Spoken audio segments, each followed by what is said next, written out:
Hey, Noah, what's going on, man?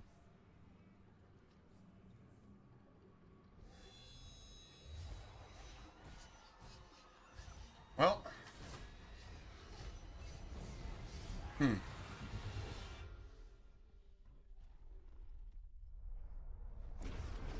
something to be kind of aware of, I think, is okay. So you've got a celebrity or whatever you want to call him, you know, a famous person, and think to yourself how many homeless men and women were attacked yesterday, spit on, left. Well, it's not cold outside right now in most places. Well, at least not in the U.S. anyway. So, nobody's freezing to death or anything yesterday or today necessarily.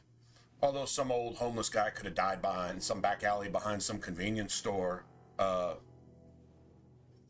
heat stroke, or simply just been beat to death by some other homeless person just because there's nothing else to do today. This type of shit happens every day. How is this individual more important than those people? His life is worth more. I've heard of him and I didn't hear about the other guy, so therefore it's more important. I need some drama and shock value in my life. I'm not downgrading at all the crime that was committed.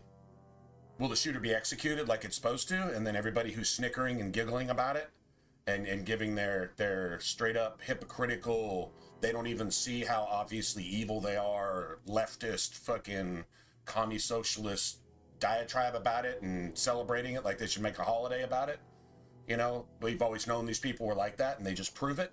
But if you tell them that, then they just start snarling and, frothing at the mouth and getting rabid and, banning me from Twitch and et cetera, et cetera, et cetera. I just, yeah, okay. Because I kind of liked a lot of the efforts that he made too.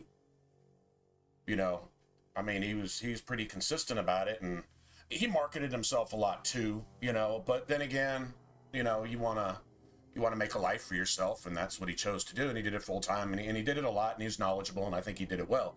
I didn't agree with all of his opinions, but and I consider myself, well, anybody else would probably call me conservative or whatever, certainly Christian anyway. Like he had like a hot take on abortion, for example, and I remember a student that he was talking to actually brought up exactly my opinion and stated the exact same point I would make: is these women are guilty of murder. They're murdering. They're violently destroying a human life with intent. Premeditated violence to destroy, snuff out a human life. That's murder. No other way to. Everything else is just blah blah blah. That's just the simple basic fact. Always has been. The same people who support that type of stuff support the killing of this guy, and this guy at least took the side of a lot of these women, which I didn't agree with. I thought he was way too liberal in his stance on that, because he wanted to have a hot take and a different opinion and get people to kind of find a middle ground. Sorry, there's no middle ground on murder, rape, child molestation, kidnapping, dope dealing, pimping. There's no middle ground in any of that shit. It is what it is. So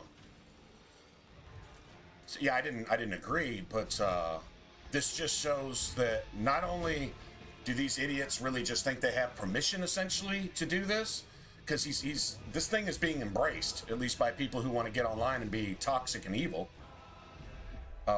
This idiot that shot him, this murderer, is not the first one in history. I mean, literally it happens every day. Now, not in Utah.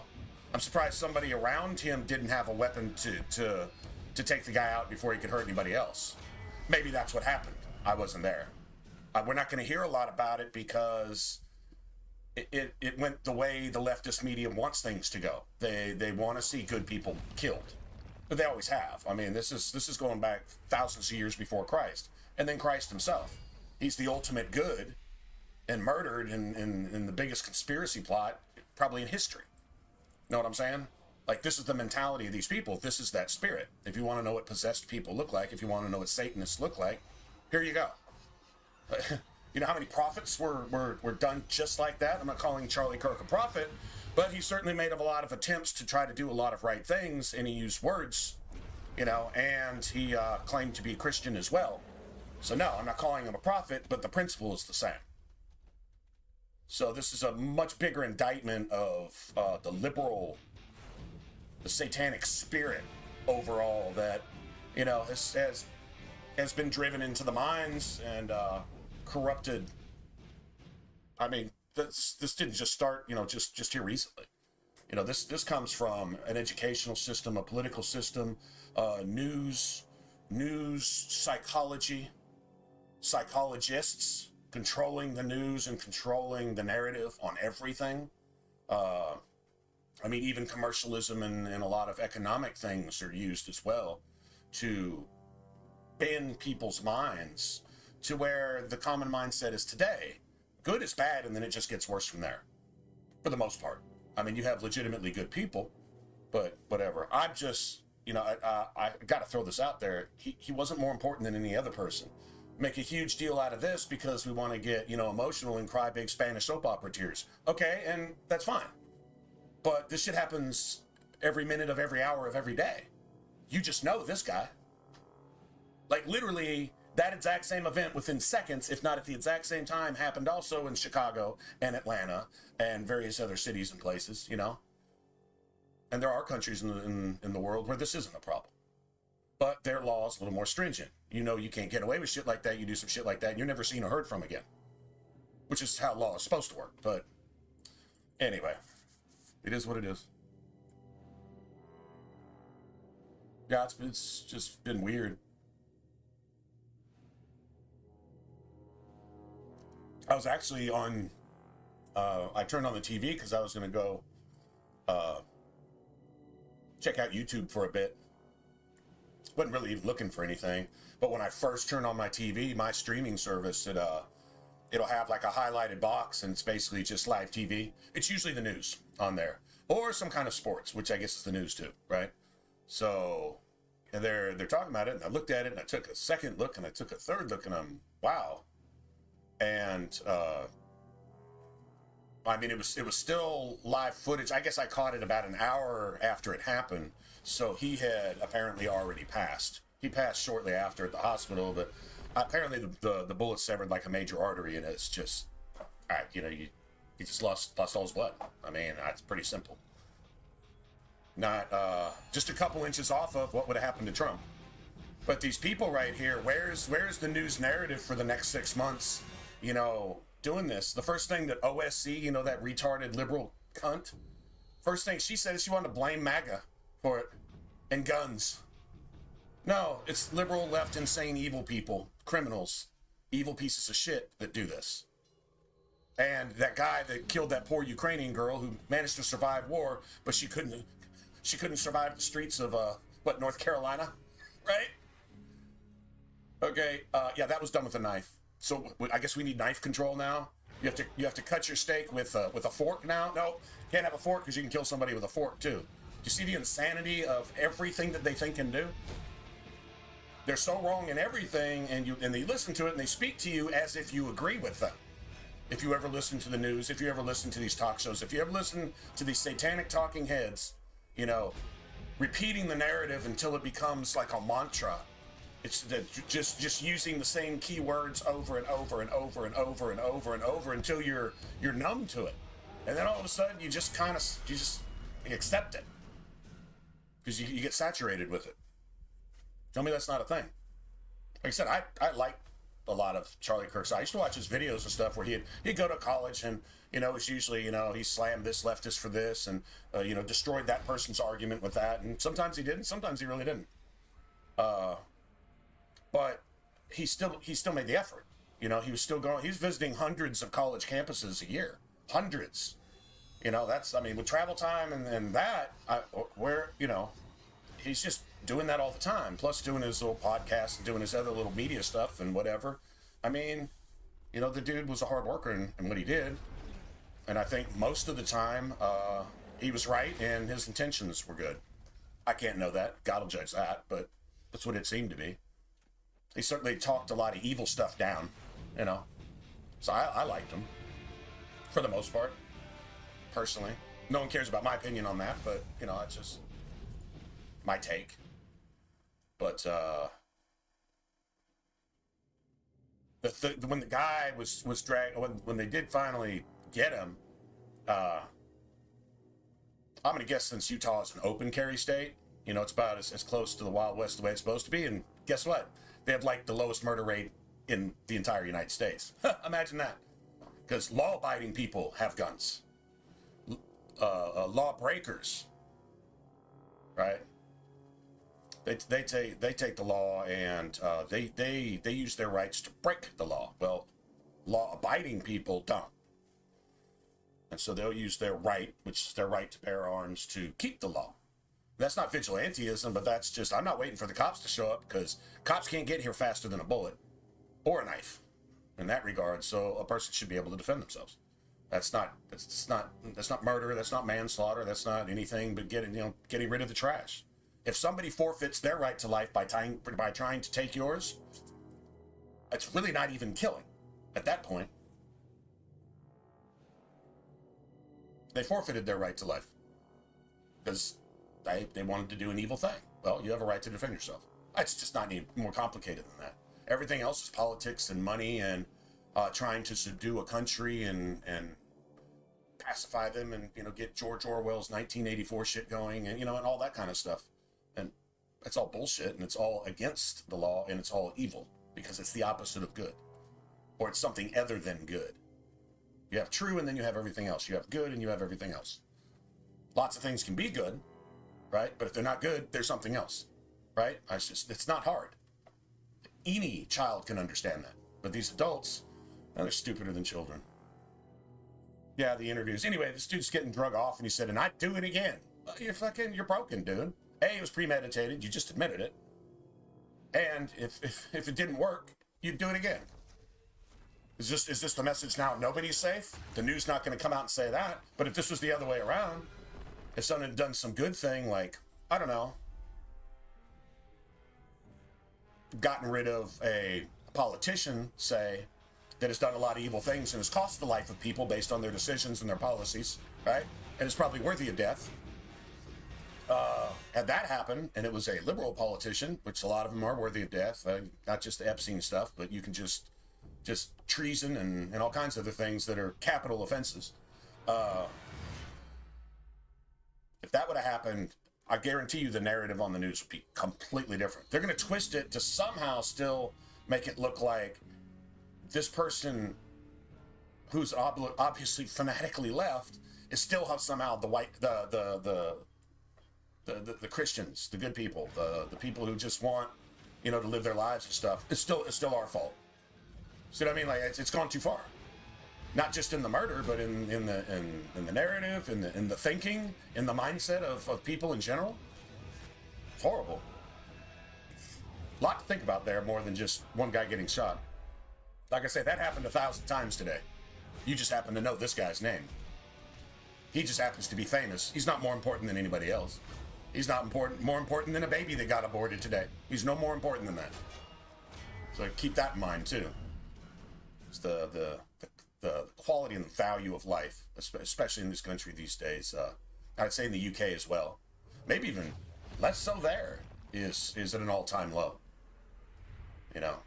And that's not just American pride. That's not just some kind of nationalism. That's not this or that. That's just, country founded under God, and this, none of God's laws are enacted. In fact, his laws were taken off the school walls.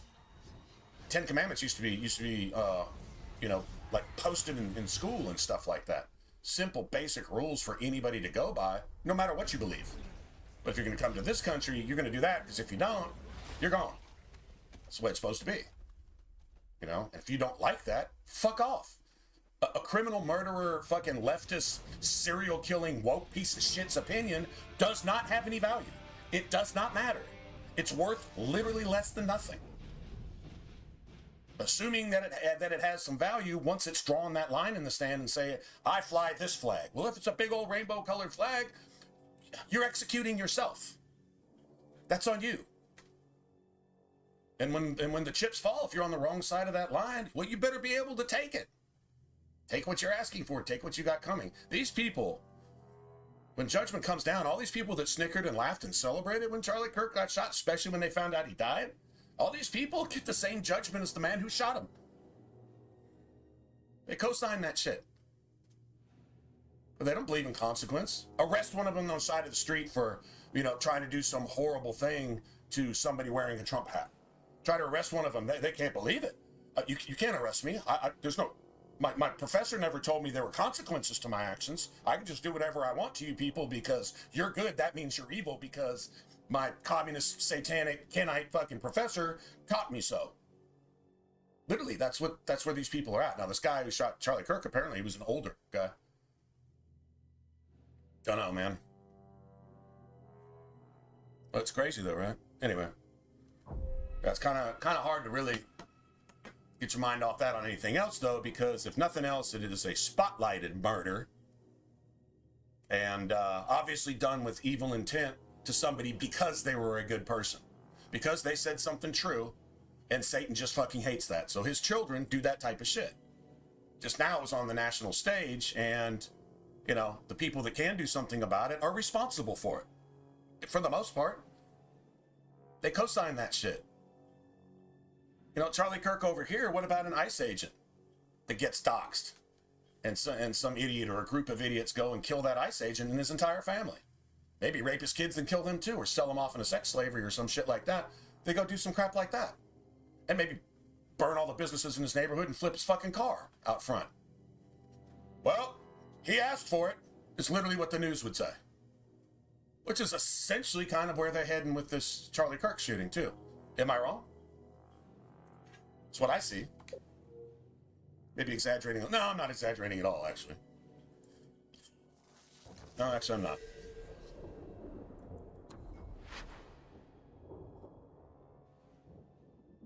Okay, I know where we're at. All we did last time was just got to the keep, right? I think I just went and got Aveline. Yeah. So we haven't even gone to Gamlin's house or any of that stuff. All right. I know where we're at.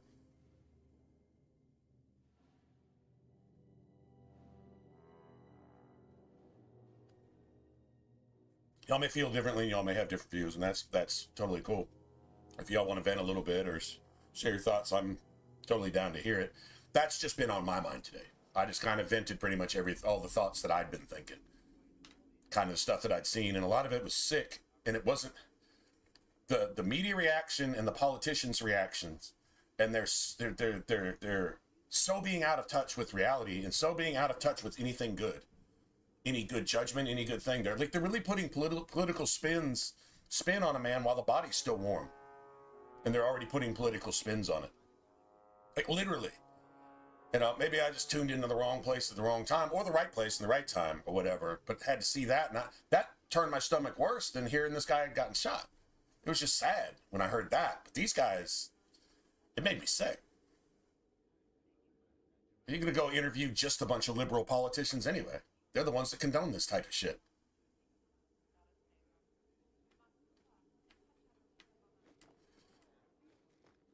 Just saying. All right, yeah, we hadn't even been down here yet.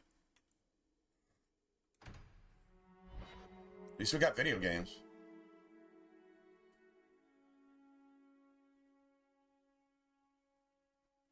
Where the actual good guys can actually go do the right thing to the bad guys.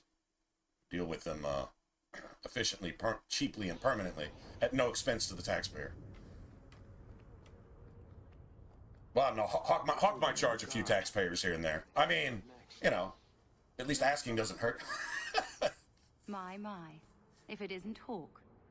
Still up to old tricks, Elegant? Lady Elegant, if you don't mind. I'm a married woman now. Last time we met, you were still working for that brutish thug, Mirren. Things have been going well since then? Could be better. Could be worse. I often feel the same way. You may recall I supplied the Red Iron with potions. I'd be willing to extend you the same courtesy if you like. All I ask is you inform me of any interesting reagents you find.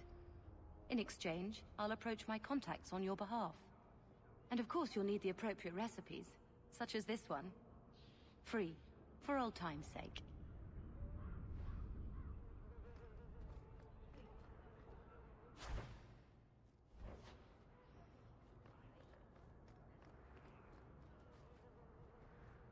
Mark it That's up. good enough. I can afford.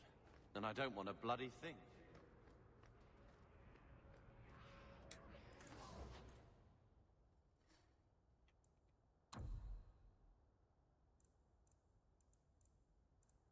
I sold everything, huh?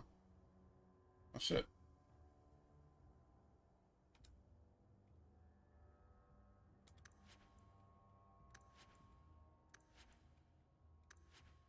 Nice.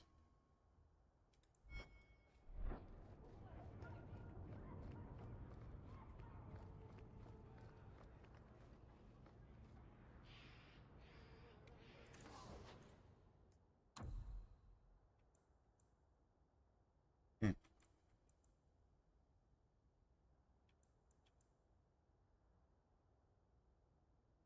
I'd get one of those from Merrill. Don't know if I'll be using Merrill though.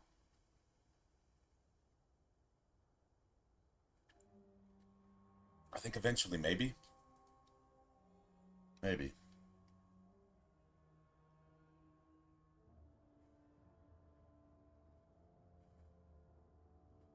I know we need this anyway. That's why I'm here. Let me get one.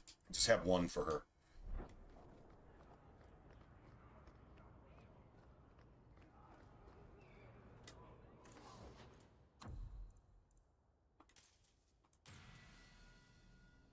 Damn. That got us broke real quick, didn't it?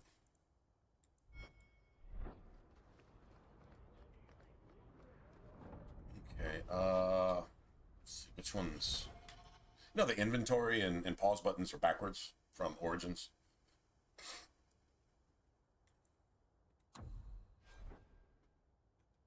Don't think Aveline has any special amulet coming. Oh, Varric gets a belt. I know there's one amulet out there. I don't remember if it's part of Sebastian's quest or if it's in one of the boxes, but anyway, it's like bonus. I think it's like fire and frost damage, and like mana regen or something. I mean, it's a nice amulet. Yeah, I mean, any bonus damage is always good, right? So. You hear about the Amaranthine traitors? Who? Some harebrained nobles in Amaranthine were conspiring against the Warden Commander. A truly stellar idea, if you know anything about him. We caught most of the conspirators, but a few fled by sea and came here.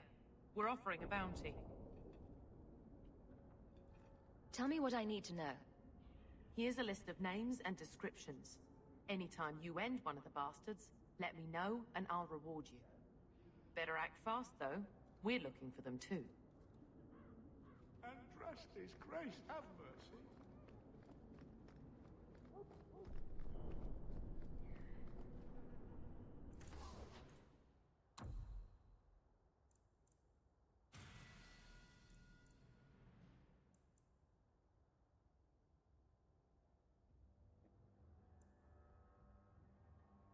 Damn.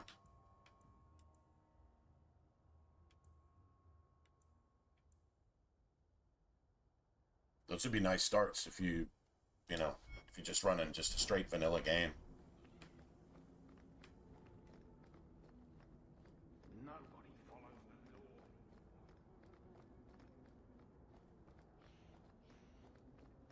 law. Hey. I think I forgot to go activate Sebastian, though, before we left Hightown. Oh. Let's just do that later. So, anyway, well, what's up, guys?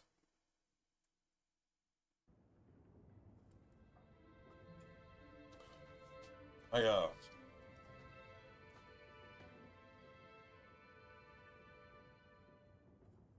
say this, and I did hear a note on this, and this Well, Mother was pretty steamed when can't really put light on something that's just, it was done for evil reasons. It was 100% evil, and there's no good thing in it. The eldest. Cool. And it's kind of hard not to be a little jaded these days, because everybody's doing something real bad. If they're not killing somebody, they're trying to destroy their life pretty much every day. And a lot of times it is just a matter of opinion. It's just words hurt feelings, and that's enough to take someone's life because someone's narcissistic self-sense of worth is somehow higher than anybody else's life, even if it's their actual life we're talking about. Like, that's just, that's how sick it is, right? So, yeah, okay, I get it. Actually, I may not. Well, I gotta go read the little notice on the wall anyway, I think. But, I think he was just asked a question by one of the students or one of the people there. At least this is an interview with a friend of his that was far away from where he was. He was up in the shade. That's what he said. He was up in the shade on like the balcony and stuff because it was like big, bright, sunny, hot day out there. So he's up in the shade with his family and friends, and they're all friends of Charlie Kirk. That's why they brought him on. And the question had just been asked, what about the mass shooters that are transgender, these transgender kids and young people that are mass shooters, and, you know, whatever. And it wasn't, I mean, I don't even think they even gotten, I don't even know if the whole question was even asked when the shot rang out, and that's when he was shot. But they said he had already been talking for like 30 minutes. He had already talked to like other people. And then when that question comes up, all of a sudden that guy decides to shoot him. Interesting. I don't know if this is one of the alphabet people that shot him or not, but I mean, regardless of what your opinion or what your politics or whatever is, but I mean that's caused people to kill people since the beginning of time, right? Even presidents and stuff. So, you know. I don't know, man. He wasn't like this in Lothering. But he, I think he misses the open fields. The reason was completely evil, but the reason he was shot, at least he was doing the right thing. So there is no good reason, but at least it was the right reason. Not on the part of the shooter, but on the part of the guy getting shot. Charlie Kirk got shot for doing the right thing. And there's just evil people in the world. No, not everybody's good. Anybody who thinks that is an idiot. Come on. Let's play Fetch the Invisible Ball. I'd like to hear what you guys think, but... He just needs to get Anyway. out more. Don't you, boy?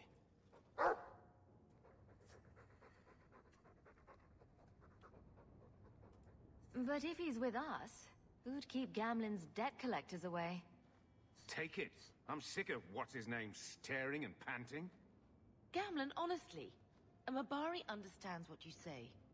Try using his name. What's wrong with dog? Real easy to remember.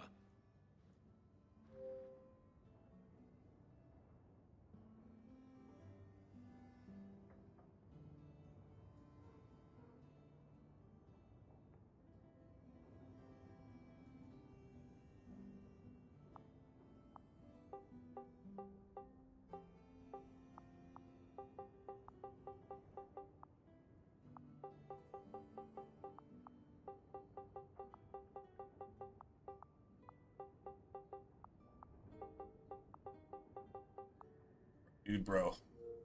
That's what I used to call Biggie Fry. Bro, dude, bro. What's up, bro, dude, bro? He just look at me. And then, like, you don't have any food? Okay, shut up then. That's pretty much all that was. Servitude. Basically. Servitude for a year. Servitude. They should be nobility. If wishes were poppy, we'd all be dreaming.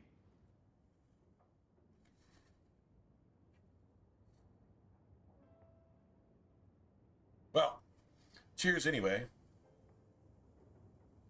Charlie Kirk. He's with the Lord now, and at least he tried to do some good things in a pretty dark place. Bring some light. Hopefully the light bulb will come on with some people. Every once in a while it did, so that's good work.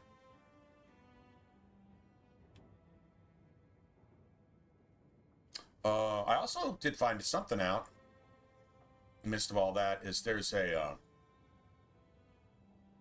like a group that he was with. What is it? Something American something. But then there was like a Christian version of it.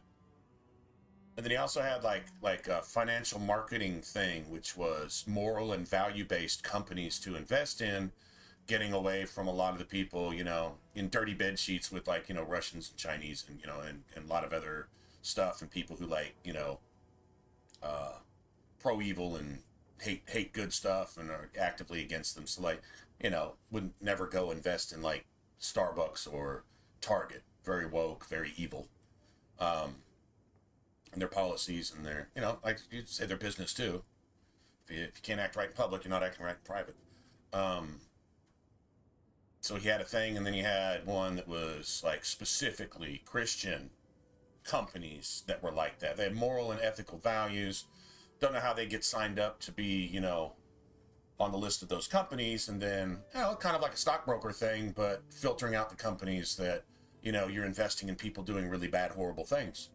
So I thought that was cool, you know. He was, I don't know if he was just sponsoring it or he's actually part of it, you know, helped actually create these things or something. But, you know, been very involved in that type of stuff. I didn't know anything about that, you know. I just remember him just speaking to people, especially students. He really wanted to go to colleges, and he wanted to catch them young. And I believe he also spoke to high schools and other things like that too. But he really liked going to the colleges to try to counteract what he knows the professors are teaching, you know, these young adults, to go into the workplace and just, like a zombie virus, just toxify the spirituality, morals, ethics, and minds of everybody around them. You know, when an evil person speaks, they spread evil, not just bad breath. I mean, they're you know, this stuff comes through words. Not a whole lot different if the Holy Spirit comes through words. Well, evil spirits come through words as well. You know, believing that and not having the truth to filter that stuff out, these kids are just subject to become sponges for all this filth. Socialistic, communist, satanic doctrines and things like this that disguise themselves in economics and politics, you know, and even medicine. It's horrible. And so he was counteracting a lot of that, or at least trying, you know. I mean, hey, A for effort for anybody. You see, every once in a while he'd get through. You see a student go, they just didn't have any arguments left, you know, and maybe he had broken through that wall of deception, and, you know, maybe a light bulb came on. If just with one kid, all those hundreds of visits and all that work for those years, I mean, I think he did that actively from about the time he was like 18, 19, very young adult. From his late teens, he'd been actively involved in that stuff. He was inspired by something, and, you know, I mean, if you're going to be true to something, be true to it. So got to give him that. Yeah, I guess he's on my mind more than I thought he was, really. I'm feeling kind of weird all day, though. I'm with you guys on that. Just off today.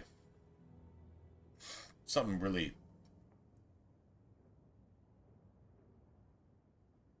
There's got to be a consequence for that. A bigger consequence than just the shooter. Execute that piece of shit. Because, I mean, there's no doubt he did it. You got, what, how many people were there at that gathering? It's a couple thousand.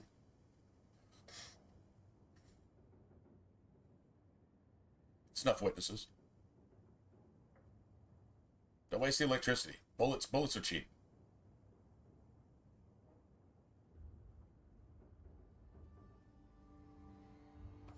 You mean this is real? No wonder I can't wake up. And here I thought that Ferelden you ran off with was a mage, not a jester. Your mother was supposed to marry the Comte de Lancey, and instead she ran off with some Ferelden apostate. Has anybody heard anything from, favorite when you do that? Where is Father's will? An Indian I guy? could just see for myself. There's a guy that would travel with him to a lot of these, and take some of the discussions too. So I think it began with an R, like Ramen, whatever, and he was even like pushing for a political post somewhere, and that's fine. I at least like to have somebody with an active, constructive agenda somewhere, rather than just a completely corrupt piece of shit as a leader or a politician, right? But this dude, he seemed to talk pretty straight. Real level-headed arguments. Usually, I almost talk like a lawyer. Maybe he was one at one point, or studied to be one or something. Ramaswamy or something like that. Anyway, I used to travel with Charlie Kirk and sit in with him on some of these discussions. I guess we can be glad he wasn't there that day too, or fuck.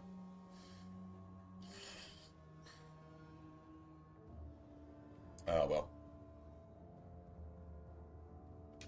That touched a nerve. I hadn't heard anything What's from in there him. that you don't And they want were us to pretty see? close, from what I understand. But you won't be seeing the bloody thing. It's still locked up on the estate, and that's long out of my hands. What daft bastard leaves that behind? It was old news. You think I've been sitting here for 25 years waiting for Leandra to slink back? Who bought the estate, Gammon? Perhaps I could speak to them. Was it the Reinhardts? No one you know. Get used to Lowtown, sister. That's where we're going to stay.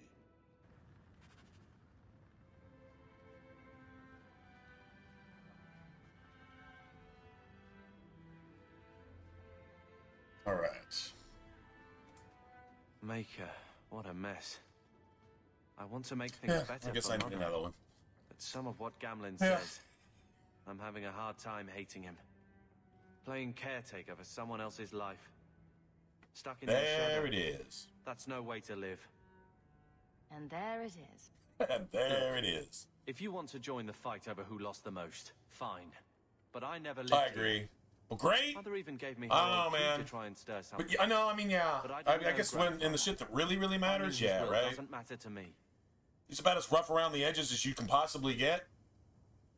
And judging, it's really, it's a really interesting the way he's written, because it allows the player to be like super judgy, which is one of the worst things you can be, right? Or to really peel back the layers and see what's at the core. You know what I mean? And at heart, yeah, he's like pretty dedicated. He doesn't mind asking you to slip him a few gold so he can go to the whorehouse and, you know, and this and that and blah. Yeah, okay, all right. So yeah, he's pretty rough. But like when it comes to like his sister Leandra, I mean, he does let you stay at his house. The dude doesn't have anything, but what he has, he shares. He might ask you to help pay rent, whatever. Like, he didn't have to show up at the gate, right? To even get you into Kirkwall. He could have said, tell him I'm dead. And that's it. He wouldn't have to bother at all. But he understands the value of family.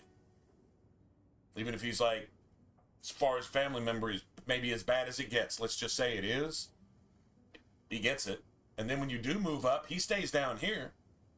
But he, you know, and he's got reasons for the way he is.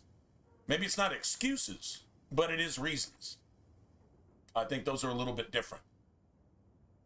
And I gotta take a good hard look at myself and say, man, if I had 100 opportunities to get it right, how many times did I actually? Maybe 3? What about the other 97 times? You know what I'm saying? Like, I can't be too hard. So yeah, no, I agree. Yeah, he's all right where it matters. It's a little hard to take sometimes, but who isn't? You know, I guess.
scraping to bribe Bertrand, and you don't think having an estate would help? Yeah, right? Sure it would, but it won't be free. How much unwanted attention will warring with slavers get us? What have you heard? Uncle's a chatty drunk. He was up to his neck and signed everything over. That's who has the estate. Apparently, the most extensive wine cellar in Kirkwall is now a slave highway from the Undercity. That's the family legacy.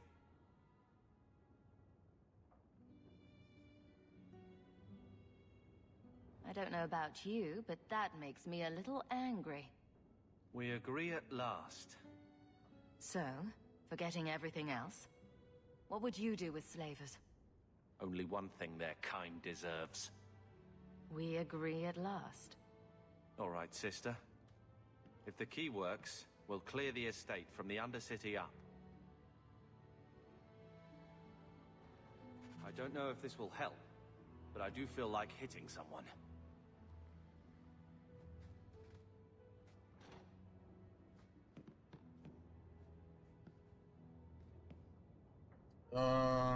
Other than the daggers, I can get rid of all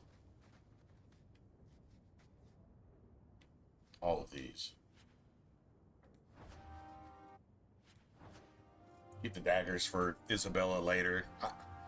You only use her on, like, take her with you once or twice or something. She disappears for half the game anyway, so it's whatever.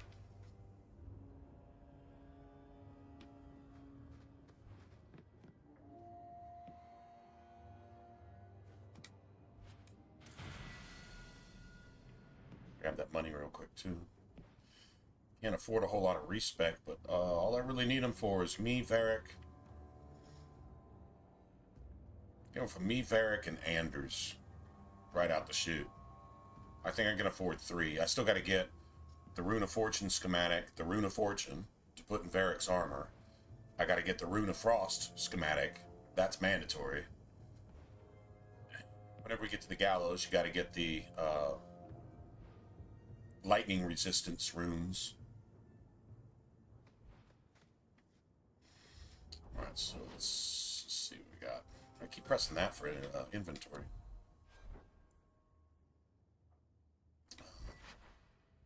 Still got to deal with Fenris at some point, no matter what.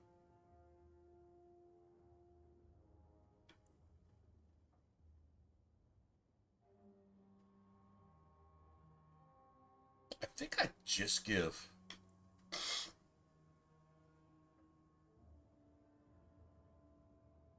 I think I just go ahead and just give this to Carver.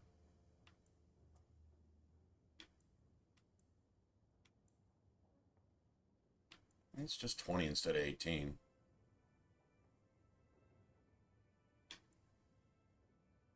I don't know. And then I give, there's a hammer that's in one of these boxes.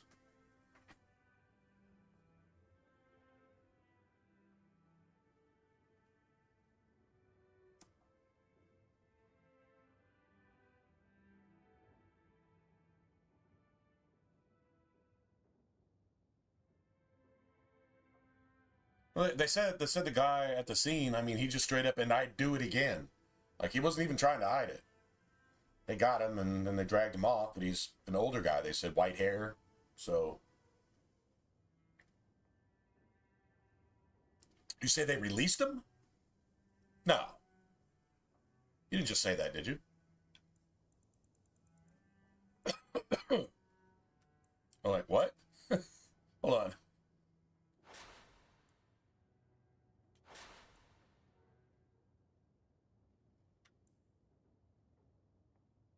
Never going to use that. Nature. Just never going to use it. But you could just go with these. I like that one. Actually, I like these two, to be honest, because they work on everything. If you get her in a situation where she's got to fight like shades or whatever, but really, the only thing you fight with her is Canary and then humans. And I'm just thinking the end of Act 2 and sometime during Act 3. That's about the only thing. I mean, that's cool. I'm not using her in my party. She could just have the axes. We'll just get rid of those. She can have the axes. And just, like I said, I don't really need her anyway. That XP gain is what I like. We'll be picking up some more stuff here in a second. I mean, that health and stamina, I mean, it'd be cool for Carver. I'm only going to use him until we get Anders. Then I drop Carver off, never see him again. He leaves after Act 1 anyway. You lose your sibling no matter what. It's kind of, well, I mean, you can get him back at the end of Act 3, but you lose him for most of the game. I just like the straight 20. Even the hammer that I get Fenris doesn't have, it won't have 20 when we get, we'll probably have somewhere around like the 13, 14 range. Something like that.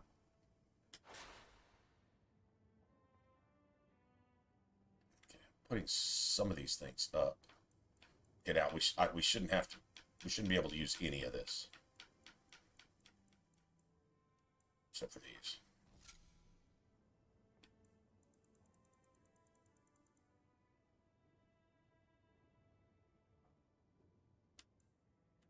All this should be rogue stuff.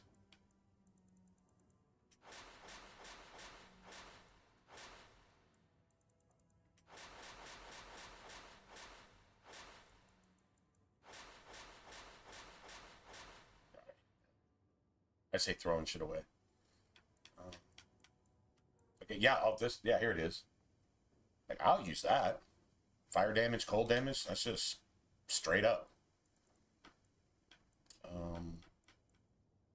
Probably any ring that, since I'm avoiding the blood magic.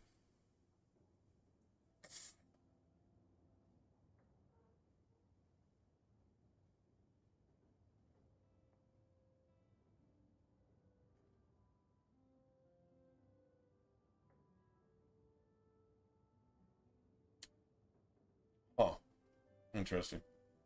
Well, let's see how hard they actually look for him. Not being skeptical or anything else, I'm just being realist. Just being realistic.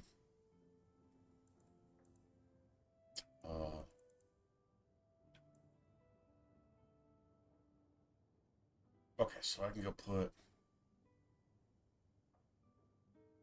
First, let me just go destroy all this shit.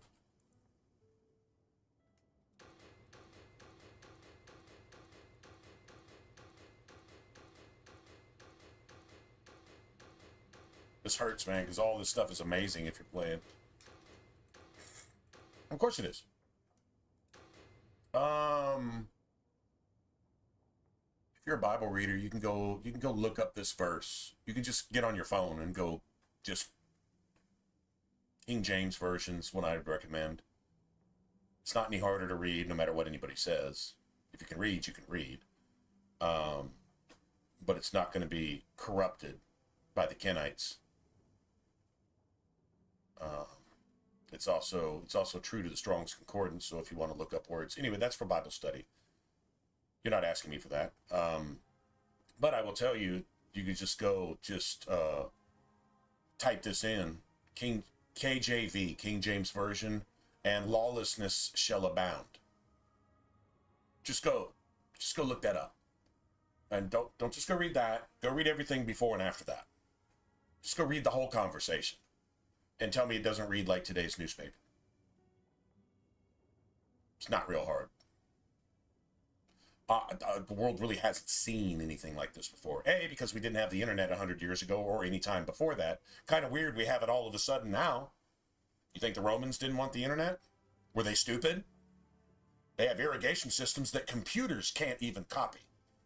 Right? Computers can't even really figure out the pyramids. But even with all their AI and scientific tech and all that other shit, they weren't stupid. They just didn't have electricity. They just didn't have the internet. They didn't have UPS. You know, I'm going to tell you guys something. This isn't some big secret. It's right there in your face. But maybe you've never heard it. So I'll just share it with you. If you're not interested, sorry. If you are, okay, cool, just give it a listen. There's a place in the Bible, I'm always going to refer to that, because it's always true, it's never wrong, and it's always straight on point, and it tells you exactly what's going to happen. So you should have peace of mind. So even when shit just seems to be really going down, well, that's the way it's supposed to be. Not just because it's God's will. No, any religion can say that. No. It actually tells you why, what, how, when, and what part you play in. It's not that hard. Anyway, so there's a point. This is in Revelation. I think it's in chapter 11, but it might be 12. I think it's 11. Anyway, so there's like these two witnesses, and they stand up. What happens isn't so much as important as the time marker that this denotes. Because remember, this specifically was written right at 1990 years ago. 2000, just round it off. 2000. Long time ago, this was written. So nobody could have possibly understood this. This isn't some Nostradamus bullshit. This isn't some fancy incense going off and, candles lit everywhere and we got shit, chalked and drawn in the floor and all. It's none of that bullshit. It's just simple facts. Right? And this is absolute testimony. This is absolute evidence. If you can't believe this, what's written right there and hasn't changed in thousands of years, then, well, whatever. So it says these two witnesses, they stand up, and then basically Antichrist, who's here at literally de facto in person at that particular point, which is Satan himself, the same Antichrist in the first Earth Age, the same Antichrist in the garden, the same Antichrist forever, the dragon, the old serpent, etc., etc., etc. So he's there, and they're basically testifying, and guess what? The whole world can hear it. Well, sorry, man, that wasn't even possible 100 years ago, or any time before that, ever. Like, what are you talking about? The whole world can hear it. And the whole world witnesses Satan actually murder these two because their documentation is just pure. And Satan, well, he doesn't want to have his robes pulled up to see that, he came to fight without his boxer shorts on. You know what I'm saying? He doesn't want to show his ass. So anyway, so he kills these two guys. This is going to happen. Everyone's going to see it. If it doesn't happen, then I'm a liar. Then the Bible's a liar and everything is bullshit. But if it actually happens, it's according to this particular time. But remember, it was written at a time when nobody had light bulbs. Okay? Or microwaves. Or cars. Or anything of that nature. And so it says these two witnesses are murdered and everybody celebrates immediately around the entire world. Really? How did they hear about it? Within 5 seconds of it happening. That could not have even happened 100 years ago.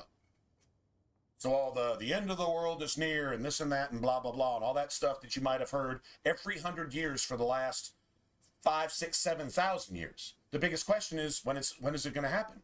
Well, look at the timestamp. Look at the milestones. Hey, everybody hears about it instantly. And guess what they do? They send gifts to each other for like the next day or two. Everybody in the world sends gifts to one another. That's instant communication. That's global communication. And that means I can get UPS to China by tomorrow. Sorry, man, that couldn't even happen 50 years ago. Get it? Why do we have the ability for all of this shit right now when we didn't at any point in history before? And technically speaking, humans are more stupid now. Like stupid, less intelligent. Chemicals, aberrations in the world, toxic pollutions, disease, etc., etc., etc. And then half the pharmaceuticals are doing more damage to you than what they're supposed to help you with. And, and all this stuff. People are just not with it. We're the laziest fucking generation in the history of the planet. But we have all this shit. And all these hardworking motherfuckers, I mean, dudes who had to be out there in the wilderness and live in the desert off a thimble of water for 6 months. And they could do it. Like that type of shit? Okay, no. You don't have any of that anymore. You just got us lazy woke fucks. Not a whole lot to hang our hat on there, but yet this is actually going to happen. It could not have happened even 50 years ago. I'm just talking about a verse or two, just a timestamp of a generation where this stuff would occur. And if you think about it, 90% of this stuff has all happened since around, some people will point at the 50s. I'm just going to go ahead and give the biblical point of 1948. It's when Israel became a nation again. All of a sudden, the world blossoms in a very evil way. Mass, industry, technology, electronics, computer, digital, communication, everything's online. Everything's visible instantly everywhere. Sorry, man. Hadn't even been a full generation. People born then are still alive. See what I'm saying? Bible said it was be the generation of the fig tree. Well, the fig tree has always symbolized Israel, and Israel was not a nation again until 1948. It wasn't a nation for, oh my goodness, like 1900 years. And even then it was really just a puppet city of Rome, I guess, essentially, right? At the time of Christ anyway. So, and I'm not a super history buff, so you might know more details, and it even gives more credence to what I'm saying. But the bottom line is, it is the way it is. But that's an absolute thing. It's written, it's always been written, and it's right there in your face. And it's something that could not have happened until this generation. And now we see this stuff. So when I say lawlessness will abound, you're actually seeing it. You're actually seeing prophecy come to pass. And I don't mean prophecy like the big guy in the robe and the religious shit that Hollywood has impregnated your mind with filth with. I'm not talking about that.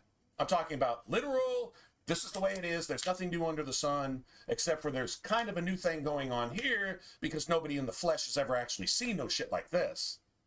Or, well, at least it's not documented a lot. You see a little documentation here and there, see some evidence and stuff, but they pass that shit off as aliens and all kinds of other crazy shit because they're faithless and they're ignorant. But you just read the scripture and it actually reads like a newspaper. Tomorrow's newspaper. Today. Pretty cool. It's a pretty cool advantage if you're just living life in this dark time. It's pretty nice to have tomorrow's newspaper today. But everybody ignores it so that they complain really loudly and blame God for the shit that they ignored when he told them ahead of time the entire time. Seems pretty stupid, doesn't it? Probably a good idea to not be counted amongst those stupid ones. But God even said, he said, my people are a sottish people. Sottish, S-O-T-T-I-S-H. It's an old English term. It literally means, it's from a Hebrew word, and it literally means stupid. My people are a bunch of stupid cows. I'm serious. You're talking about somebody who's kind of, his existence literally is the definition of patience. But man, it's not like we don't try it as hard as we possibly can. And then blame him for it. Blaming your parents for your misdeeds, right? Not something we've ever done, right? Right. Anyway. True story. I have no interest whatsoever in lying to any of you guys. So I'm literally just passing along facts. It's literally right there. Go document it for yourself.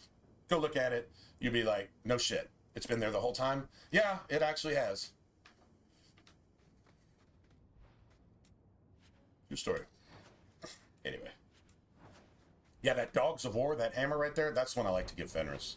Because it levels with him and I don't have to think about Fenris anymore. So every once in a while I'll take Fenris, mainly because when I want Aveline out of the party, and Fenris is good to have along, because Fenris is basically always right, and so everything he likes, Anders hates, because Anders is Satan incarnate. So, yeah, I like bringing Fenris along for that, too. If I can get away with it, if he can just tank enough so that we don't get wiped, I'm cool with that, because Anders fucking hates everything good and loves everything evil. So, Anders is literally woke 15 years before woke was woke. I'm not actually kidding on that one. That's actually legitimately true.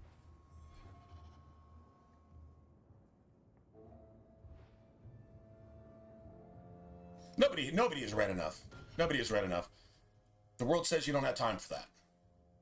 Your body tells you don't have time for that. You'd rather eat. You'd rather watch a movie. You'd rather sleep with your significant other. You'd rather watch porn. You'd rather go out and just be out and probably either go get an STD or get arrested, but whatever it takes just to be out and keep the body occupied so your flesh stops screaming at you, telling you that you should do what you want, not what you need to do. It's what your body does. True story. I only say that because everybody suffers that. Everybody. Nobody's unique in that. You haven't experienced anything except what's common to everybody. Well, why do they handle it so much better? Well, it's really easy to look at everybody else who has a little more financial or maybe social success than you do and say, well, that person's greater and I suck. And then you get depressed and you have no hope. And because you haven't read enough and you just think that this is just the way shit is and you're supposed to go with it. And then it leads to all the different problems, which is why pretty much everybody's batshit crazy at this point. Crazier than a shithouse rat, right? Okay. Facts. But it's not anything that anybody else isn't suffering too. Sure, some people handle one thing better than you do and handle other things a whole lot worse than you do, and this and that. That's what makes everybody unique, and everybody has different strengths. You know, the hand is not a foot. The foot is not a mouth. The mouth is not a butt cheek.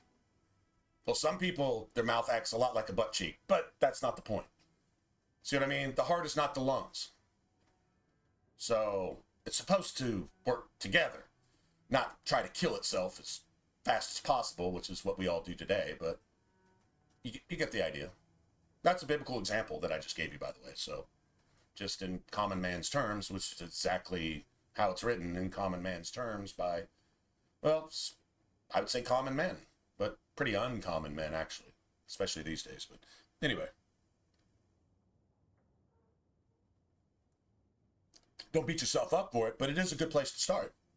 You can go find something, you can go look for it, and you can say, okay, if this is a factual truth, if this is evidence of something I haven't seen, then I want to see it. If this is substance, something I can actually touch and feel, like I can see it, touch it, feel it, it's actually real. You know, that's the definition of faith, right? Not being religious, not standing up and sitting down and doing calisthenics in a church once a week while they feed you one verse at a time and then talk about what Aunt Martha did for the next 2 weeks. No, man. No. The actual word telling you these things, you take that, it's substance. It's real. Like a perfect example. If you go, like, flip on a light switch. If the light doesn't come on, you've got a light switch, say, in your room. Maybe it's attached to your ceiling fan. It's the only thing it controls. If you flip on the light switch and your ceiling fan doesn't come on, and the light on your ceiling fan doesn't come on, is your first thought, electricity doesn't work. Electricity was a lie. No, your first thought is either my ceiling fan's broken, the electricity is out, or my light switch is bad. The last thing you think is that electricity doesn't work. It's all a lie, and I've proved it. It's not what you think. It's not what anybody thinks. That's faith. Faith is you have faith that electricity works, so therefore, if it's not working, something's broken, right? I got to change a bulb. Well, the fan's not coming on. Electricity's out. Electricity's still on somewhere else in the house. Then it must be the switch. Hey, guess what? The switch is bad because electricity does work. God's like that. It's just that simple. It's knowing. I don't believe it. I know it. Have you ever seen electricity? Well, you've probably seen lightning. You've probably seen a spark, right? You probably even felt the effects of maybe being electrocuted. But did you actually see down to a molecular, atomic, proton, electron level electricity working? Do you actually even have to? No, because you know if you hit that switch and pay your bill, that shit's going to turn on, right? It's not that hard. It's really not that hard. So, anyway. True story.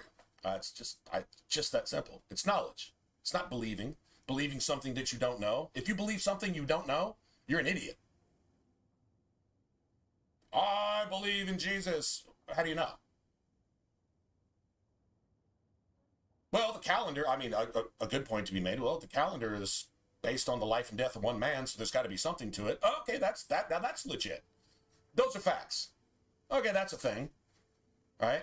Whether the calendar is correct from day to day and by the hour, and whether it's, according to this calendar or that calendar, whatever. The bottom line is, when you write the date, you're basically saying it's been that many years since Jesus was here. That's basically what you're saying. That's how we know what time it is and what day it is. Okay, cool. And that's universal on some level. Yeah, all right, I'm down. That's not hard. Facts. Can see it. Not hard to believe that. You write the date. Some people write the date every day. Some people it's their job to stamp the fucking date 7,000 times a day, like at a bank or something, right? There you go.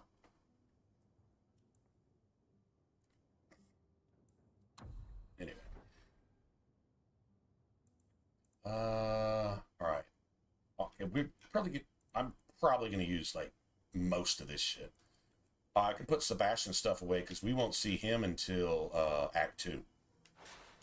We won't. I mean, you see, you get some cutscenes, but like you can't. You basically have to have him in your party for his little quest and stuff, and then that's it. I can get rid of all these. Get rid of some of this too. So now, decide. Now see, I can give this to, say, Carver. I could give that to Fenris and save this for Fenris for later, because this is a lot stronger right now. Just simply, I mean, that's great for level 17, but then by the time you hit level like 21, 22, it becomes basically a piece of shit. I mean, it's let's see, what's end game damage? I think end game damage is like 56.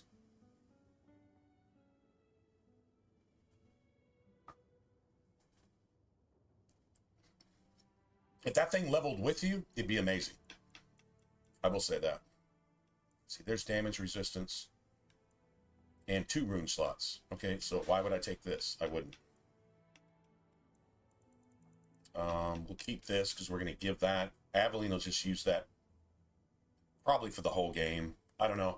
I think I give her this during the Deep Roads.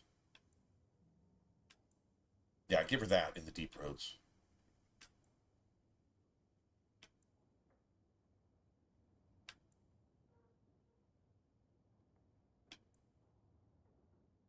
Yeah, so I can destroy that too.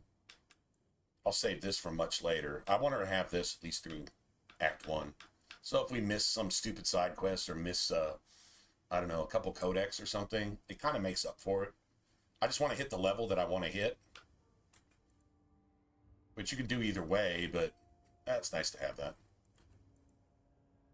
I guess theoretically, if she'd really struggle once you get past about level 15 or so. But if you kept that for like the whole game, you could have essentially squeezed probably an extra level out of the game. Levels become like really precious after 20. You're lucky to hit 25. If you can hit 28, 29, you've probably done all the DLC, had some extra shit that gave you extra XP as you went, that type of thing. Like if you got 2% and you do a quest that gives you 2,000, so 1% of 2,000 is what? 20? So it would give you like 40 XP. Doesn't sound like a lot, but if you just, like, for every 100, you're getting like 102 instead. For every 500, you're getting 510. It eventually adds up, considering all the different things that you do through the game. There's a 1,000 different ways to get XP. I don't know if it counts towards codexes, though. Like, instead of 50, it gives you 51. Probably does. I'll go put a bunch of this shit up. Yeah, you can throw 2 cold runes in this. And the spirit damage, the Rock Wraith is supposed to be weak to it. Doesn't really seem to be. Whatever. But the cold is definitely weak to cold, so. Alright.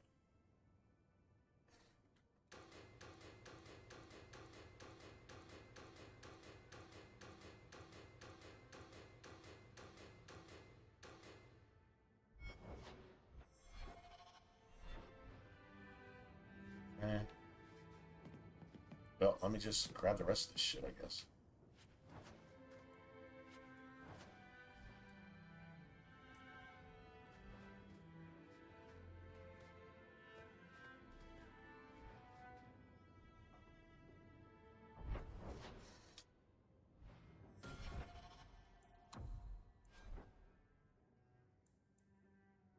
Okay.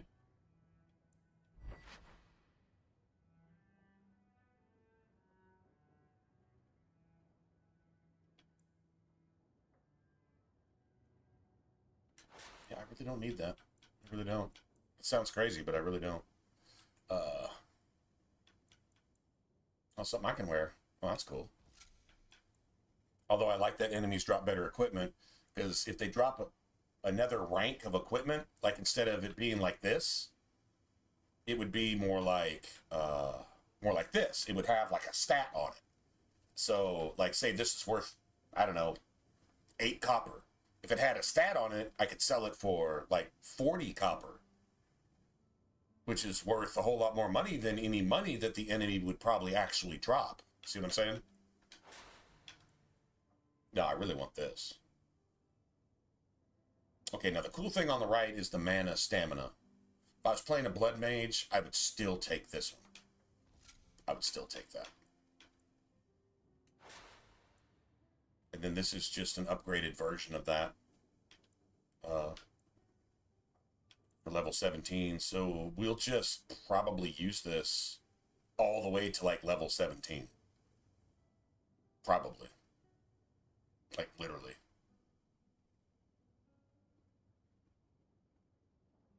But once you do hit 17, that becomes huge. There's also a robe in the Black Emporium. It's called the Robes of Unblemished Cleanliness. I think it's Act 3 anyway.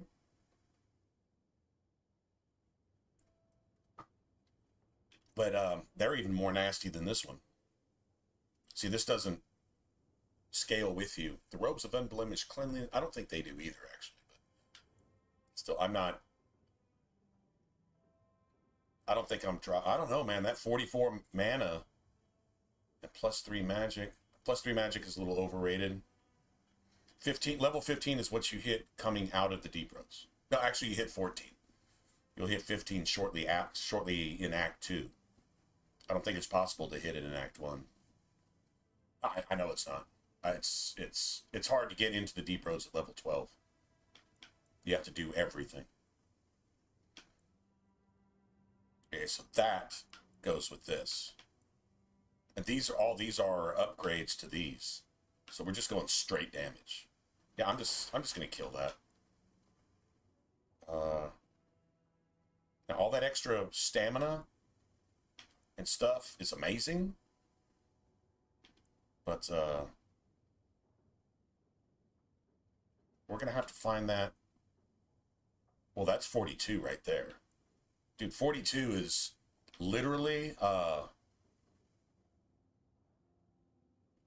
8.5 points of willpower worth of stamina. All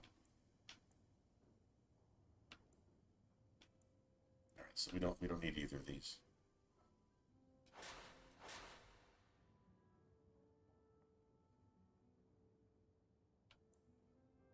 All right, we'll be able to wear this pretty soon. We'll go put those two up, and that'll be for Act 2, towards the end of Act 2. Those aren't bad.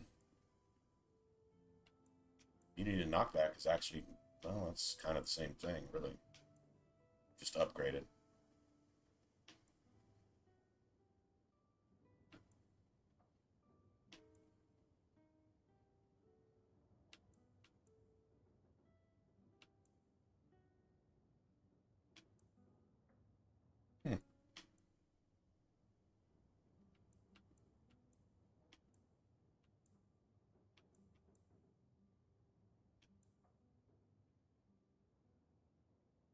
Damn. Not really sure what to do there. Probably switch to those. That's just a better version.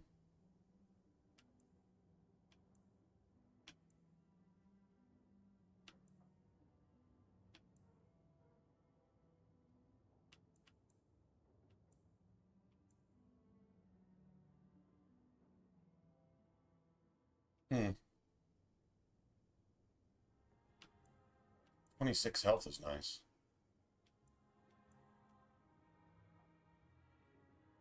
That's when we come out of the deep roads too. But I think going in. See, I don't. What I plan on doing with this character is minimum willpower, and you're like, well, how are you going to cast your spells? Trust me, you'll be able to cast your spells even without going blood magic.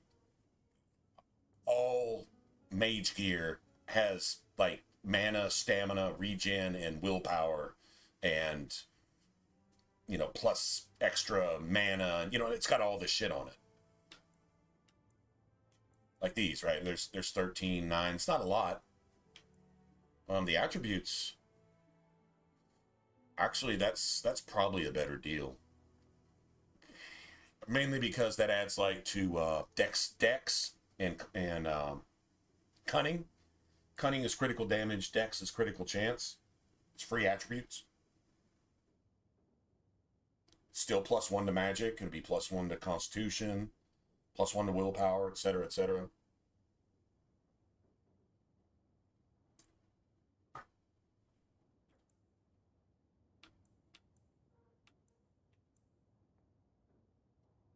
Defense doesn't really do anything for you in on Nightmare.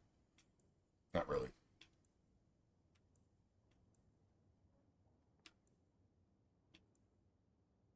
Just wait till level 9.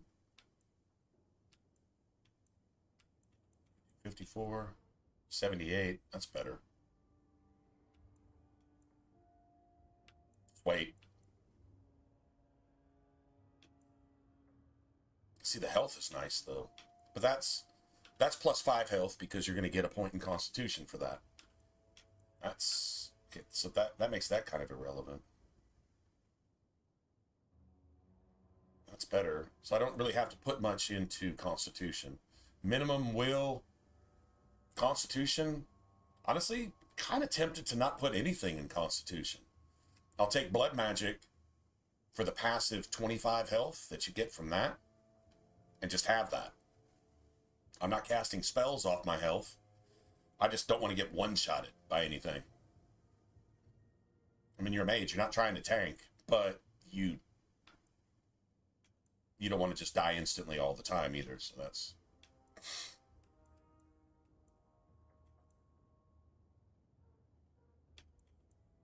I think higher armor is better than higher health, to be honest. Damn. That's really kind of a cross. I haven't really even figured out my gloves either. I don't think I have. I like the damage resistance.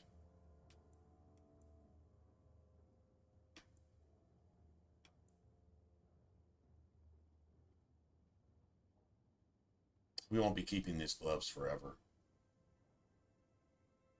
Like there's we don't even have a set of Act 2 gloves here. This is just early game shit. Really, most of it is. There's some later game stuff. We'll probably find gloves, and we'll probably actually find boots as well. That'll have some like cool shit on them.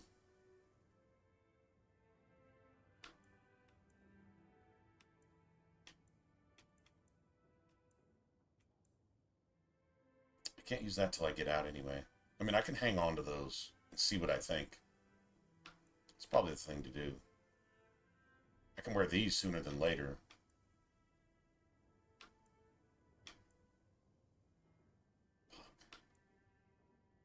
I'm not sure what I want to do there. I don't...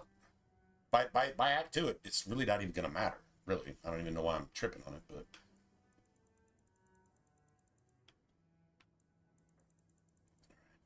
So I guess we're saving or doing something with most of this shit. Sorry, if I get this out of the way now, I don't have to mess with any of this later. And I don't have to filter through 9,000 things in my inventory. I can just destroy the shit I know I'm not going to use. And then just, go from there. Just remember to come back and pick up stuff that I'm hiding. All this stuff only sells for 1 copper, but I don't even know if you get the copper for it, to be honest. It's basically you can't use it to bank up like 7,000 sovereigns. They made it worthless except in, you know, gameplay value. I mean, I could put that up. I could put that up.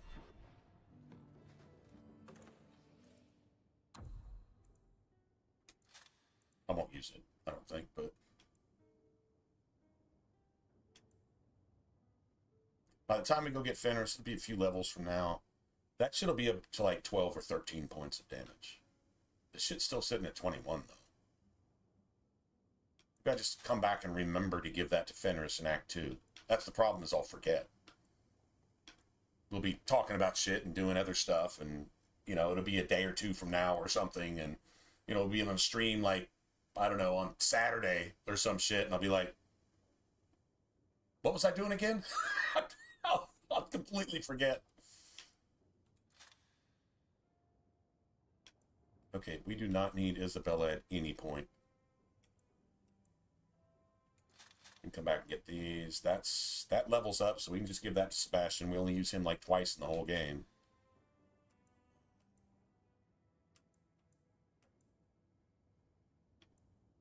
Cool. All right. Do that. Okay, so that's level 17. That's level 17. What was I going to do here now? Did I ever decide? I don't think I did. It's 9 and 13. That's 6 and 11. But they're the same. That's damage resistance. I like the immunity to knockback, but... Dude, seriously? Fuck.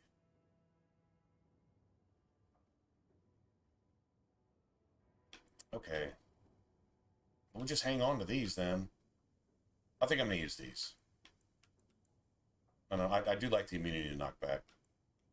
But... Okay, I like that better. Alright, I'm going with those. I'll get rid of these, I guess.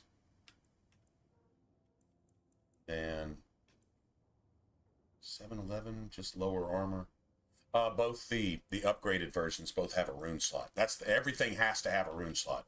Like if it didn't have a rune slot, I would just kill it, just out of hand. Be done with it.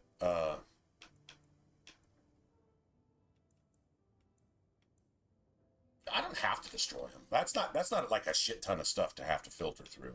That's okay. I don't necessarily have to destroy these either. And I can't have it in Act 1 anyway. That doesn't matter.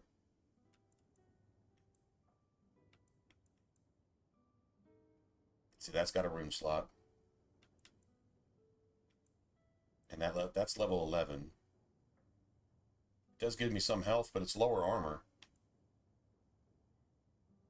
I can't have the other one. So it's actually higher armor. Okay. So I'm going with these then.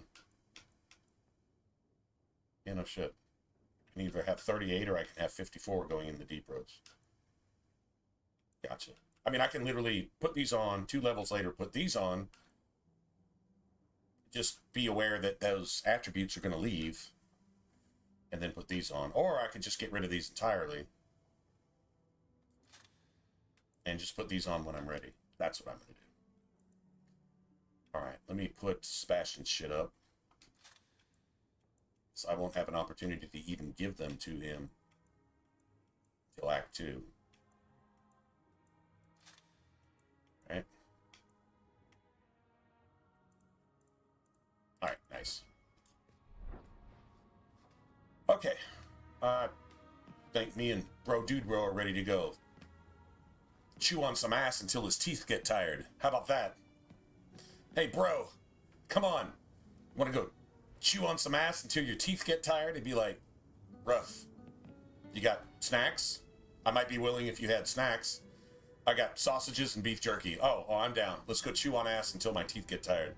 I'll have to save some teeth for beef jerky and sausages, though. That's what your dog just said.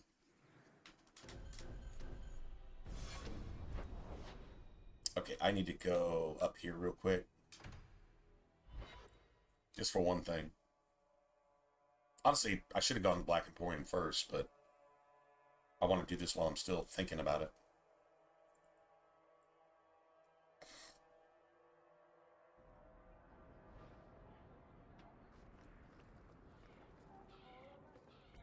What do you do, Adelie? You know. Why are you asking? I mean in your off-duty hours, for fun. These are my off-duty hours. What? These are my off-duty hours. And the trend of you scaring the piss out of me continues. These are my off-duty hours. This is what I do for fun.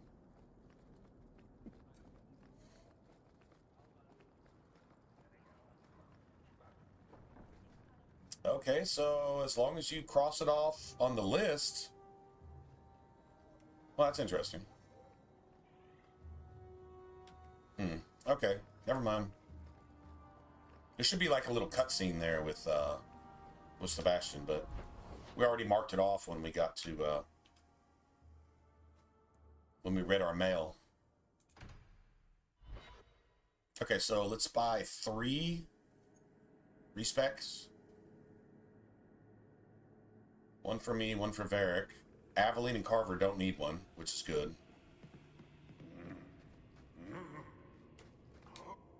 Customer. Customer. Thaddeus, stand straight. Is it just me? Or does, Welcome to the Black. or does Xenon not sound, like, kind of cool here, but then in Inquisition it's, like, forced, and it sounds like a creepy child molester? Anybody ever gone to Black Emporium in Inquisition? Dude, it's supposed to be the same dude, too, and I'm like, nah, man. The Templars. This guy needs to be investigated. There's something wrong here.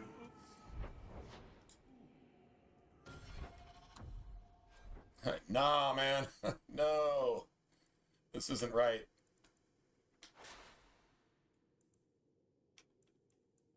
Okay, the reason they give you this in the Black Emporium, notice it has one thing. The stats suck on it, except electricity resistance and a rune slot so that you can put electricity resistance on your rogue shit. This is something that was left out of the game. It made it, if you were playing a rogue, it made it almost impossible to beat the Rock Wraith. Like, you were supposed to have this. And if you're playing the vanilla game with no DLCs, you had to have this. Or else the Rock Wraith on Nightmare was just going to destroy you. Like, I mean, you might eventually get away with it, but it was bad. See, this has a rune slot for a warrior on a helmet. Shit stats, but it's a rune slot so that you could put electricity resistance. And these are better than what I've got right now, so rid of this. We'll wait till we can wear all that other shit. Level 6, 6, 7. I won't be using a lot of this stuff. Everybody else will. So let's get everybody's set pieces. He's got a... Oh, shit, he's got both. Interesting. Okay. That does give him attributes, though, which is needed. Honestly, I would like if there was a little bit of cunning. Just like 1 or 2 points of cunning on this amulet. There's not, obviously, but... Alright, so we need to give him all the attributes we can get him.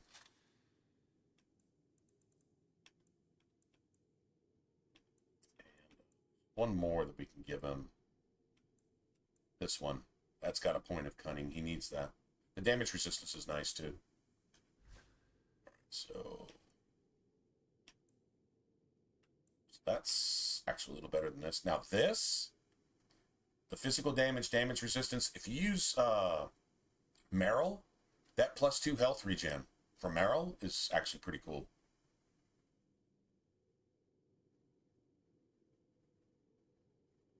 I mean, honestly, this is almost better than this. But the magic resistance is cool, and if you want to drop nukes on Aveline's head without killing her, you're going to need that. That's all I'm saying. Not that you would do that, but if you don't, then you're just not doing it right. So we'll probably give her both of these.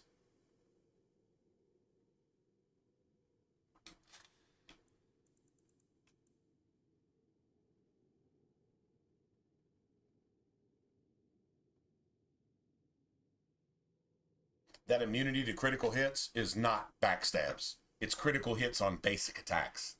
Meaning she won't take bonus damage from basic attacks, but backstabs and all that shit still count. I've had her actually one-shotted by... And she was invincible at the time. She was still one-shotted by a fucking assassin. Because... backstab's 100% crit.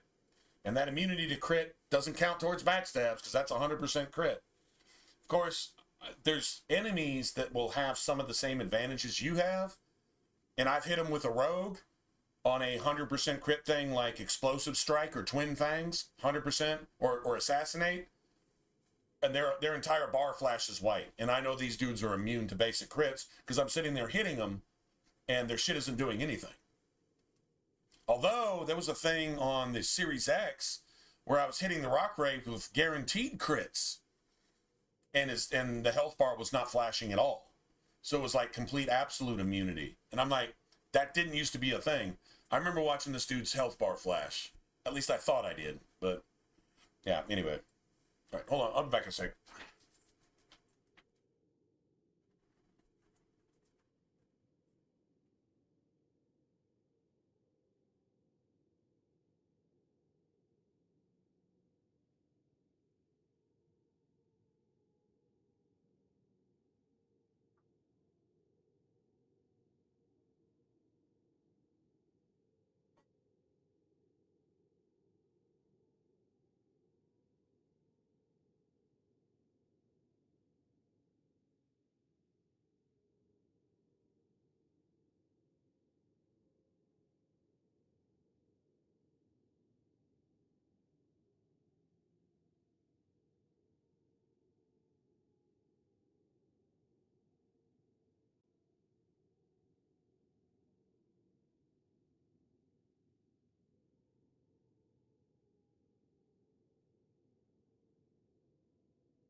Yeah, that's actually good for Meryl.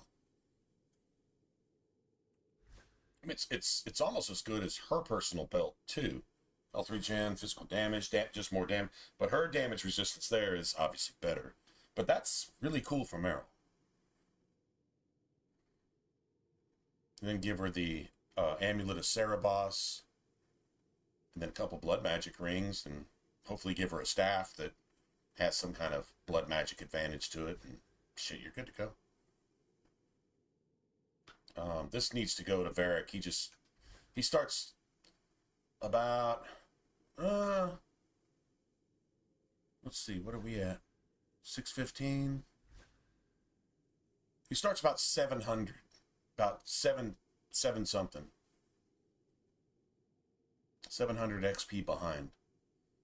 Just because, well, he's not with you in the tutorial, obviously. And it'll catch up somebody who's not in your party to a certain point. Origins does the same thing. Like, I think, like, if a person is, like, just barely in, like, level 6 and you're almost to level 7, you can, like, leave, go hit level 7 and come back and they'll be, like, right at level 7. It'll level them up to you, but then XP that you gain outside of that, it won't give it to them, or some shit like that. As soon as you level, everybody else dings at least one level behind you. Kind of cool how they work that. Sorry. Okay, let's see. I need that. This is not good. And yeah, that takes 20 strength. Just put that on later. And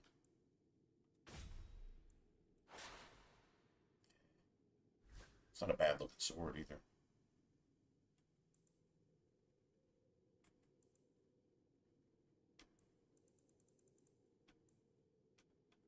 No rings or anything else for me right now. Bloodstains take just weeks to clean up. Don't ever forget this. Gotta have that. Gotta have that. That's mandatory. Then we need 3 of these. Yeah, my rock armor potion is 10% damage resistance for 30 minutes.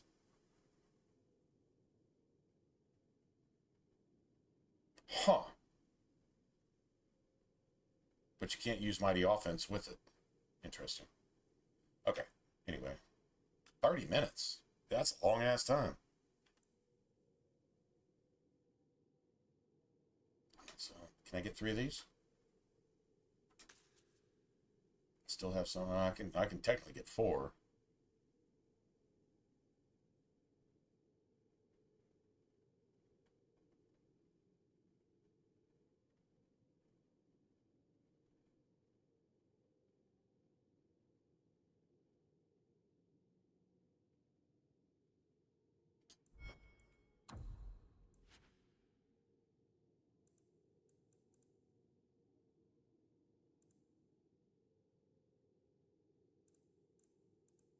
Okay. Technically get 4. See, I need to get the Rune of Frost.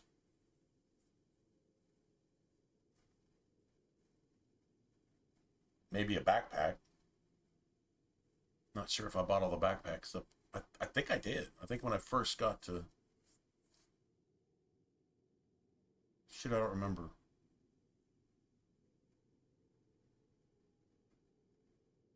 I'm gonna look at some of this stuff. I'm now, as a mage, I'm never going to use this, right? But percent of the user's maximum health. Holy shit. That would suck as a rogue because my health is always like minimal. It's probably not even 200. Like, it's literally 1 point of extra damage.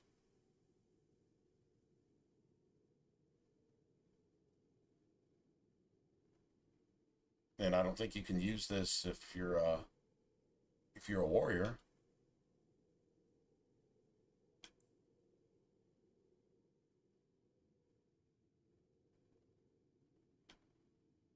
Oh, okay. Just had to look at it. Dude, since I played this game, I don't think I've ever used poisons and potions and grenades. I did a little bit in Inquisition, but it was, well, Inquisition was just different. Didn't have tactics, didn't have some other stuff. Origins, I'll use a grenade when I have them. Almost basically if I've got a rogue. If I got a rogue, I'll use them. Although anybody can use them, I think, as long as you have one rank of poison making, you can actually use poisons. Even if you're a mage. So you can, like, throw grenades if you want. Which is kind of cool. But, let's see. I could already just have this for Fenris. Okay, now I'm completely friggin' broke again.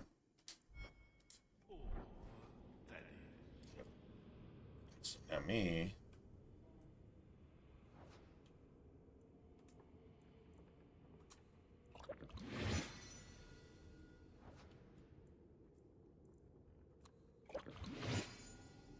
We're the only two that need these. One for Anders, one for Fenris. So we don't have to buy any more of those, but now we're completely broke.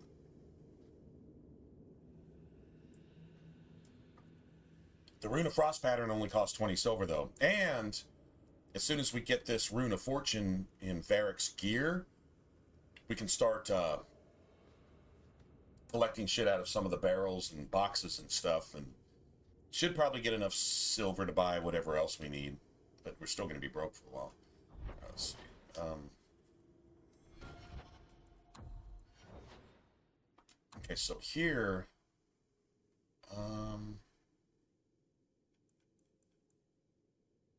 Dude, I don't think I need much here.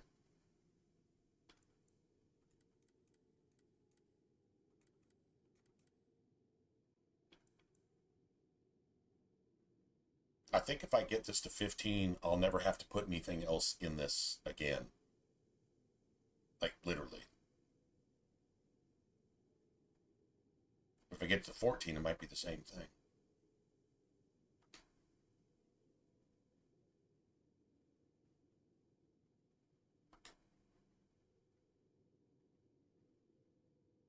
I wonder, who's going to use the Silverite belt? Because it's like +1 to all attributes. I could use that.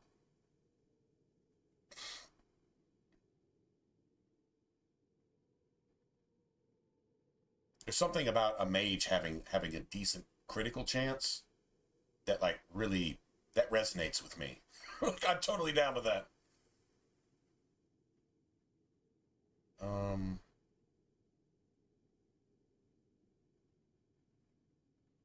I don't think 1 point magic, like if we're min-maxing, honestly, like a point really, like, I don't, like, if I put a point in this, I don't even think it raises your DPS.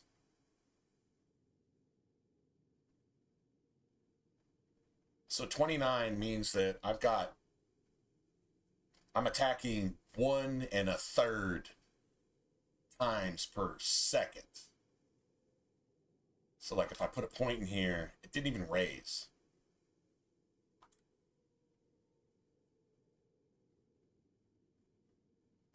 Yeah, see? 1 is 30.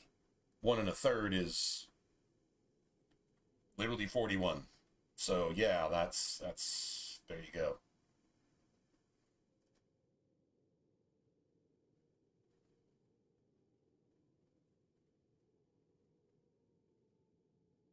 I'm just wondering if we should put any points into Constitution. I mean, I even give points, even like if I've got Bethany. Bethany will get a little bit, but I keep her like, it's damn near a like 4-to-1 ratio or something.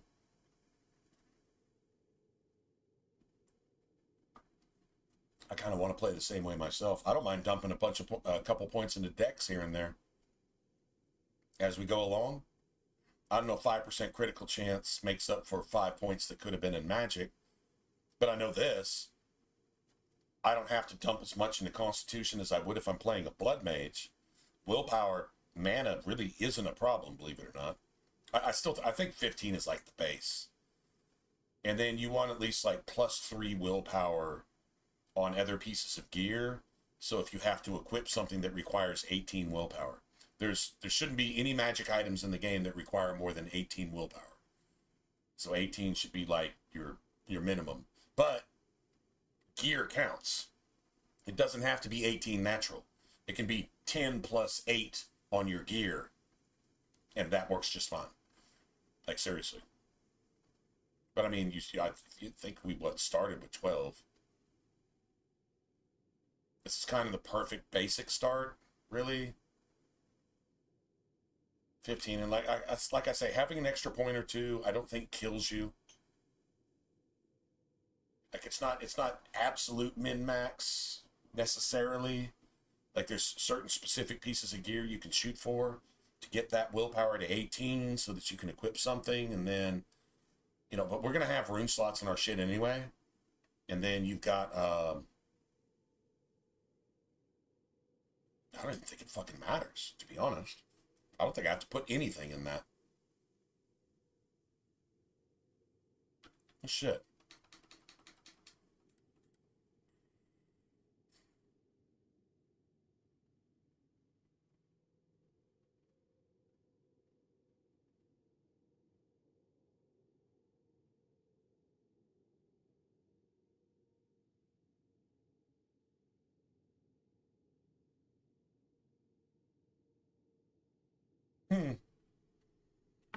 Well, because we got DLC stuff.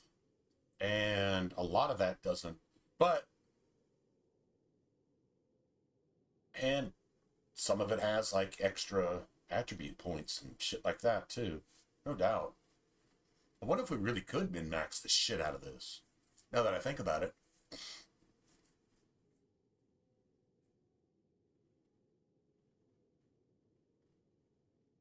Anything with +1 attributes, I don't need blood magic shit, so I don't have to wear blood magic rings. Any rings, belts, amulets that give +1 to attributes, I can get that willpower. And there's 1 or 2 pieces of gear that I think have attributes, and yeah, no shit, man. Normally I just get it to 15 and I just leave it. And I never have a problem equipping anything.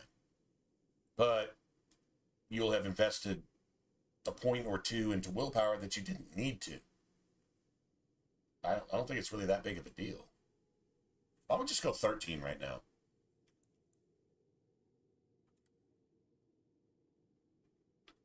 So I can put all the rest of this shit into magic. I still only have 82% attack. Isn't that crazy? Still only have 82%.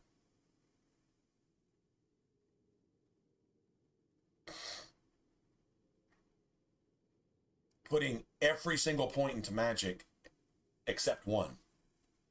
And honestly, if I made that 29, it would probably, it might show 83% or something like that.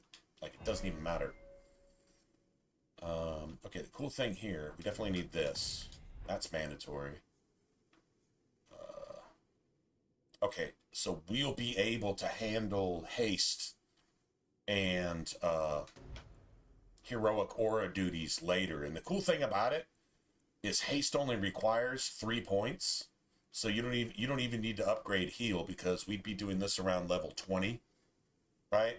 And start putting points in here, and you can just put your point, your second point, third point. You only need 5 points to get upgraded haste. That just requires being level 11. But we'll be doing it level 20. So, yeah, that requires 3 points. So you have to put 3 early on if you do this shit before, like, level 11, 10, 11, whatever. Then you pretty much have to upgrade this. Because, yeah, you can't do... Well, let's see. What was it? So you have to wait till level 7 for that. And 7 for this. Oh, yeah. If you want haste at level 7 from your mage, you have to have 3 points here already.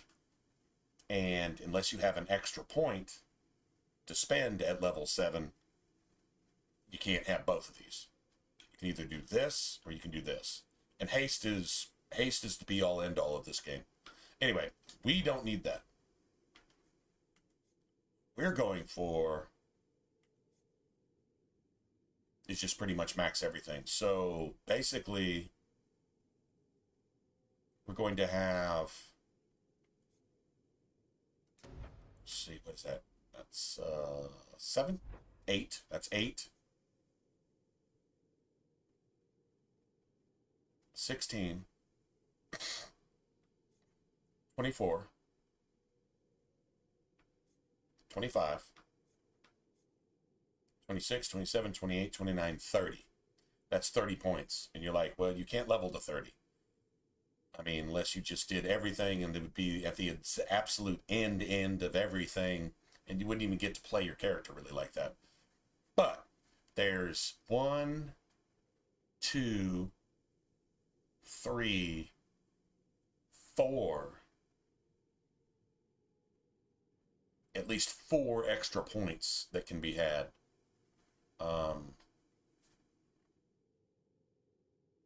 So if you hit, like, say, 28, you'd have like 32 points. I think it may be more than that. So you get a tome here at Black Emporium. You get a tome from Hubert. Then in Act 2, there's a tome up in Sundermount, and then you can get a talent point from doing Fenrir's thing. You just make a deal with the demon, because fuck it, it's a mage that's going to get possessed anyway, right? Might as well get something out of it. And get a demon out of Kirkwall. There's plenty of blood mages and demons already there. One less is always good. And then, I want to say in Act 3, there's a talent point from somewhere, maybe. It might be 5. I know there's a potion to give yourself a guaranteed point, but all it does is just levels you. So what you want to do is you want to level basically towards the end, and that would probably be like the last point drinking that potion that would actually get you here. But by then you should be about level 26. So plus 4 or 5 points, that puts you at 31, 32. Ideally, I'd like to take Force Mage, and I'd like to get this, which is Fortitude, which means it's almost impossible to interrupt you in your attacks. That would be cool to have. I don't know, man. You'd be playing most of the game without it, so you'd probably be used to not having it. It just means you don't get knocked back as much, and you might not even be stunned, but you won't be interrupted. Like if your allies have this, you won't see them just standing there while an enemy's around them hitting them. What that means is they're actually being stun locked. You won't see the animations, but they're actually being stun locked. So like that's actually, so it's like, why is my AI just standing there? It's not always just standing there. Sometimes the enemies are actually stun locking them. You just can't see it, but that's actually what's happening. It happens to Anders all the time. Because every time Anders heals, guess what? Every time Anders casts haste, guess what? He's drawing all the threat. So anyway, so that would be cool to have. So you could call this a Force Mage, sort of. We're not using any of the Force tree. I'm not using any of the Blood Magic tree either. What I'm going to do is I'm going to take the best of everything from these 3 trees.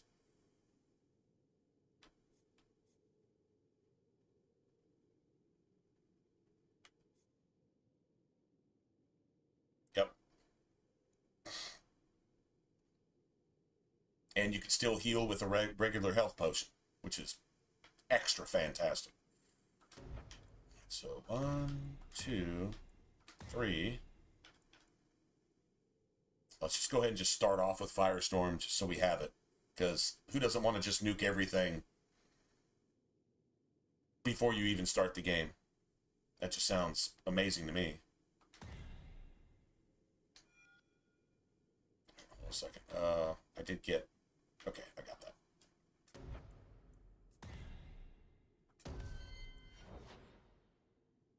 Okay, now Varric...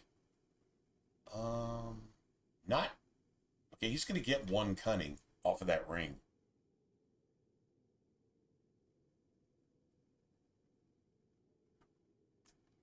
He's going to get 1 cunning off that ring. He needs to be at 40 going into the deep roads. 40 cunning.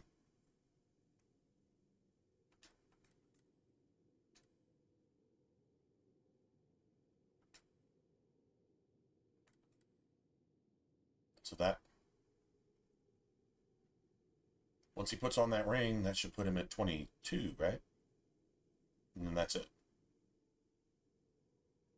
I think he's set for like rings and amulets and belts. He's set for the game. Like he's literally like done.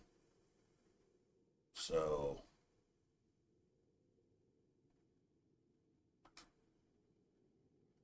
16.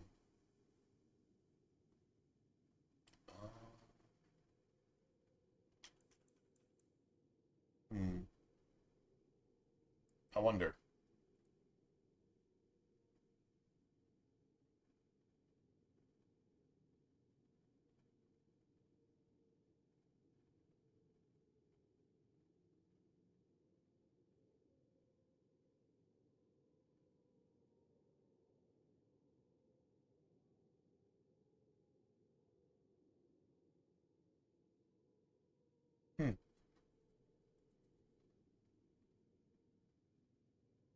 Wonder how much his gear is going to level up too, and at what point. Probably like every 10 levels would be my guess. Gonna raise up like a notch. Maybe 5.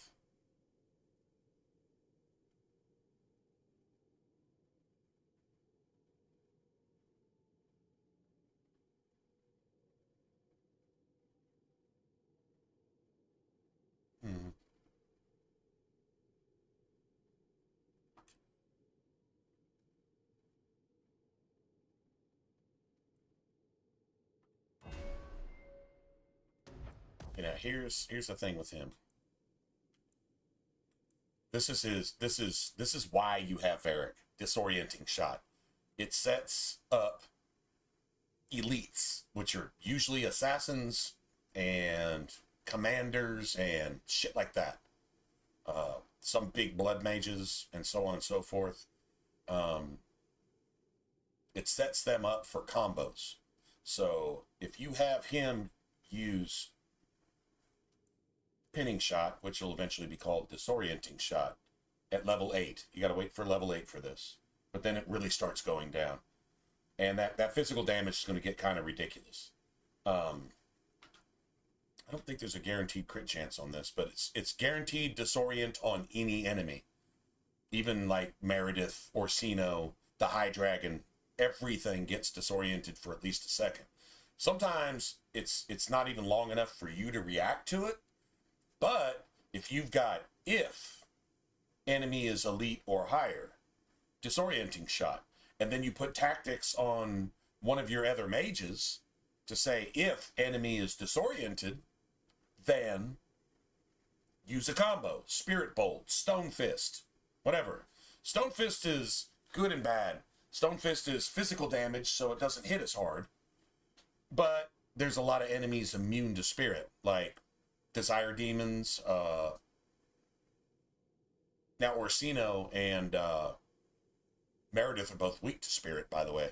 But Orsino's like the most powerful blood mage you've got, but yet it's weak to spirit damage, where every other blood mage is actually immune to spirit damage, which is weird. But like Orsino becomes like a flesh golem. Like I guess Orsino sacrifices any defense to become this like complete absolute fucking like Anvil of the Void abomination thing or something. In order to get this though, you got to have 3 points to have this. So might as well take this now. Like literally just take it now. And then what we want now, I would, if you've ever watched my videos, I would always go speed, because speed is king. And it really is in Dragon Age. But speed doesn't really matter if you can't hit shit. So I found a lot more use out of Varric, who I put a lot into cunning, so I don't put a lot into a dex. So his attack stat stays like really, really low normally. But if you let him do this, he's not only got a crit chance plus 10%, which is fantastic, especially for him, because he gets a bunch of extra crit chance with his Bianca abilities and gets a bunch more attack. So with a dex of like 30, this dude will be rocking like 150% attack. Dude, it's ridiculous. Anyway, so I have him use this now. And yeah, he just gets more if you upgrade this shit. You can fill this tree right here if you want with only one other point. And then if you do put one other point, you can put another point here, and then you can get some bonus from all the trees with that. Don't really need that investment. Honestly, this by itself is pretty much enough. I normally never went above this until I got towards the end of the game. And then I ran out of points to put into Varric because, well, he was doing his job, right? So it didn't really matter. So now this, and if you do fill this out towards the end, maybe by then you could switch to speed if you wanted to fill this out, and then you get some small bit of attack in speed and get, you know, a bunch of extra speed and even cooldowns on his talents, but it's really just pinning shot, so it never really matters. Like this right here was a game changer when I started using this for Varric, and I started using it for my dual wield rogue as well, because I was just hitting all the time. My attack was closer to 100 than anything else, so even my basic attacks were hitting harder. Instead of flashing ones, I was actually flashing like real damage, and I was tearing enemies down faster. Not 5% faster, but like 40% faster. Mathematically, it made sense, and I was like, okay, cool, learn something. So anyway, so that's one big change. Like, big change. All right, so this doesn't even start unlocking. You can only do this at 7. And you can't even get this to like 9, 12, 13, you know. This will be in the deep roads. And you definitely want this because this actually counts towards a point in this tree. So like this says you need 3 points. This plus this plus this equals 3 points. You can actually upgrade it immediately. You just need to get friends with Varric. It's hard to make Varric an enemy. It really is. But can't really do anything about that now. I would like quite a few of these things. I like this at level 5. I do like Goad with Aveline so that you basically get like a double taunt.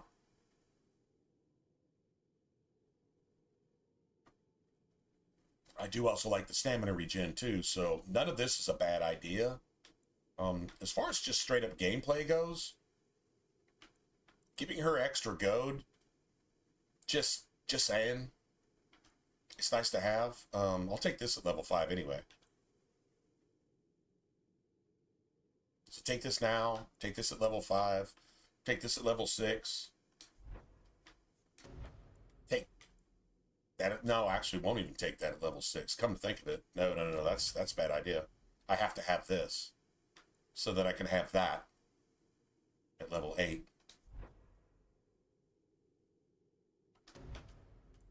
So at level 6, there's that. But still, level 5,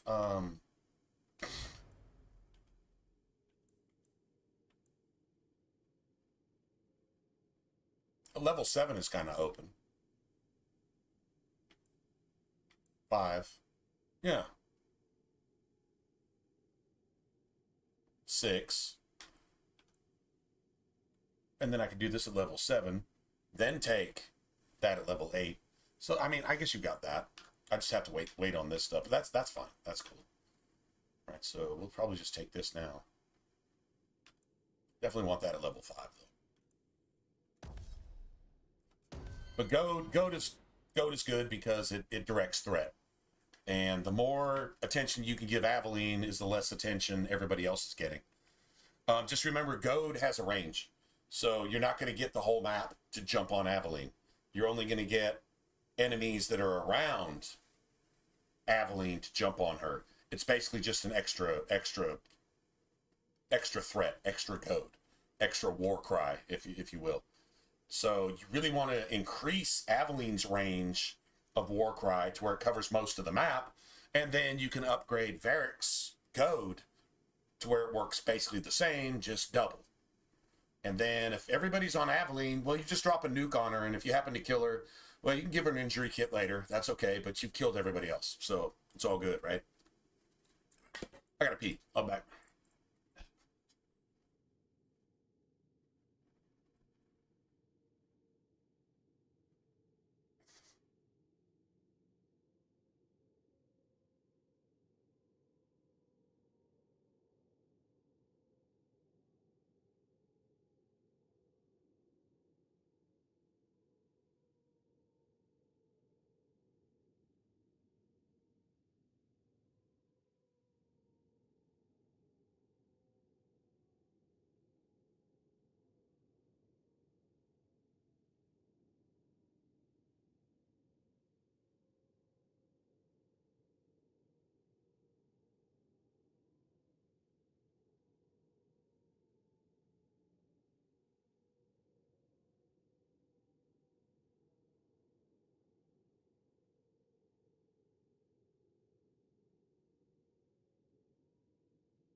So with her, we just got to get her strength to 28. And then we start going 2-to-1. Just 2-1, 2-1. That's why I gave them all their belts and rings, because whatever artificial stats they've got from their equipment, now I see where it's at, and you just get a 2-to-1. So, Forge 5, 26, 27, 28, probably put that extra point into willpower, and then 29, 30, 15, and eventually, if her attack's sitting at 100 when she levels, right? Her attack's sitting at 88, right? Once you get her strength up there, if you 2-to-1 her strength real quick, she's going to be at 100. And all you need is get Anders in there to do heroic aura. That gives a huge attack, critical chance, and damage bonus to everybody.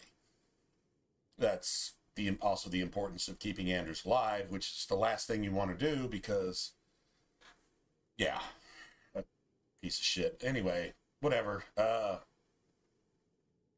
right, so there we go. And then with her being sword and board,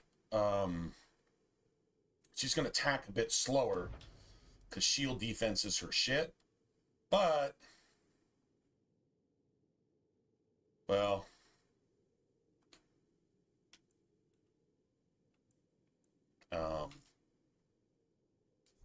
she's going to want this eventually. And this is 100% stagger chance, even on a dragon. Even on Orsino, Meredith, any enemy in the game. It's guaranteed they can't not be staggered. And then it's also got a small AoE on it too. And it decreases the cooldown, so she can use this every 10 seconds. So she can almost stagger like a two-hander. Now, if you're playing sword and board, as you know, as the actual player, as Hawk, you've got no,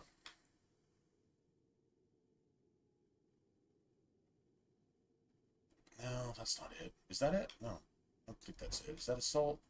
I think it's a Sail. There it is.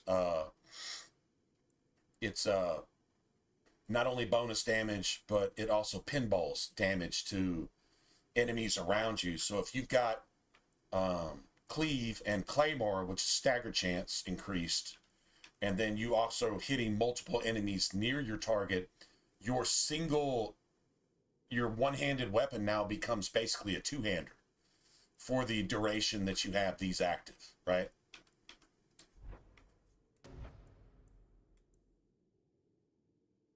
Yeah, this is just a well, this is actually a combo, so it's not bad to have this either, if I remember right. Oh, no, this is the one. This is the one. It only shows like 58 physical damage, but you triple that. Okay, we're only level 5. Once you get to like level 20, that physical damage is going to be like 200 or 300 or something, right? It's gonna be stupid. And then you triple that when you're talking about a disoriented target, so you can actually combo like a mage would on somebody that Varric has disoriented. So if their Stone Fist is on cooldown and their Spirit Bolt is on cooldown, you can actually use this. And even if they're not disoriented, if you hit a crit with this, dude, it hits hard.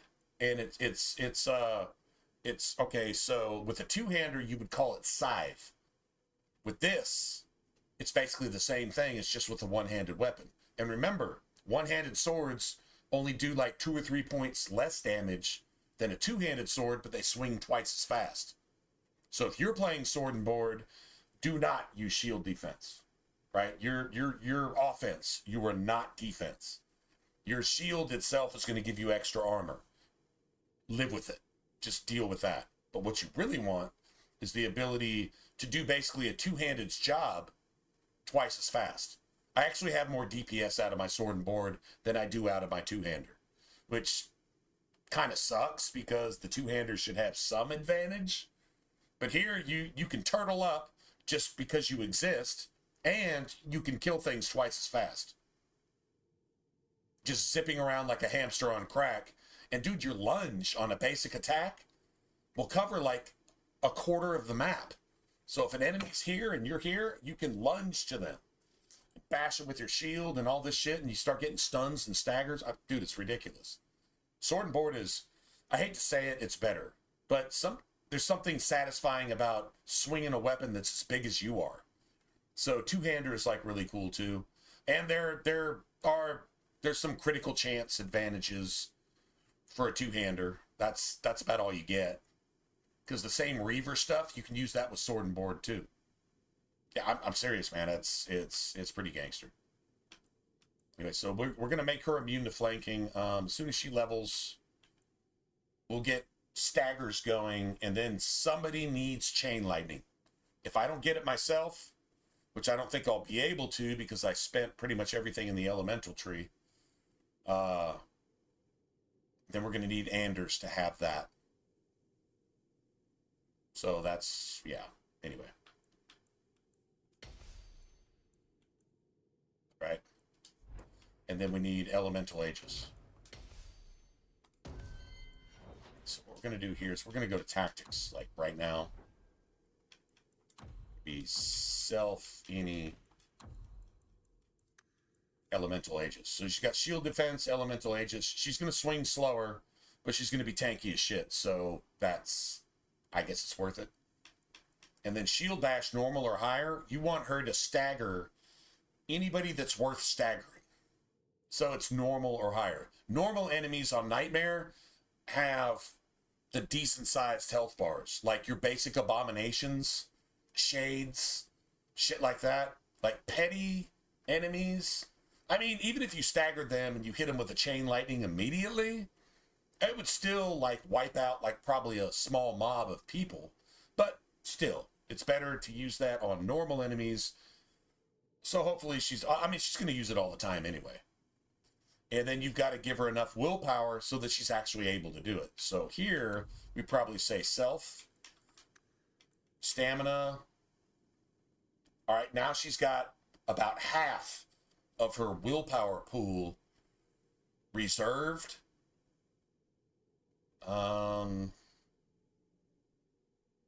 That means she's going to drink one of these as soon as she uses any ability. And then this is going to be on cooldown for 30 seconds to a minute. So maybe you could say like this. Maybe. But if she gets down to 11%, she's going to wait forever to actually use another ability. We don't have her doing much, just taunt and shield bash. That's literally her job, is to do those. She really has one job. To taunt and shield bash. I mean, well, it's two jobs, I guess, but whatever. So we can do this.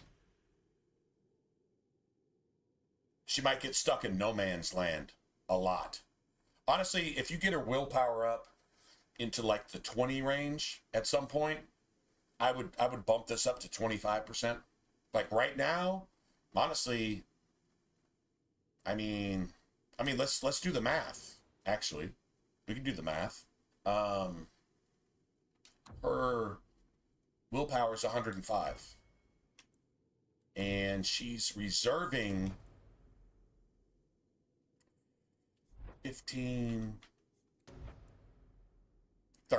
30% of how much? 30% of 105 is, well, it's 30. So she has like 70 stamina now, at least for now. That's without giving her any other abilities. 70 stamina. So if she's going to use her abilities, shield bash only costs her 10, which is cool. And then her most important thing, which is taunt, costs 30. So that's 40.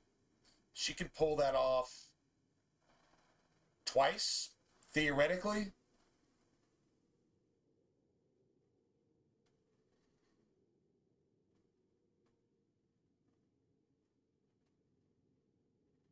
Not really even twice. Anyway, taunt is her main thing. Let's just see if it works. If the tactic doesn't work, we can bump this up to bump this up to 25, but she's going to use it like after her first ability or two.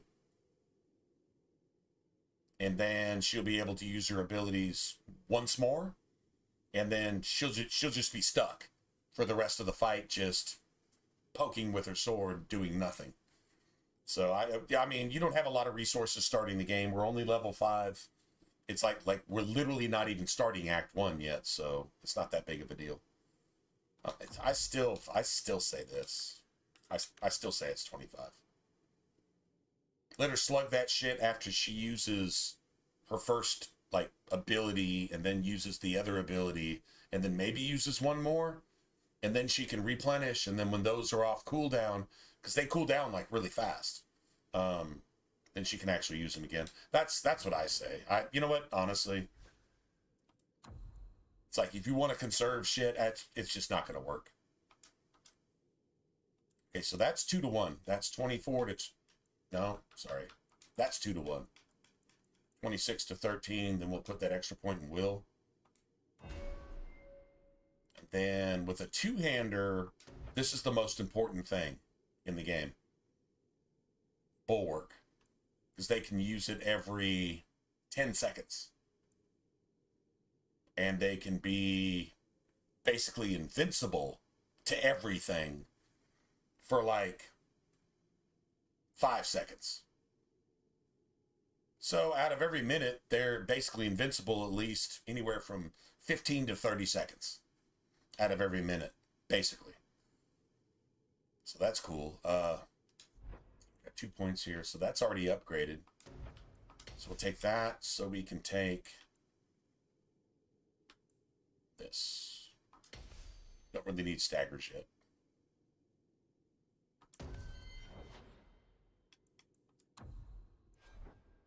All right, so this is just basic shit. Self, health, minus 25. Health potion. Yeah, honestly, I don't like. There's not even like a passive being held up, so Carver isn't going to use any shit. We're actually going to drop Carver like really soon anyway, so it doesn't really matter. We're almost 100% rival with him though, which is cool. Because Carver's kind of a bitch. Just saying.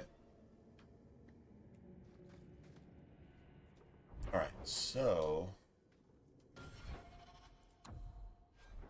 everybody's got their shit. Got to level... oh, he's going to level up the first time he opens the chest, probably. Right? Like, I mean, seriously.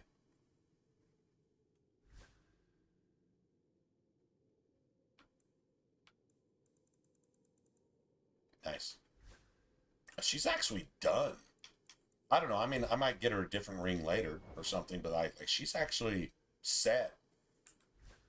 We'll drop the Amulet of Influence after the Deep Roads. After that, there's it's something called the Amulet of the Brass Nug, and it gives you like health, willpower, and like health regen or stamina regen, something like that. Anyway, it's fantastic for any tank, basically. But I want her to earn as much money as possible through Act 1 before we get to the Deep Roads. So, yeah, we're good. Anyway, so that's the gist of what we're actually doing.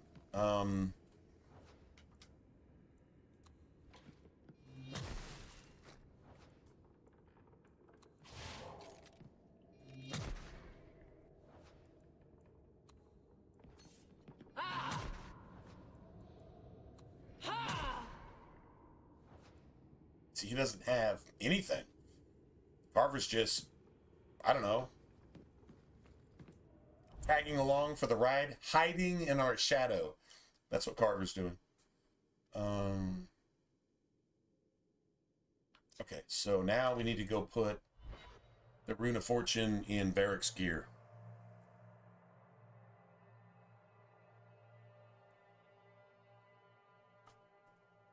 Oh, we'll be here for a while. Chaotic, yeah. We'll be here for a while. They banned me from Twitch. I hurt somebody's feelings. My friend. Well, if it isn't worthy, the dwarf with the incredibly ironic name. I only advertise the truth. You still with the Red Iron? It was just a year you were with them, right? Still trying to ferret out everything. Anyway, what's going on, man? I see. Of course. Stuck at work? How Well, else do you shit. expect a At least you dwarf got the to stream make a up, living? though. I'll tell you what. I still have my old contacts. You need some rune crafting done, I can arrange it for you. Take care, Hawk. Don't get... You are, of course, multitasking. You've got the stream up and working extremely hard, doing absolutely everything you're supposed to do, and then some. We all know this. True story. Please tell me I bought this backpack already. Well, good luck to you. Please tell me. I did. I actually did. Like, seriously, bought that already. That's fantastic.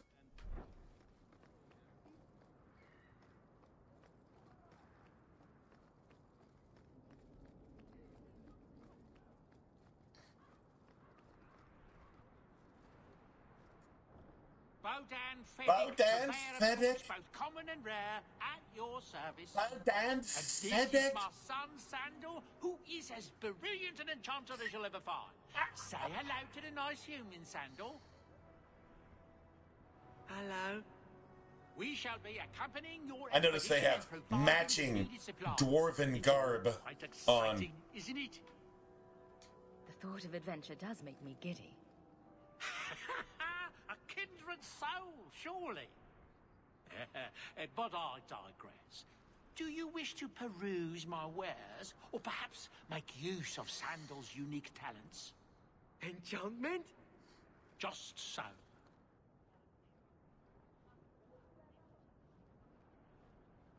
You two don't seem the sort to hire onto this sort of expedition. My son and I have never played it safe. Never kept to the tried and true roads. In fact, I guess YouTube is going to be our home for a while. while accompanying the hero That's cool, of man. Ferelden, legendary Grey Warden and Vanquisher of the Blight. But to be honest, it's like super chill here. And I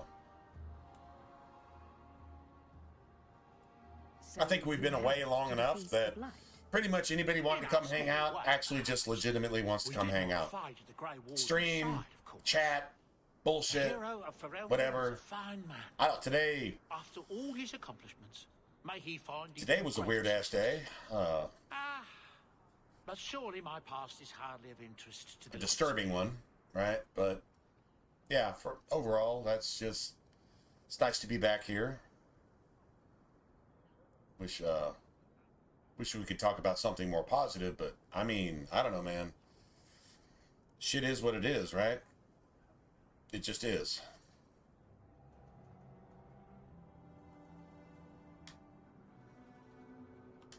Yeah. Let's see what your son can do. Anyway. Enchantment! Enchantment! Yay! Sorry. Yay!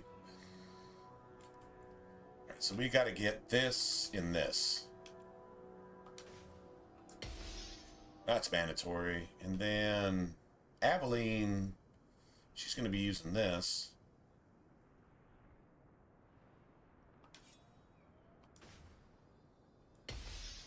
That's fine. Hmm.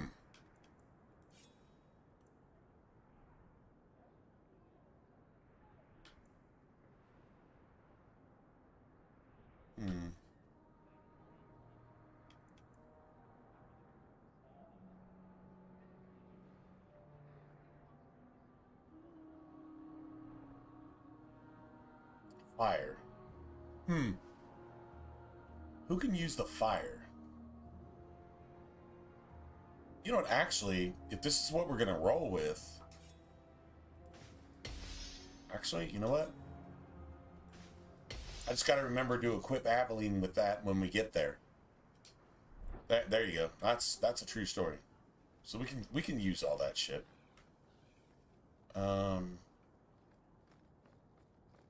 Okay, so now we need like a... We need to do a sweep through all the different areas. This is going to take a little bit. There's a couple fights here and there, but for the most part,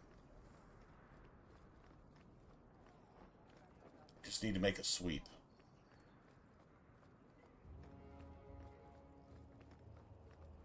Get up into the keep. That's a big part of it.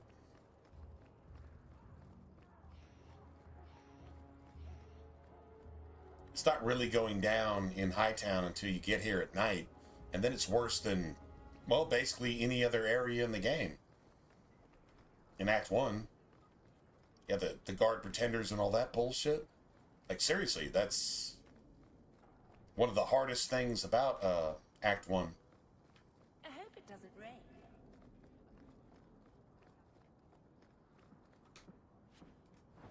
Damn it. Oh, wait, let's see.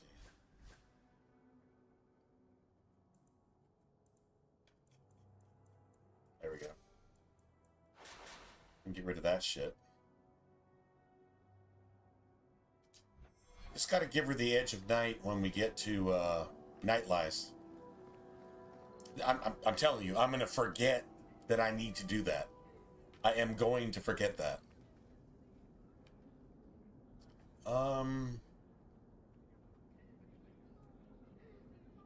We have to seriously come back here. You know what? Fuck this. You know what? I'm not going to do my exploring yet. Now let's go back. And we'll talk to Varric. And we'll go get Anders unlocked. Whatever.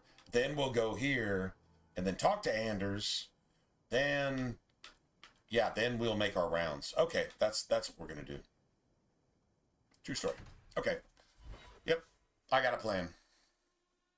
That's the easiest way to just turn in all of our shit and get everything done that we need to do. It's kind of like a pattern, I guess. Whatever. Sort of. Something. Whatever. Yeah. Anyway. So, Carver. But we can go ahead and grab all of our shit. This is our only chance. You're so damned proud you couldn't pick up a trade. Take a Ferelden apprentice. Maybe in another could work my way up. Fine, let's crawl down. Piss boy. Piss boy. I hold the king's piss pot. That's my job. Piss boy, come here. No, you're not even qualified to be a piss boy, bro. You're too proud, even though you don't have anything to be proud of. Like I mean, like literally talking to Carver. Right? I mean, true story. That was like 2 silver. It's actually, that's like a lot.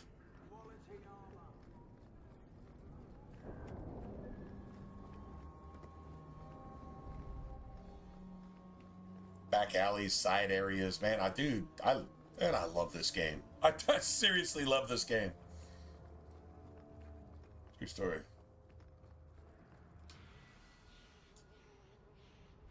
Alright, so Varric just leveled up. God damn it, I keep doing that.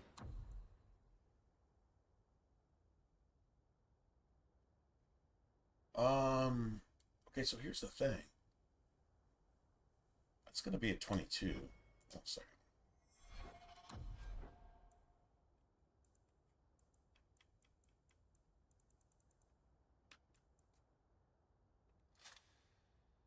Okay. So that's at 22. 18 is only going to be 6. Yeah, I mean, no, it's going to be 6 levels.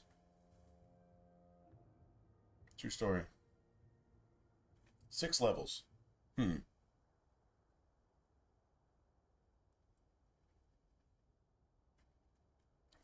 put us at 11. I mean, it's pretty much where we need to be.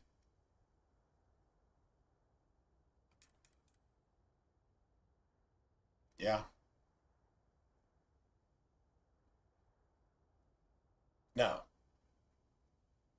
Put us at 10. Okay, so I can throw some into Dex at some point if I want to.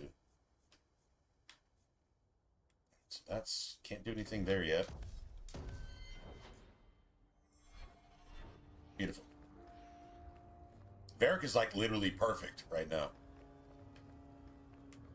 Seriously. I need to figure out.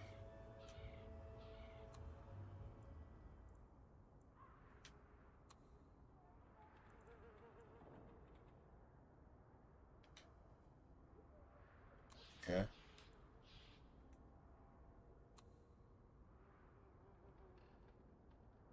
Okay. That'll work.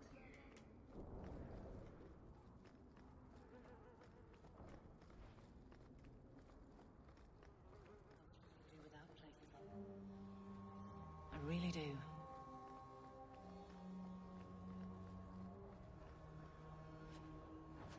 So what's Aveline saying? Just get rid of the elves entirely? Is she being like extra human about it?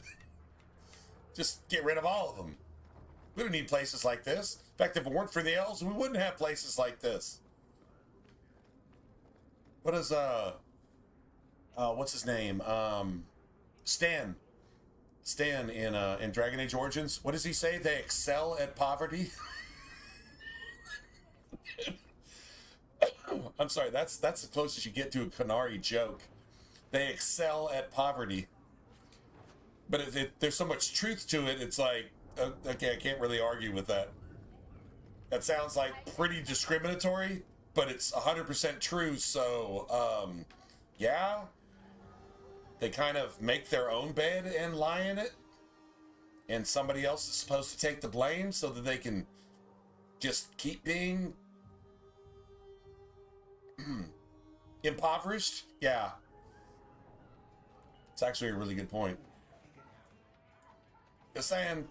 True story. And that's a fact, is it? That's a life lesson there if you're willing to see it. Start in Ferelden, a dirty backwater full of dogs and the occasional sheep. Dirty backwater full of dogs and the occasional sheep. Looking at this all wrong. Whatever it is you're about to say, I'm not interested. So, here's the thing. We need to find a way into the deep roads. Bartran can lead us to the right place once we're down there, but we need a good entrance. Any entrance would do, wouldn't it? Well, unless the dragons. Yeah, unless the dragons. We need an entrance that's close to our destination, but isn't already plundered or filled with darkspawn.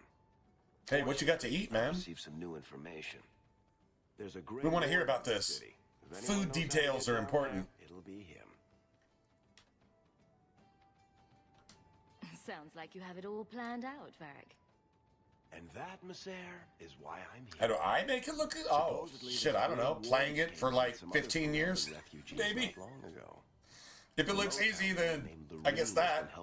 Haven't really done anything yet. We're just kind of getting set up right now. He is. I'll keep after my contacts. Tactics. See if I can drum up any other work. Tactics are the main thing. I'm a professional younger brother. But without good tactics, yeah, just... When things go wrong, and they always do, that's where all the fingers... The beauty of the game is that it allows for tactics settings that control the AI to such an extent that you can maximize... You can maximize your gameplay when you're penalized by Nightmare. Like, Nightmare penalizes you. A lot of shit just doesn't work. If you want to use it, you're going to kill yourself 90% of the time, right? So you just avoid the stuff that kills you and then use the shit, and then you have to learn combos and stuff, right? So, like, it's tactics. You want your AI to pull off as many of those combos as possible to make fights doable. I mean, that's really what it comes down to. Tactics, tactics, tactics.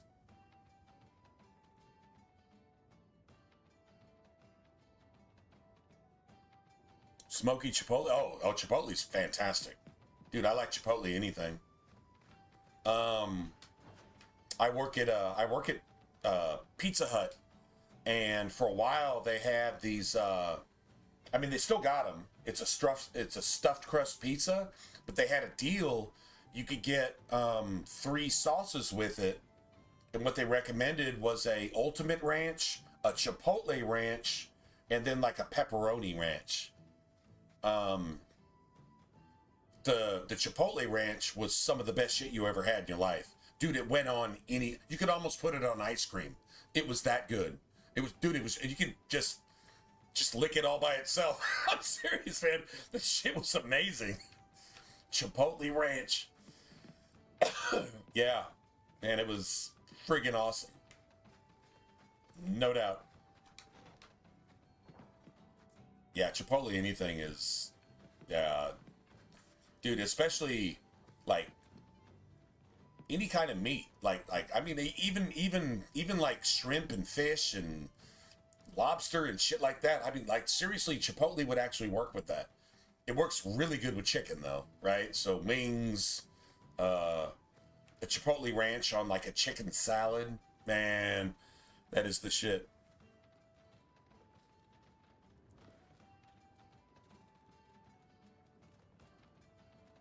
Oh yes, yes. Doritos and wings. And right, a Mountain Dew, right? Or did we get like super exotic and go with like a white Chardonnay or some shit, which doesn't even exist, right? Oh man, sorry. Did I grab this? I think I did. Yeah, I did.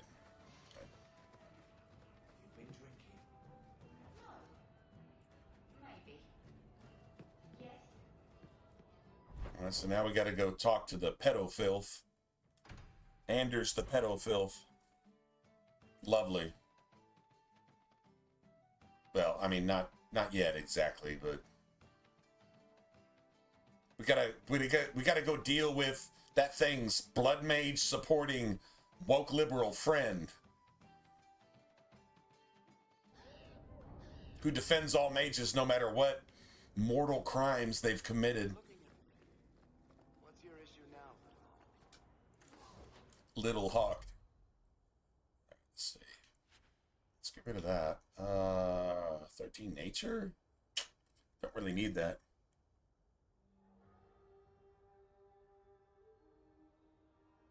Oh yeah, absolutely. That's 100%. I mean, Mountain Dew with wings. I mean, bro, like, you might as well eat it off the top of your Xbox because I'm just saying. Just saying, like that's it, that's all. Okay, I can sell that shit, but get rid of that. When did I get my staff?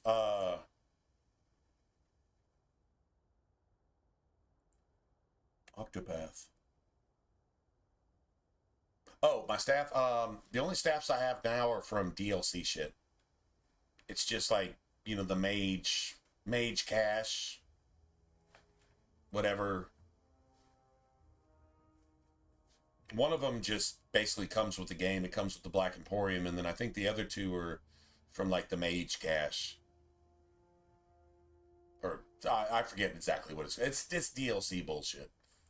Basically, it's good for a while. It makes Act 1 move along a little faster, type thing. I mean, I'm not adverse to using just a straight vanilla run, but you got to like recalculate a couple things.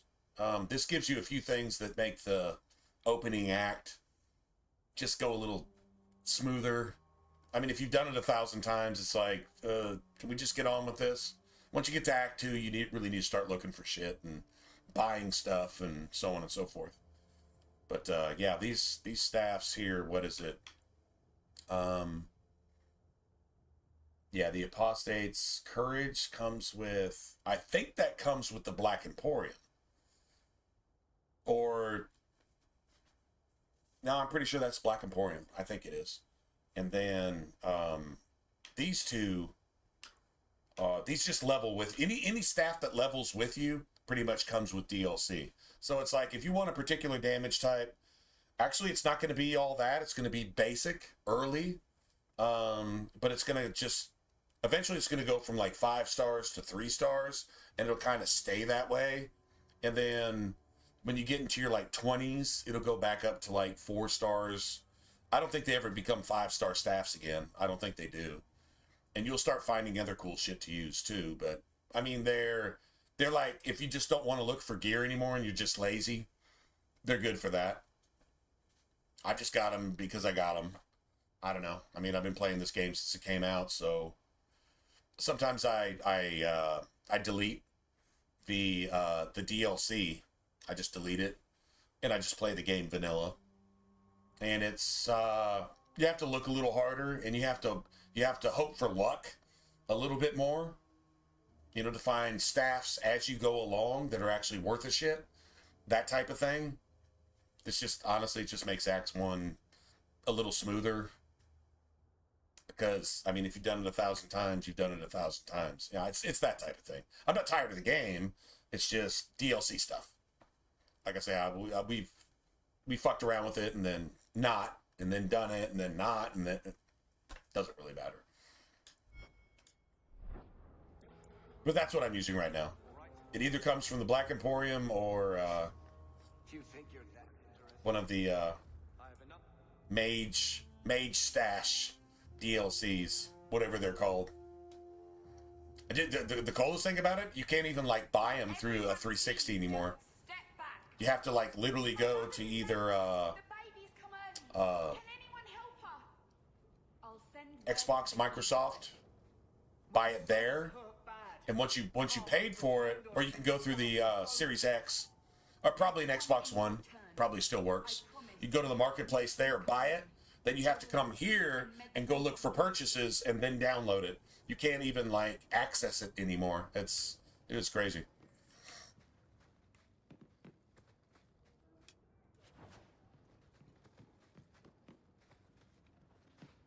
All right, so we have to have this. This is mandatory. Let's see. I can sell that.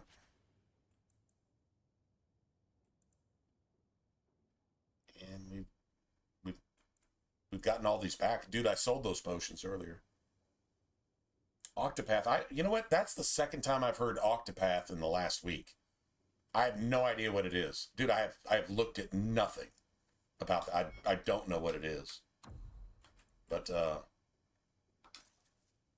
when you hear about it, that usually means it's something. So I'll tell you what, there's been AAA titles that have come out. And dude, you don't hear shit about them. Like, not even like 2 days after they came out. Dude, they're so hyped, and they're 20 out of 10 on every game ranking ever. And everybody just tells you to go buy it and spend your money on some dog shit. And then after it comes out 2 days later, like nobody you know. And it's supposed to be like, okay, so anybody I'm talking to is probably going to be an RPG fan on some level, right? And then 2 days after it comes out, nobody's talking about it, except for you got that one guy who just refuses to believe that he got ripped off, and he's like, I'm still playing it. Dude, you're on stream. You're watching me on stream play something that's 15 years old. No, you're not watching that game that's 2 years old that you just wasted $80 so you could get a special edition of it. No, you're not playing it.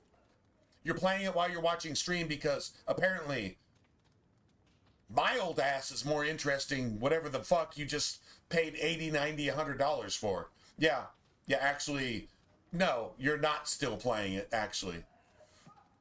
Keep lying to yourself. And then 2 more days later, that person either just feels called out and they just never show back up, or they do show back up and they're not talking about that anymore, because guess what? It's the piece of shit that if you played it for 2 days, you wasted 2 days of your life that you'll never get back. It would have probably been more wisely spent staring at the ceiling than playing whatever piece of shit AAA developed fucking multi-billion-dollar game that was, because it was complete garbage. Am I right? So if I've heard something twice in the same week, it's probably a decent game. That would be my guess. From Ferelden without trouble. But I can't give priority to anyone who's already found work and lodging. Nice. Yeah, you know what? Actually, since I've heard it twice now, I might as well write that down, and then once we're done streaming tonight, I'll go YouTube it and see what the hell you're even talking about. And I'll be like, oh my God, I've never heard of it. That's probably going to make it at least a decent game. And if I can barely find it, it's probably a great game. Because if it's rated 11 out of 10, it's going to be a complete waste, woke piece of fucking garbage, rip off the gamers, and try to make everybody stop playing games as long as they keep playing games and give you their money for games that they don't play anymore. How many games you got sitting on the shelf that were rated 11 out of 10 and they got more dust on them than your great-great-grandma's coffin, right? Sorry, not trying to be personal, but just saying. How bad is it? It's really that bad. And it has been for going on about a decade and a half, so... I hear you know where I can find a Ferelden Grey Warden. Oh, shit. Hold on a second. Oh, back. Only Ferelden Grey Warden I've heard of slew the Archdemon to save us all. Fat lot they care here. We're out of the Blight's path now. Why would you need a warden? The healer was one of them once, wasn't he? A warden? Well, he's not now, and busy enough without answering fool questions about it.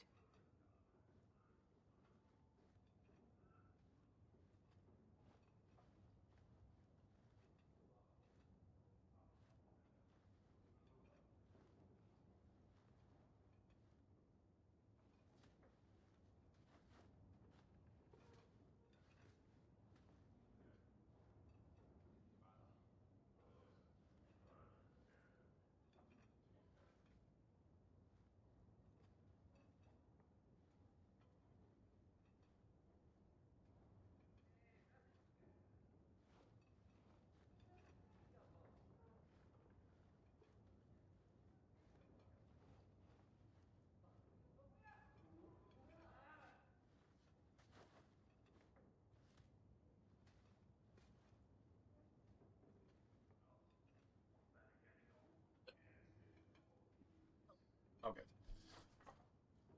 Got to be aware of... Well, I've had electrical issues in this place since I moved in, so... Yeah. Anyway. All right. Then I'll only ask very smart questions. I do not joke. Why does nobody have a sense of humor in Dragon Age 2? The only person with a sense of humor is you. If you're playing Hawk, you have a sense of humor. Nobody else does. Except Varric. Varric has a sense of humor, but nobody else does. Their wounds, delivered their children. And yet he needs to hide. He's a good man. I won't lose him to the blighted Templars.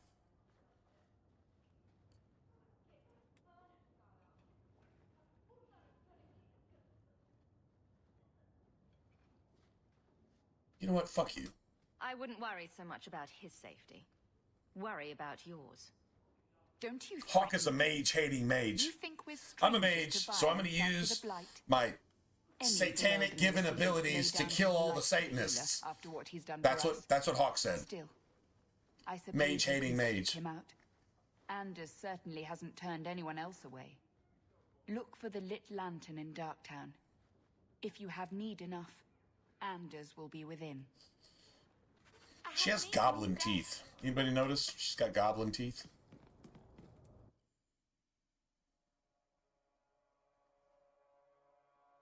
Okay, well, it's probably time to just kill everybody really fast. That's what I say. How about these old school loading times? Huh? Is it nostalgic or what? Like, seriously.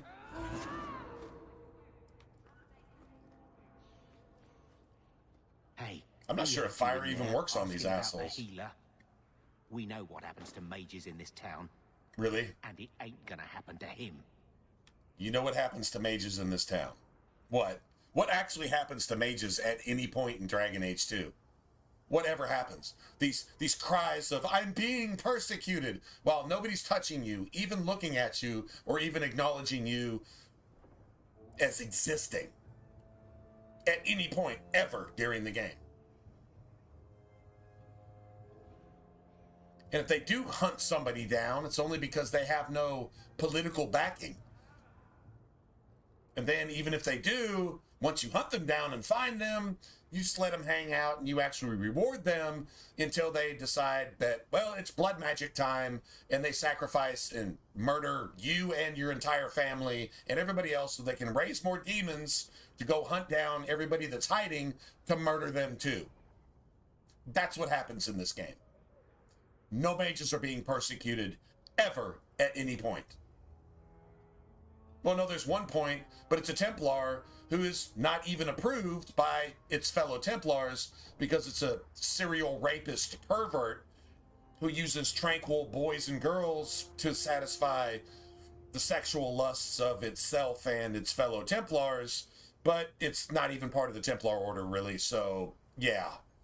Now, at no point are mages actually persecuted.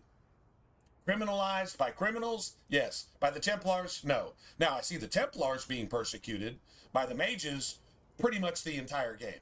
They're the victims of every murderous, fucking violent, woke crime you could possibly think of. They're getting stabbed in the neck while they're just trying to ride the train in Carolina. That's what I see. But I don't ever see that happening to mages. Ever. Interesting. Look at the reality and not what the narrative is, and you'll do better in life. Yeah. True story. And you won't sympathize with Satan and hate God because Satan has brainwashed you. Give that some serious thought. Or don't. I mean, that's your choice, I guess, but whatever. Anyway, let's kill all these people. Like a good idea. Because they're brainwashed. These folks a little These people drank the Kool-Aid. They watched MSNBC and said, yeah, that's the truth. Not doing anything.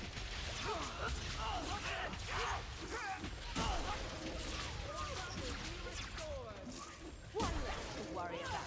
I mean, never get on our bad side. Nice. Seems to be Yeah. Luckily, I didn't nuke my entire party, but it's really nice to drop meteors from heaven on the bad guys. Here, have some meteors from heaven. My treat.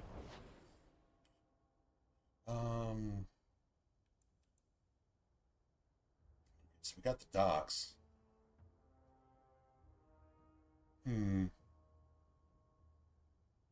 There's something you can do to unlock, you know what? It doesn't even matter. Let's just go here. You almost have to make like 2 rotations through the entire city just to turn in all the stuff that you get. It's worth silver. It's worth XP. You'll level up once or twice. All good.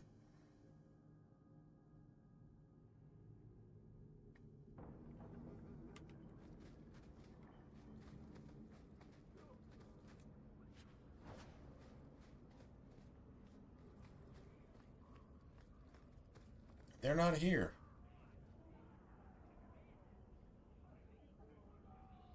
Why are they not here?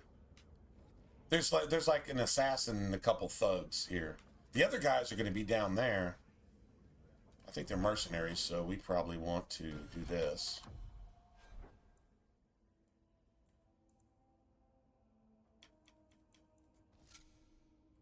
Whatever. We want that, I guess. Picking through the droppings of Hightown.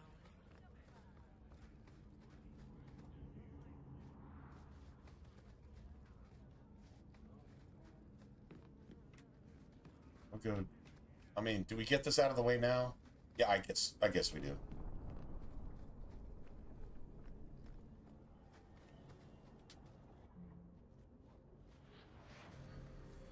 Like, if there was a mod to just remove Anders from the game and everything having to do with Anders from the game, I guess you'd have to remove all the bad shit that happens in the game, but yeah, this is like, I hate this. I hate having to deal with this thing.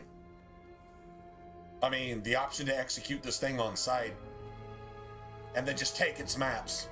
That'd be a great mod. Execute this thing right now for being a fucking pedophile, murderer, terrorist, rapist, pimp, whore, piece of shit, and then just take its maps and go on with the rest of the game and just fill in the void with something that's actually worth playing. I mean, like, this thing is a good example of the world, and you just can't escape it.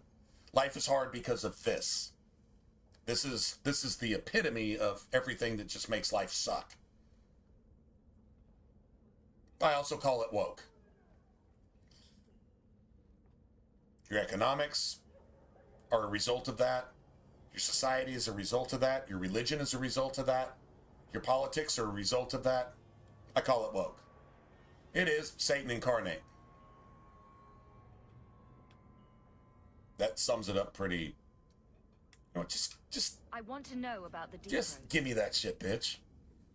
Did the warden send you to bring me back? I'm not going. Those bastards made me go. This is supposed to make this thing sound like kind of cutesy. He hated the deep Oh, roads. Sir Pounce-a-Lot. We're supposed to sympathize. It's supposed to scratch the itch of all the cat people who might have blue hair and might really just hate anything that's actually, you know, good and love everything evil and just say, well, even if I'm not pregnant, I'm going to go try to have an abortion anyway. You know, those pieces of shit. Yeah, this thing caters to that type of thing. Oh. Not sorry. This is how we roll here. Truth is truth. Just saying. I need to know how to get into the deep roads. You can tell me willingly or not. Don't threaten me, little girl. You can't imagine what I've Shut come up, through to bitch, get here. little girl. I'm not interested. Although, a favor for a favor. Does that sound like a fair deal? You help me, I'll help you. Listen to this. Let's be more specific.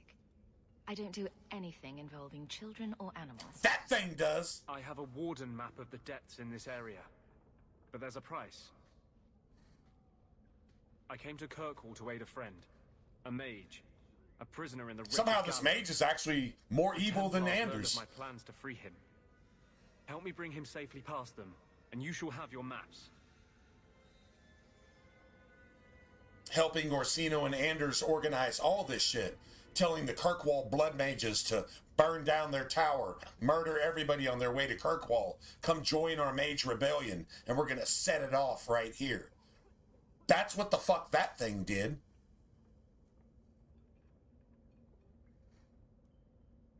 That's why Anders can't let that thing live. Because now it's tranquil, it might give up some of Orsino and Anders', you know, mage railroad secrets and shit like that. So Anders has to murder that mage because that mage can't summon demons anymore or cast fireballs. So Anders has to murder it because that's what mages do. They murder everybody, everything, including themselves. True story. Well, I'm according to the lore of the game and everything you experience from the start of the game to the finish of the game, and I'm including all Dragon Age games, which Failguard is not a Dragon Age game, so that doesn't count. But anyway. Oh, that's all? I might just take my chances with the doctor. Anders gets stabbed in the back by myself, truly. It is because they Oh man, if we were on Twitch, I could actually show you the. Without questioning. I don't think I have them here. Fighting them prove their point. Do I have them here? Need more reasons to hunt us. These are my terms. If you want my aid with your expedition, meet me in the Chantry tonight. I wonder if I have them I have sent here. word to Carl to be there. Make her willing. Well, that's not even letting me chat here. I'm sure I don't have the emotes from Twitch. Man, there's a buddy of ours, James.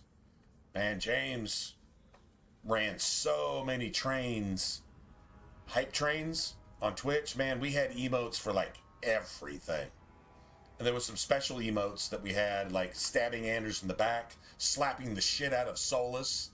Yeah, we had a couple cool ones that you could. Yeah. Anyway, but what happens to Anders? Anders gets executed in its backside where it likes it. Yeah, that's what happens to Anders in this game. If you don't do that, then you're a sick fuck. If you don't do that.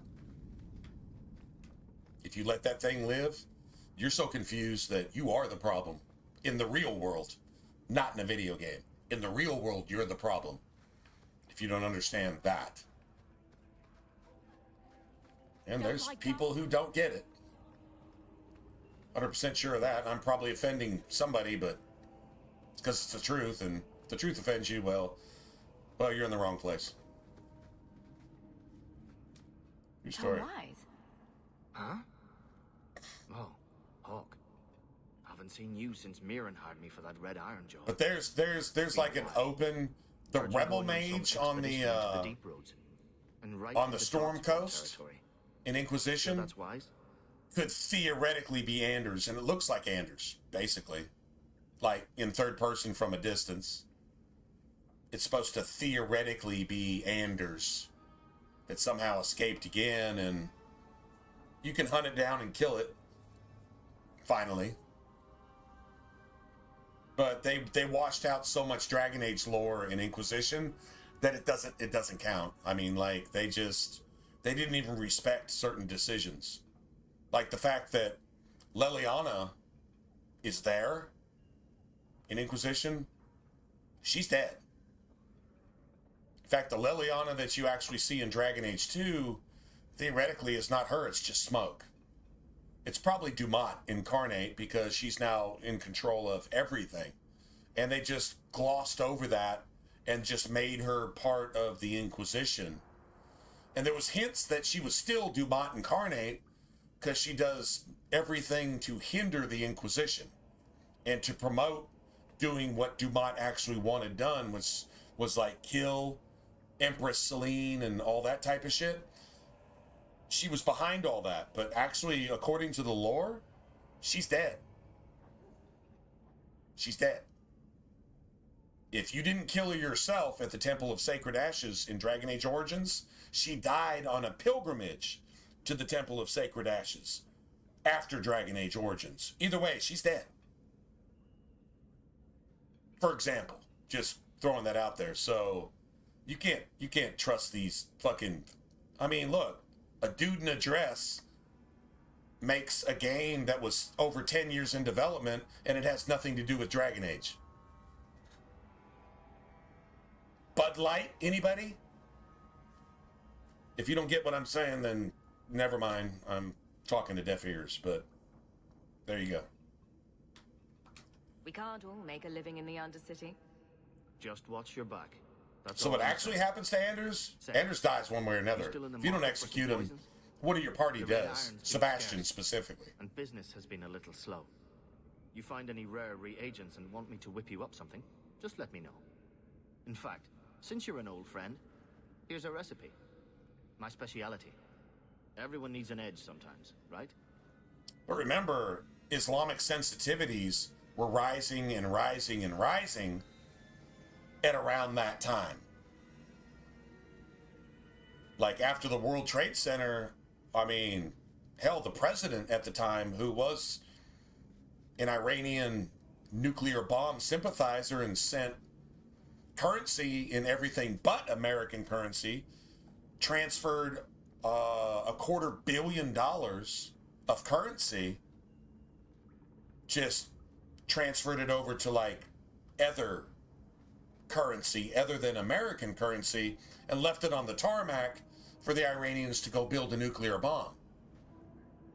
And that was around the same time that it wasn't that long after the World Trade Center was bombed, then the abomination came into office and sent $250 million in unmarked bills.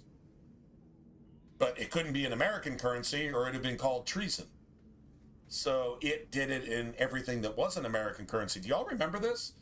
I mean, it was a while ago, but it wasn't that long ago. And then wanted to build a mosque on the ground zero of the World Trade Center that had supposedly been destroyed by people who go to a mosque. I remember that shit. It happened. Anyway, we're just supposed to accept that. Yeah, shit has been fucked up for a while. Didn't just happen yesterday. But yeah, so you can't really just get into executing somebody that needs to be executed, which is a terrorist. Somebody who does shit to murder mass amounts of unsuspecting innocent people. And we're supposed to support that as the one country in the world that's really supposed to fight it. The other country is the UK, and they were forced to accept a bunch of people coming in under the mosque to rape their children, rape their wives in front of them. If they said anything about it, they got put in prison. That's got to be pretty infuriating for all of you guys over in the UK. But it happened, and it's happening as we speak. I'm not saying anything other than the truth. It's an observation. Oh, that's happening. Well, I'm saying it's happening. Oh my God, you're a racist. First of all, I'm not talking about a race. I'm talking about a culture. And if you let that culture in, everything you have is destroyed. Your morals, your ethics, your society, your economy, and everything else. Who in the UK can pay their bills either? But they control all the oil, so guess what? And they support the terrorists who are murdering you and raping you and child molesting you. Is that not the truth? I'm gonna have to do some shopping upstairs pretty soon. I knew this would happen. Just saying.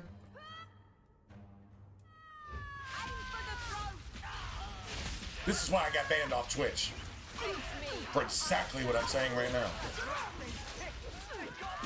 Exactly what I'm saying right now. Truth is truth. Banning me doesn't make it less true. So now I guess I'm supposed to be a bitch and shut up? No. Truth is still the truth.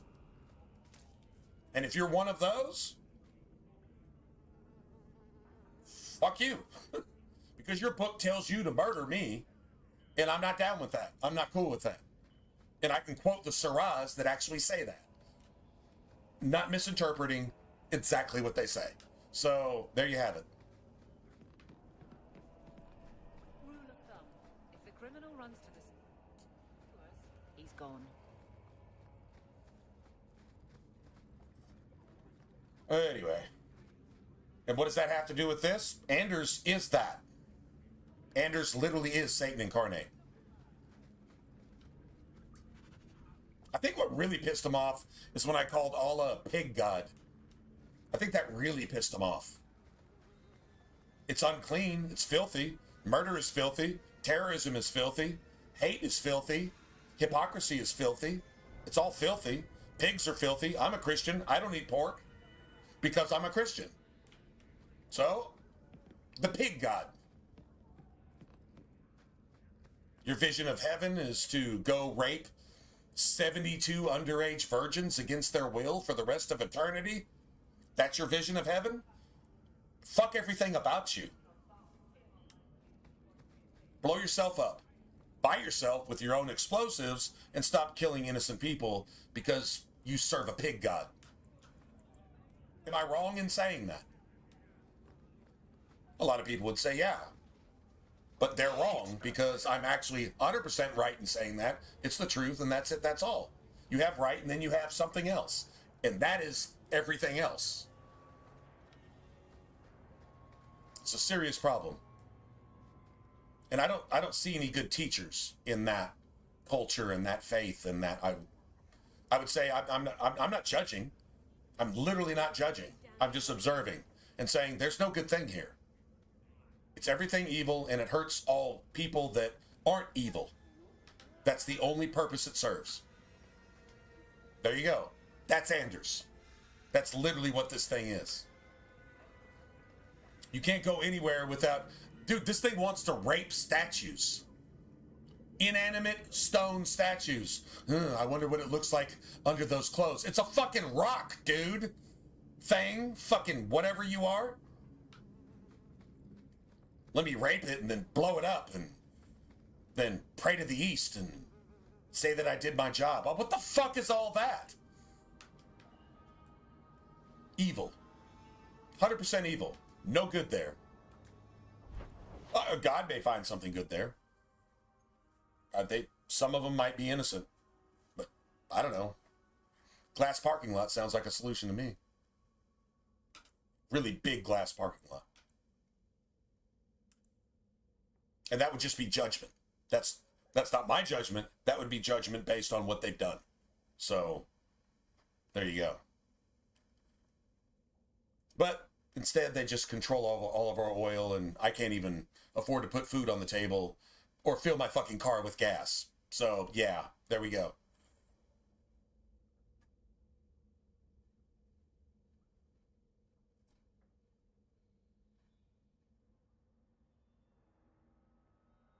Oh, turn-based? I hate turn-based. I hate turn-based with a passion.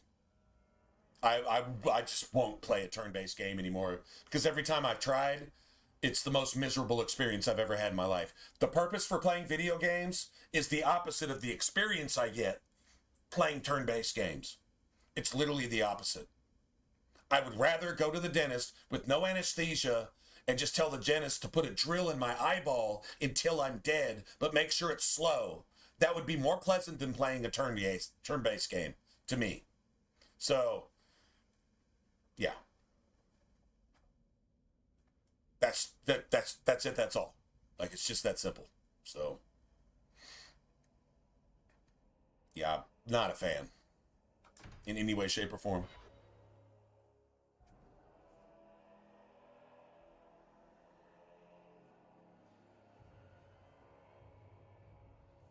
Yeah, tell the dentist to kill me slowly and painfully is more pleasant than playing a turn-based game. I'm really not even exaggerating. I'm really not. It's that bad. True story.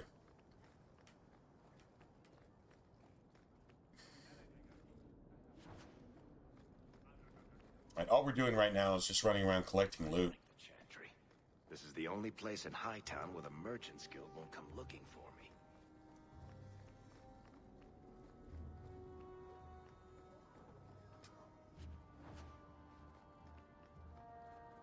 I like how Varric is like an Andrastian, sort of, but he's not into any of the religious shit. He's just like, well, there's got to be something up there that started all this shit, right? I mean, it's about as basic a view as you could possibly get, but it's like, got to be something. I'd be more stupid to say there's not, so I guess there's something there, but whatever it is, I'm not down with all the trouble it causes. No, you don't. I also think... Self, you seem tired of that, and dangerous. Just when it's not my choice. You told them not to take me, didn't you? Blessed art thou who exists in the sight of the Maker. Sing of the chance. Okay, so here, this is what you used to be able to do, right? You used to be able to just draw your weapon, and you could come up to this dude and just press A.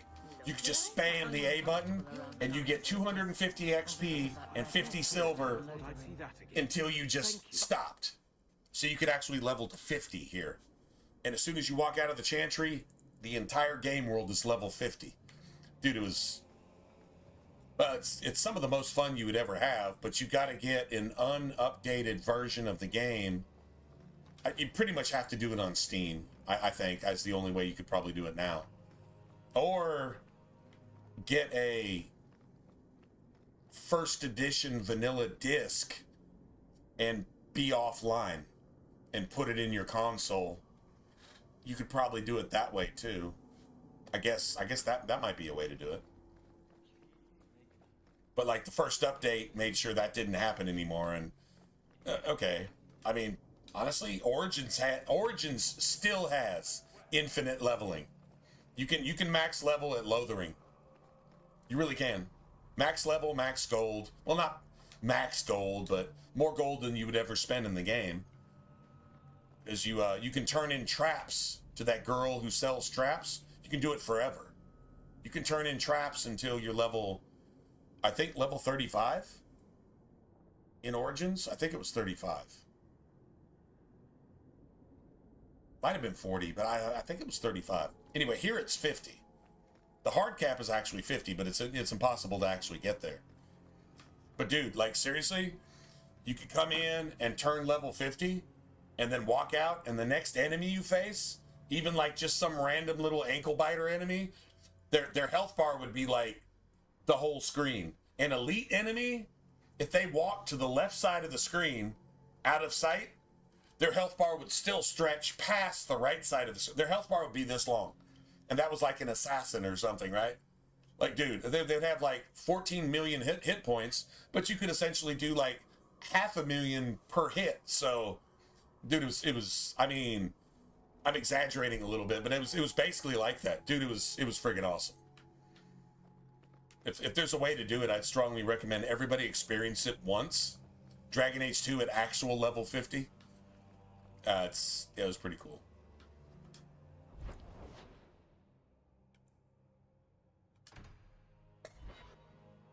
I don't think we went and grabbed everything in the keep either. I don't think we've done that yet.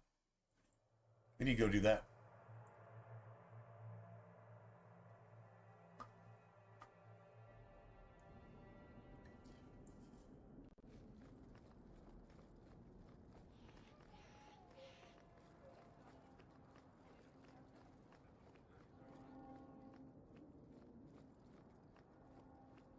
Stay out of the shadows. There are 100 times more versus here than...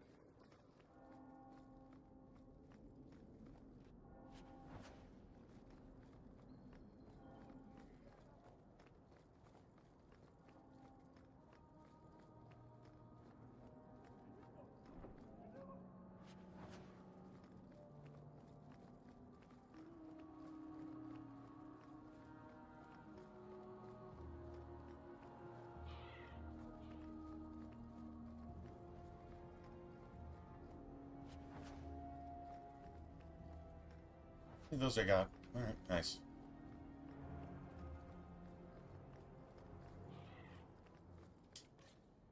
Well, at least it's not bull. Hunter. Aim for the throat! How about you?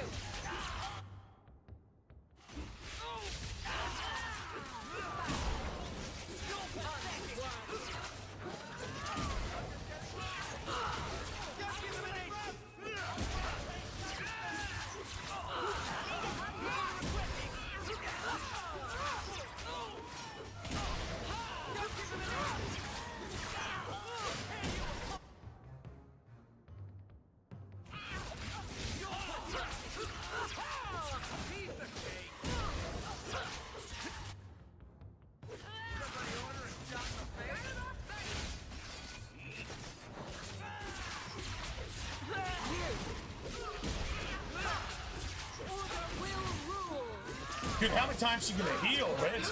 I've had to kill her 8 times. Hey, what's up, James? Talking about you, buddy. We were looking for the stabbing Anders in the back emote, and I'm like, ah, shit. We don't have that anymore. We missed that. Or I missed that, anyway. What's up, dude? You working, or, you off today?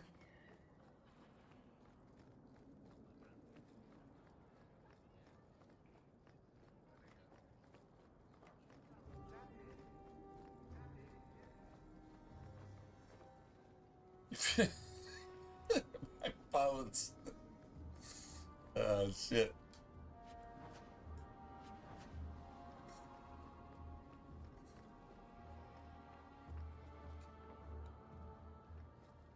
At least grab all this shit. Yeah. Forgot there's a few codexes to be had. Damn, we're already halfway to our next level, so we're moving along. Level 7 is when the game just really kicks into gear. And then level 8, oh man, that's shit, it's almost even better.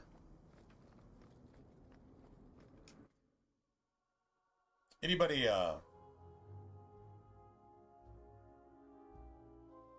kind of like oh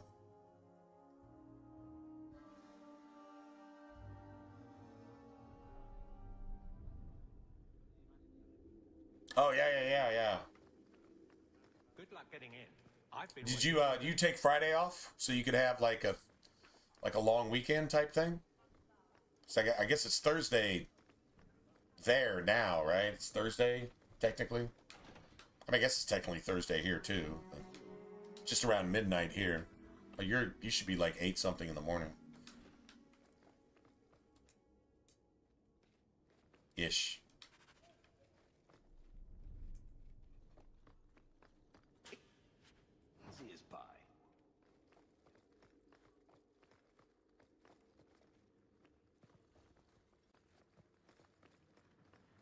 Good day to you, Sarah. Good luck getting Oh, and the whole week after too? How long you got that place rented for? You're in my life. Do I come to where you work and stand near? Shit, I got unless I get called in, I've got next Tuesday, Wednesday, Thursday off as well. Probably stream a little earlier. There's nowhere I'd rather But that honestly, me streaming at like 5 in the afternoon is like your 2 or 3 in the morning type thing. I don't think I But, can do that. Still, anyway. Well, Sarah? You can drop in and holler at us at some point. Although, I'm try to keep the streaming up the same as we did on Twitch. I'm technically off tomorrow too. I hope I get called in, to be honest. I want to make up a shift. Too much money going out and none coming in, but if not, then I don't know. I don't know how early I'll be on, but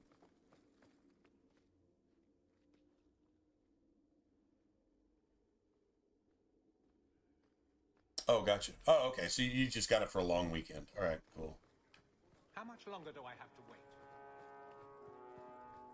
Good day, Sarah. I guess I grabbed that. All right. Got that. Got that. Got that. All right. Cool.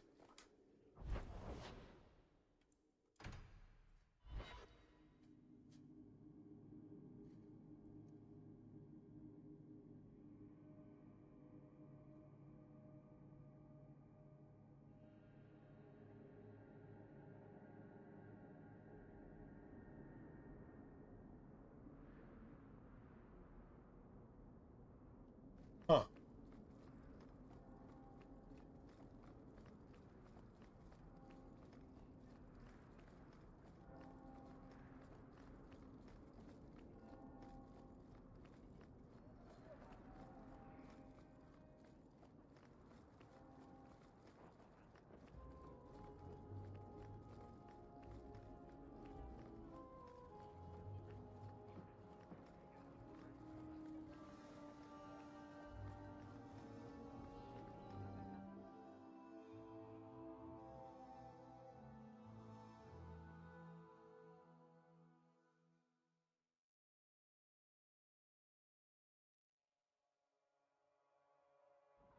And here we are in the brothel. My day is complete.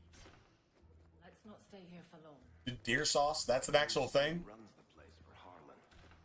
There's like a specific sauce called deer sauce?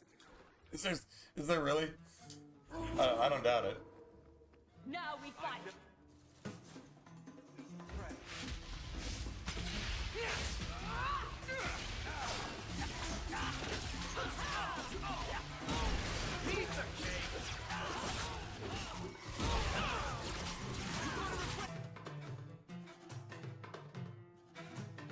Dude, can I get them both? I don't think so.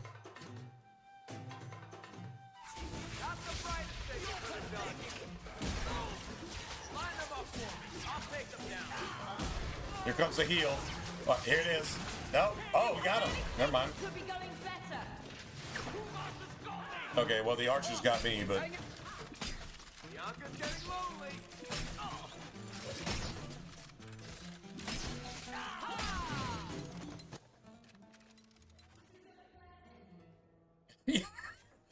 When your character wakes up, it's going badly. Wait a minute.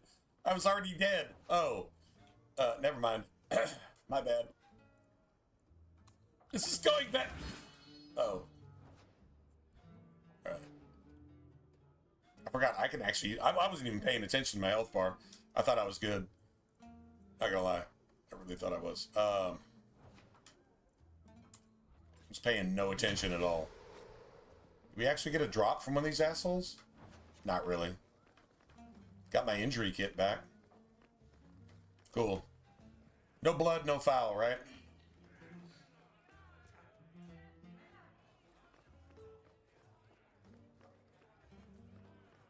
Varric, do you do anything? Yeah, Varric, do you do anything? Joy? You watch and you talk. You are dismissing hallmarks of both the utterly ineffectual and the incredibly dangerous. I don't know what you mean. It means coins flow when I talk and when I shut up. Like if you got paid to guard or unguard. Guard or unguard? Good.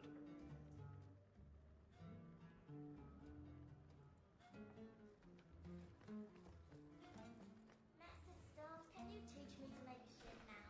You promised.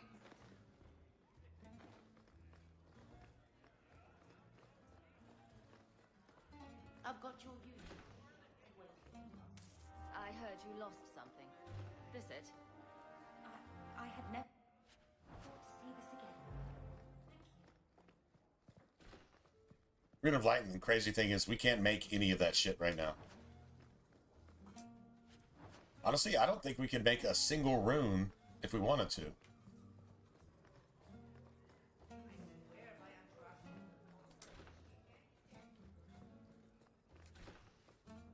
Okay, so are these the bunks for the hookers when they're off duty or something? I guess.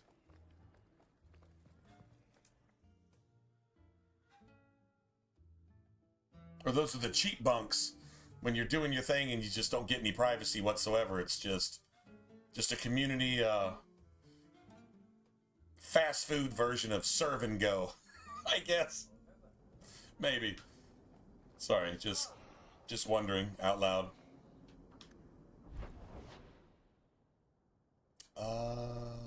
Okay, so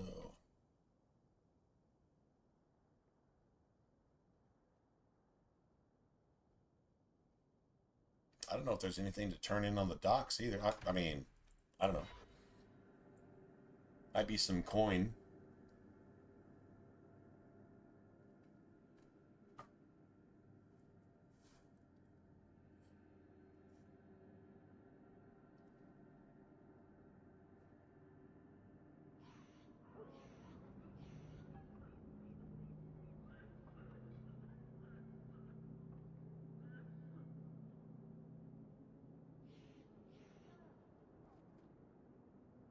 Wow. Yeah, that sounds pretty stupid, man. To use, Varric. Stupid amazing. Who's that for? Most criminals, big readers. Like stupid good, where when you taste it, you're like, I don't have any words. When you know when a girl is so pretty, you're just struck stupid and you don't even know what to say? Like you can't even think anymore, and it's like, okay, that sounds so good, it's like, I don't even know what to call it. It's just friggin' stupid. Just stupid amazing. Stupid in a good way. To linger.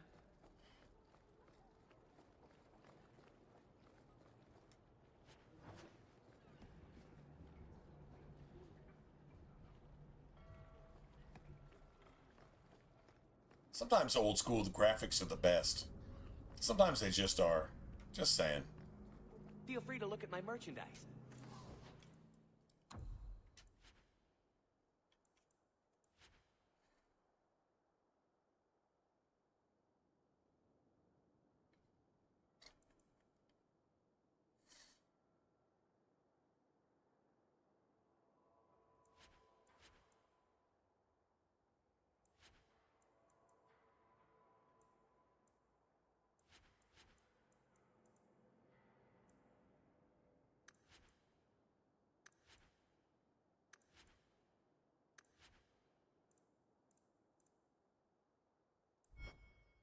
If you've the coin. If you've the coin. It's not just merchandise, it's shady merchandise. Shady. This is pawn shop stuff.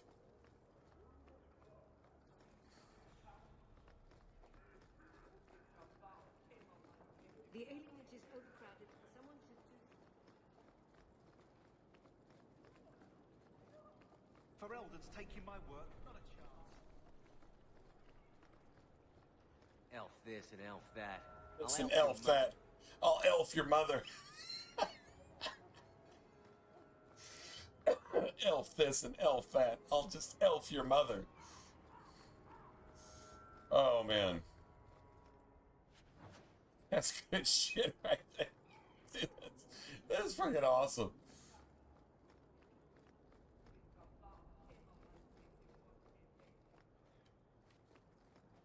All right. That's it.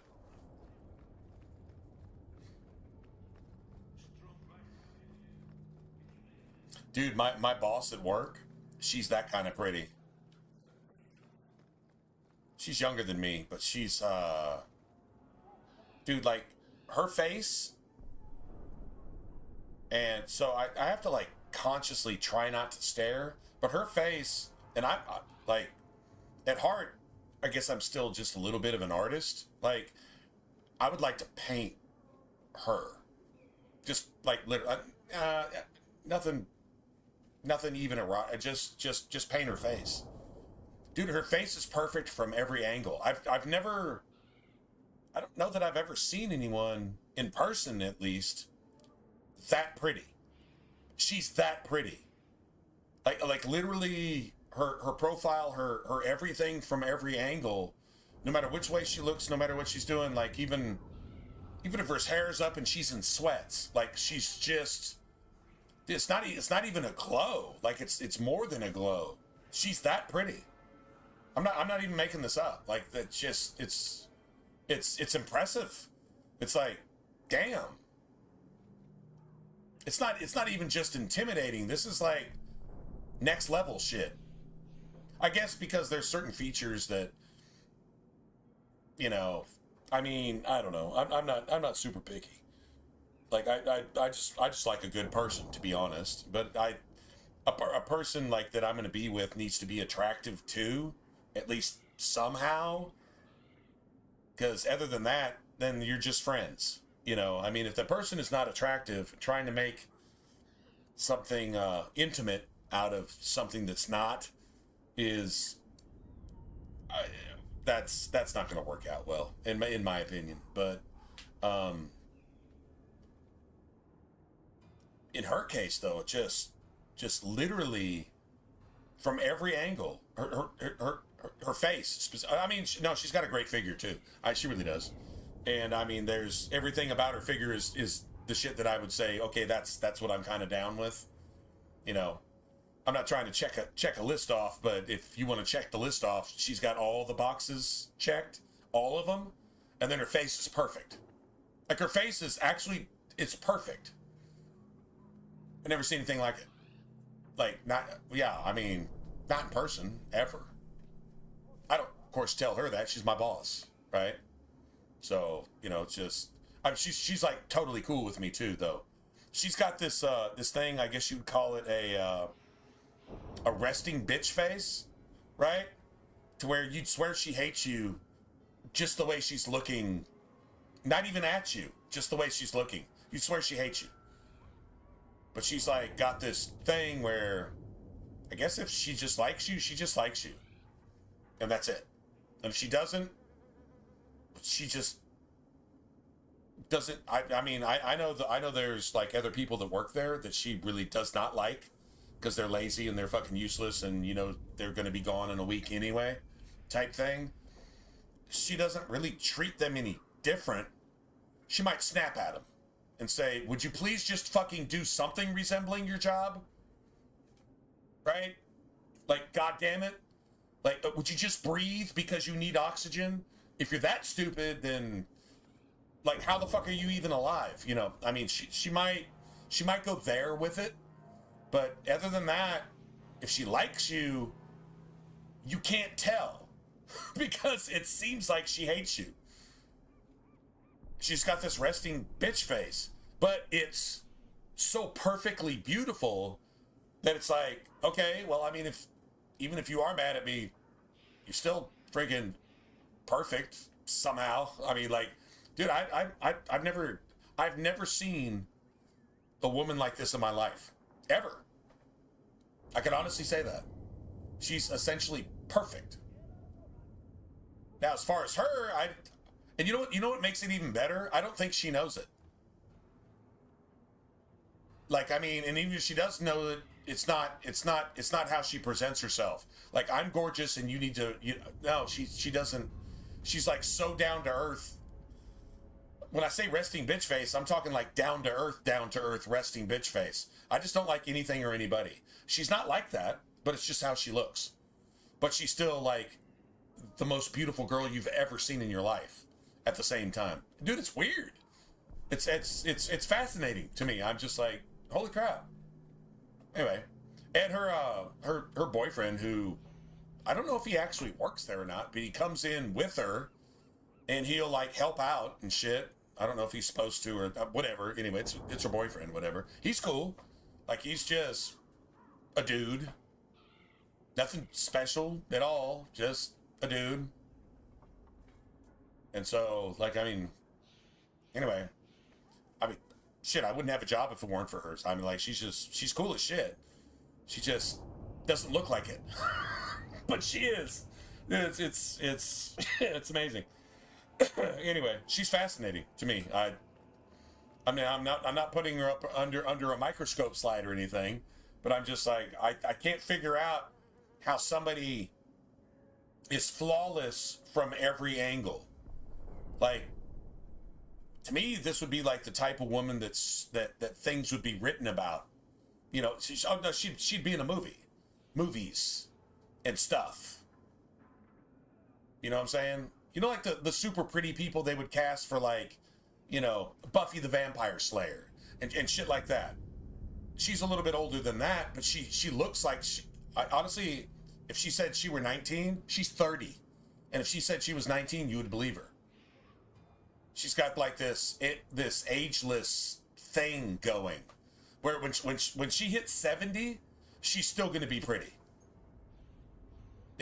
Yeah, she's still going to be pretty at 70. She's just got that. I don't know. I've never seen anything like it. It's pretty cool.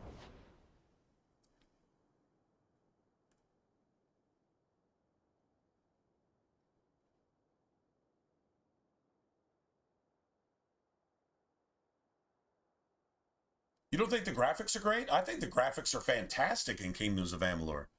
It reminds me of Fable, like next-gen Fable. Is what it reminds me of. Now, the character models leave a little bit to be desired, but it's cartoonish on purpose, I believe. Because the inspiration behind the game was very heavily influenced by World of Warcraft. So you could go ahead and take World of Warcraft models and just pretend that World of Warcraft was made like 20 years later or something, or 10 years later, and then translate that to Kingdoms of Amalur, and that's exactly what you have. That's literally what you have. Because Kurt Schilling, the guy who essentially went bankrupt, all the millions he made being a Hall of Fame caliber pitcher, he invested everything into that game and lost it all. Basically lost it all. EA was responsible for that, but that's a whole nother topic. But yeah, Kurt Schilling was a huge MMO, World of Warcraft fan, and he wanted to make a single player game that was basically as big as an MMO, which was the one flaw of the game, is it's too spread out. It's just too much. It's more spread out than Inquisition was. And Inquisition made the same error, and it still wasn't as big as Kingdoms of Amalur. I mean, if you think about all the different regions and you put them all together, it's like 10 Skyrims. Shit, even Inquisition wasn't that big. So, and there wasn't enough content, meaningful content to put into it other than just grinding out levels, which is what you do in an MMO. So I understand the mentality. That was just the game's biggest flaw. But as far as graphics were concerned, it looks better than World of Warcraft. And I know people who spend, let's see, 7 times 24 is 168 hours in a week. There's still people who sit there at their desk for 140 hours a week playing World of Warcraft. Graphics don't really matter too much at that point. Sorry. Anyway, you take World of Warcraft graphics and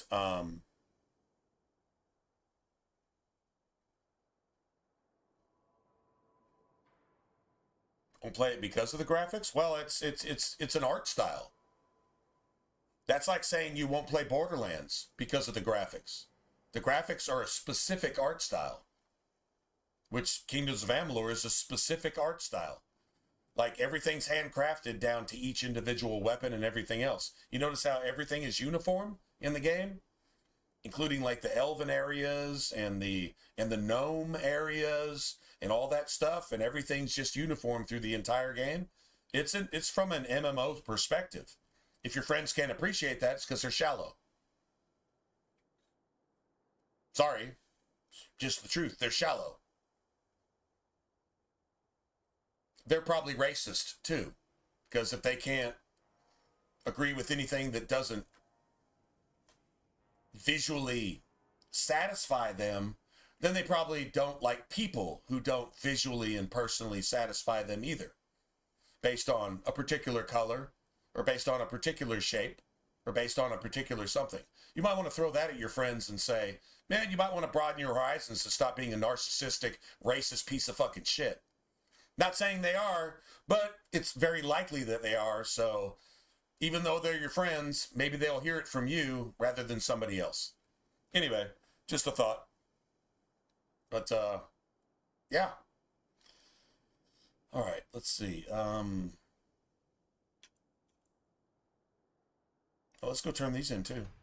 Like I said, you got to make like 2 rotations through the city to turn in all your shit. But it's XP and money, and we spent all of our money to start the game. Notice how we had like exactly enough money to get all of the shit that we needed to start. It was almost like down to the like the silver piece.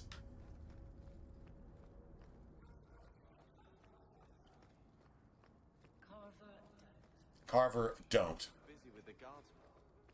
It must be refugees. It's oddly comforting that you insult me like I'm family. That wasn't... No, I didn't mean that. I know, but you should be glad that's how I took it. Or else she'd be kicking your ass right now. Here's your reward. Keep looking, though. That's a gold piece right there.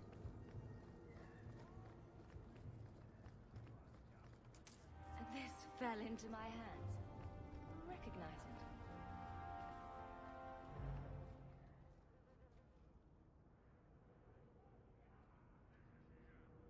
it. Well, it'd be nice if you could tell him and prove that Skyrim isn't even an RPG. It's not an RPG. Skyrim is not an RPG. No, it is not. It is an action game. It is no more an RPG than Lara Croft, Tomb Raider, or Last of Us is an RPG. No, it's not. It's an action adventure game. That's all it is. It destroyed RPGs for the last decade and a half because other RPGs stopped actually making RPGs and started following the model of Skyrim. Inquisition is a perfect example of that. They admitted it. They said, we are aggressively pursuing Skyrim in the development of our game. That is an actual interview. That's an actual quote. And that's why it fucking sucks. Because it's not an RPG. You're getting away from everything that makes your RPG unique. Which, with Origins and Dragon Age 2, for example, is tactics. True nightmare difficulty. And action-style turn-based gameplay. which Dragon Age 2 made that shit more real-time action gameplay than Origins was, but essentially that was the formula. And it was perfect. And then, well, they started aggressively pursuing Skyrim, studying it in the development of their game. And guess what happened? Well, Inquisition is barely an RPG, doesn't really fucking matter. There's no true nightmare mode, and they got rid of tactics, and they got rid of the lore altogether, which you kind of accuse Skyrim of doing as well. And half their fucking storylines weren't even finished. The only one that's probably complete is the Thieves Guild and maybe the Dark Brotherhood. Mage's Guild made no sense from the start. You need to be able to do some shit. But if you can't do it, I'll just give it to you for free right now, and none of the rest of this quest is going to make any sense, but there's people inside you can buy books from. And you can just put points into your point thingies until you just have all the point thingies filled. Doesn't sound like an RPG to me. There's no build there whatsoever. Sorry, I have all my points in the point thingies, and if I run out of points, I can go respec and get all my points back and then double my points again so I can fill all the point thingies. That's not a fucking build! That is not an RPG! What the fuck are you role-playing? You're role-playing nothing. And you're building nothing. You're wandering around doing irrelevant shit until you level up enough to do more irrelevant shit like you were just doing irrelevant shit. It's not an RPG. So if they say it's the best RPG, it's because they're lazy. And can they read and write? Joey, can they read and write? Do they pay their own bills? Do they even have a job? Personally, I would question all of that. But, yeah, anyway. Is what it is. That's not game taste. That's just ignorance. That's just brainwash. That's woke. That would be the gamer version of woke. Uninformed, uneducated, and your education comes at the expense of your parents, and it means that you don't know shit, and then if you could possibly learn shit, whatever you think you know gets in the way of you actually learning anything that actually is. Yeah. That's what that is. What a shame. Kingdoms of Amalur is amazing. Let's see. Hold on a second. I'm going to save.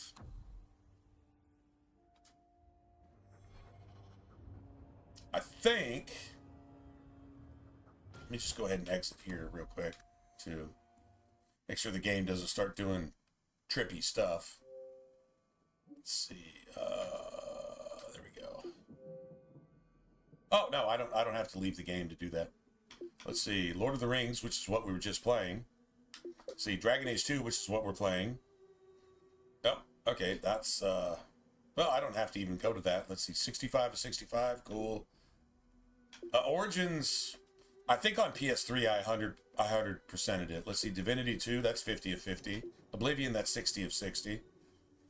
Fallout New Vegas, it's the weapons thing. Like, you have to kill like a certain number of geckos with dynamite. It's some stupid shit. Anyway, I got all the meaningful ones.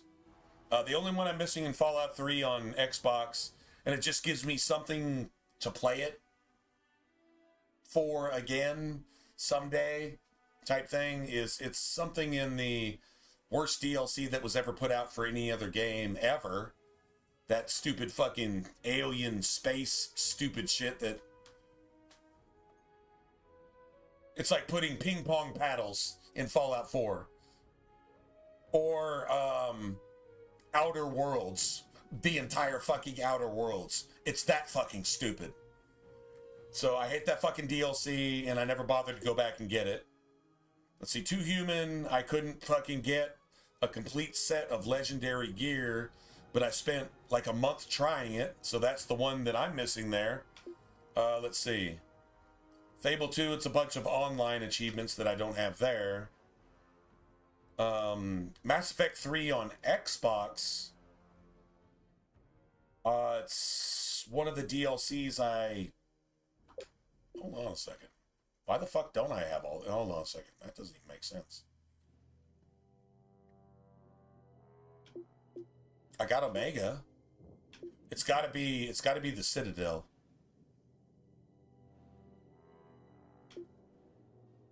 It's gotta be Citadel. I'll say, why don't I have this? Actually, we need to go actually do this. Discover a plot. Oh, this is all Citadel. Okay, I haven't done Citadel on the 360. Okay, cool. Let's see. All of Mass Effect 2. All of Mass Effect. All of Dark Souls. Let's see. I complete game Dark Souls here. Oh, all of Kingdoms of Amalur Reckoning. Pretty sure I completed all that too. Oh, Dragon's Dogma. Well, I got all those too. Imagine that. There's some DLC shit I haven't done here, but I really don't care. I'll never go back and do that. See, anything else I complete gamed? Almost got all of Risen 2. I thought that game was pretty cool. And the original Risen, I almost got all those too. 59 of 69, there's... DLC? It's got to be DLC. See, I got Saints Row the Third, all of them. That's 100%. Darksiders 2, 100%. That's why I have the, oh, what do you call it? Your little dude that runs around on Xbox. You got a reward. You got Death masks. You got Death's mask as a reward if you got 50 out of 50. They actually gave you an avatar reward. It was actually Death's mask. But you have to 100% this game to do it. That was cool. See, Bayonetta, I got 100% of Bayonetta. It was fishing stuff on Nier. MW3, I don't even know I have anything on that. Witcher 2, there was some decisions you had to go back through certain missions. You had to like save, do some shit for like 3 hours, go back, and then redo that shit a different way for like 3 hours. So I never went back and got those. The original Borderlands, I'm missing DLC achievements, I think. Almost got all of Dead Island. I love Dead Island. That shit was amazing.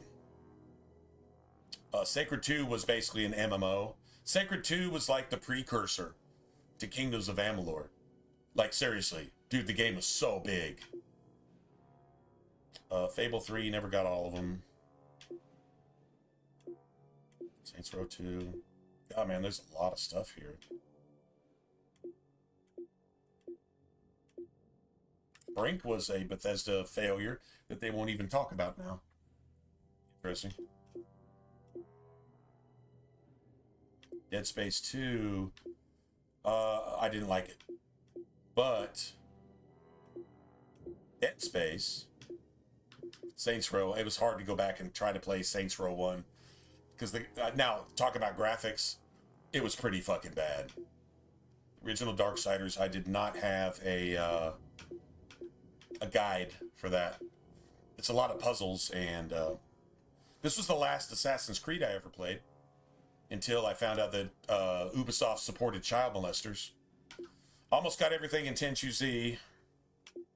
I don't remember what it takes to get the last 2 or 3. The original Dead Space, I 100%ed that one, including making it through max difficulty with nothing but the what'd they call it? The cutter? Was it the cutter? I forget. It was the starting weapon. You had to get through the entire game on max difficulty with just that. But it was cool because if you had just that and you didn't equip anything else, then you could sell all the other ammo and just keep yourself full of ammo. So that was cool.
Anyway, but yeah, I've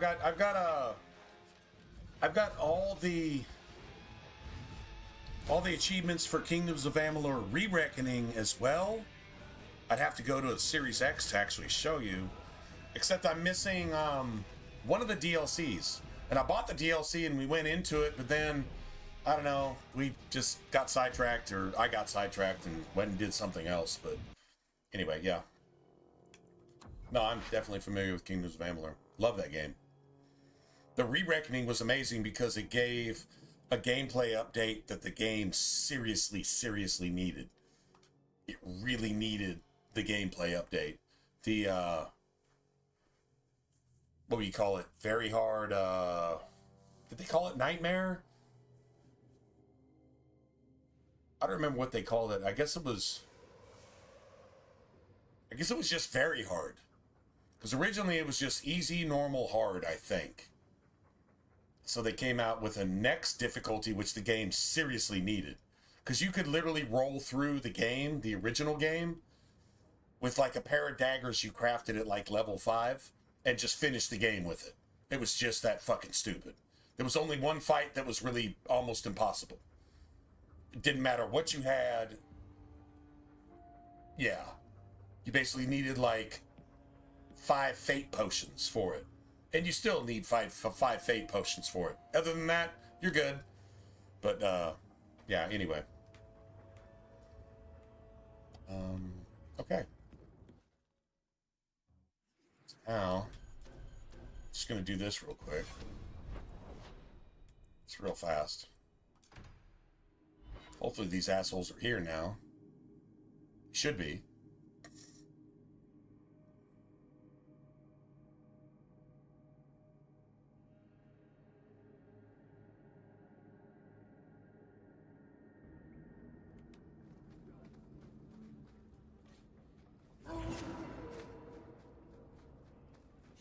Get ready. There we go, finally. I'm just gonna kill myself with this. You are not enough. I am bound here. Stand down. All right, so now we got that. Let me just do this again. Sorry, I really didn't mean to do the firestorm, but I'm like, I'm about to kill myself, and guess what? I killed myself. I think I two-shotted myself. Yeah, that just happened, which is awesome. I mean, we could kill the assassin, but it was like I don't want to go down like that.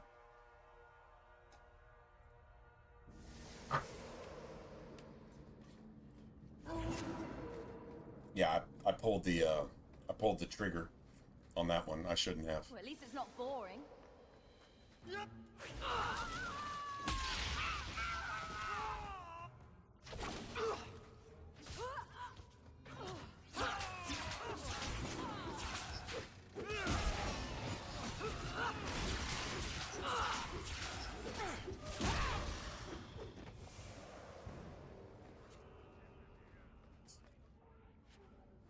Give my health potion back, bish.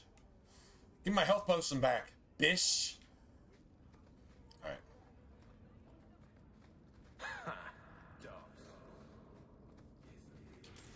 Something of yours, sir. We like literally just leveled. So here's the thing. If we do the underground right here, now we're going to get a little bit less money for it on one side. But if we don't do it, we can't unlock some stuff outside of the city. Like you can't do like the bone pit. And what you need to do is the bone pit and the Talvashoth caverns and go get Meryl. If you do all 3 of those, then you can get the stuff you need to make Runes of Fortune so that you can get enough money in Act 1 to carry you over essentially through the rest of the game. And Mage can be pretty expensive if you want all the good stuff. So One thing we can definitely do right now is go...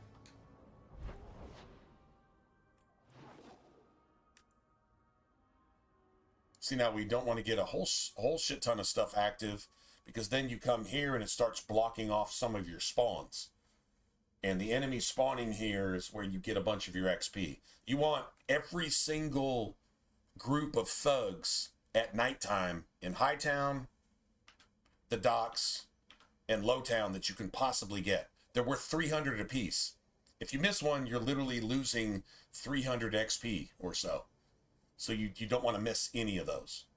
If you get too many things going on in one area, certain shit can't spawn because you've got like a cutscene there and certain shit, and you can actually cheat yourself out of spawns. What you also want to do, if you're trying to, you know, level in the game, is hit the Wounded Coast early. Basically, as long as you hit the Wounded Coast before you go get Meryl, I think you're all right, and before you go get Anders.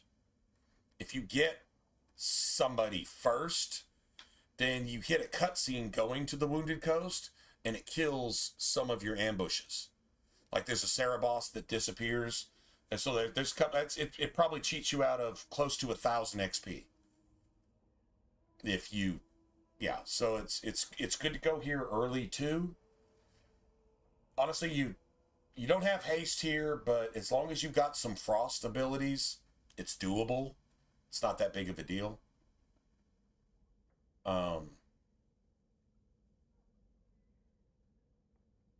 It's still something you're going to have to pretty much do before you go do the Bone Pit.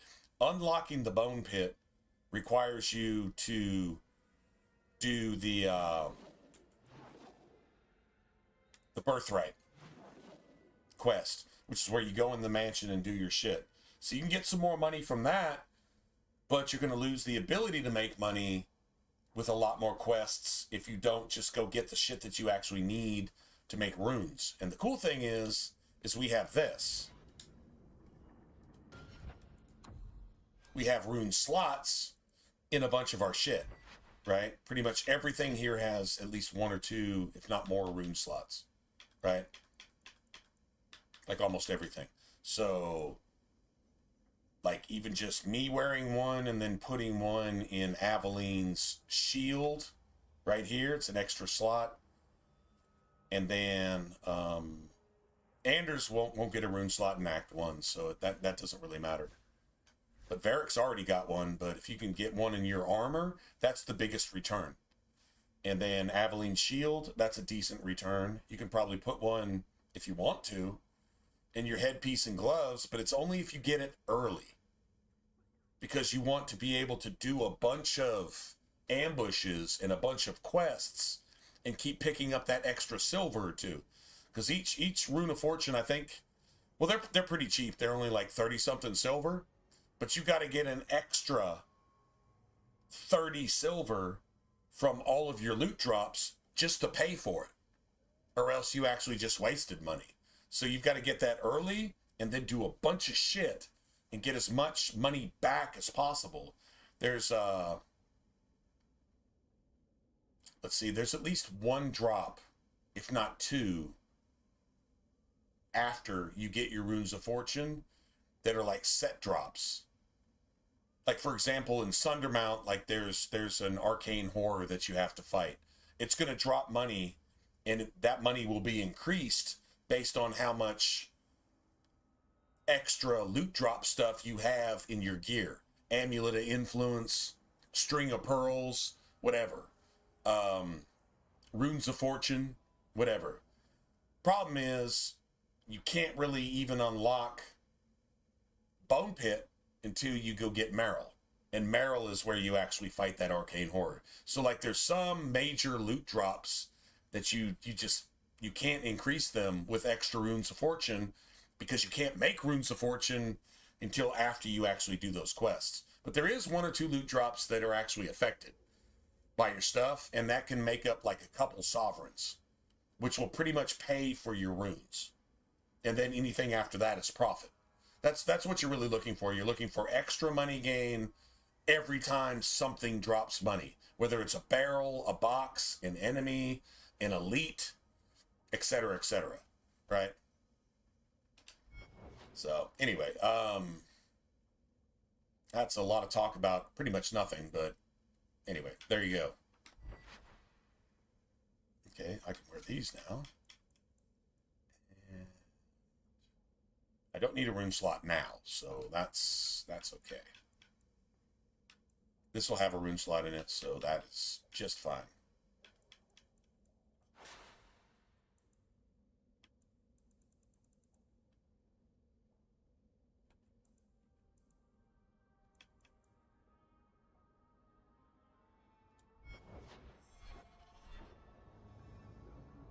Anyway. All right, so that's pretty much the rules.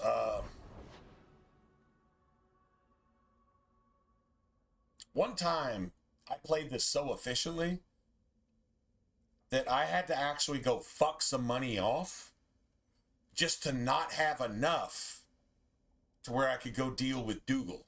Because you want to deal with Dougal in Act 1, so when you come back in Act 2, he'll attack you, so you can kill him and take all of his shit and get all of his XP, right? But, yeah, you needed like 50 sovereigns, and it wouldn't let Dougal pop up. And I had to go figure out a way to go... I think I went to the, oh, what's her name? The merchant where you go first asked about Anders, right? I had to go there and go donate some sovereigns to the fund just to get that shit under 50, just so I could get that to pop up. Like, we had made so much extra money in Act 1 that we actually had enough, after buying everything that we actually wanted, we still had enough to make our way into the deep roads ourselves. And that's fine, because it turns out the same in Act 2, but if you don't deal with Dougal, then you don't get the Dougal ambush in Act 2, and that's like over 1,000 XP by itself. Plus, probably a gold piece or two extra just for killing him and all of his buddies. So, yeah, anyway. Yeah, here... Well, I say we just go to the Wounded Coast, just because.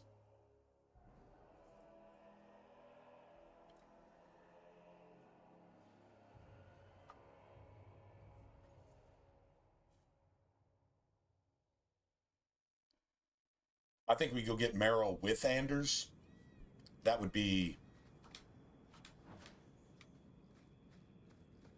I think that would be the smartest thing to do.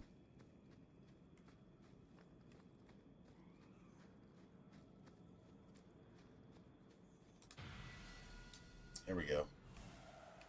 It's going down. It is going down.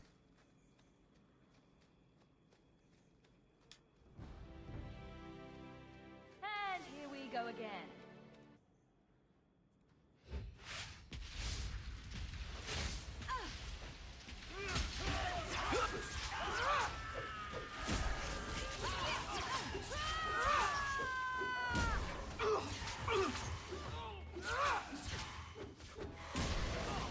You're going to regret this.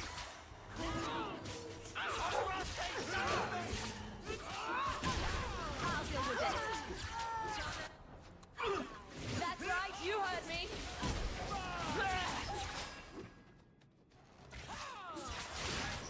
I think I need a rescue here.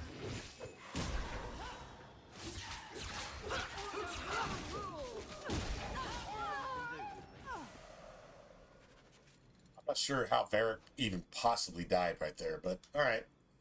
Cool.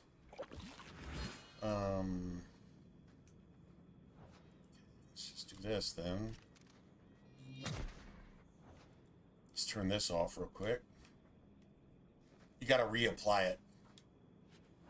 Most of the time, you have to reapply it to your companions.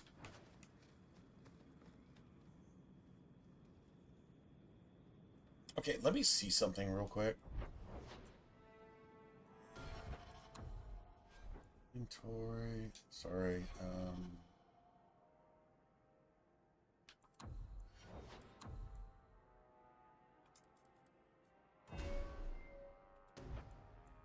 Now we start getting staggers. You just want that now.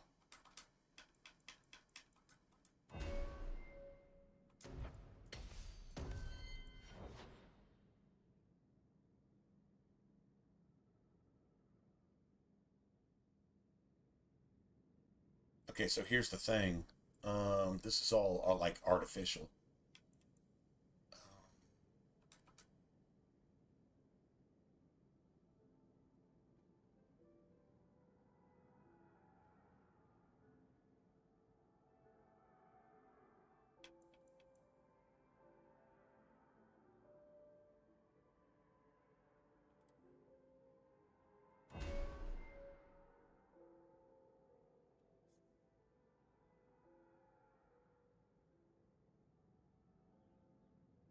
Let's hope we can afford a tome by the time we hit 17.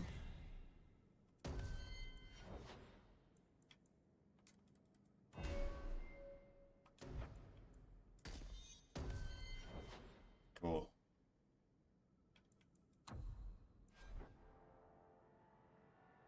Oh wow, I never set Varric's shit. No shit. All right, so let's see. Self, any, activate mode, precision. So we're just gonna clear this. I never set Varric's tactics. That's crazy. All right, enemy rank. This is Varric's one job. This is like literally his only job.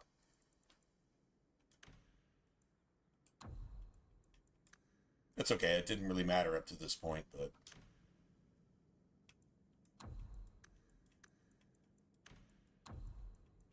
he couldn't heal. That's why he died. He couldn't heal.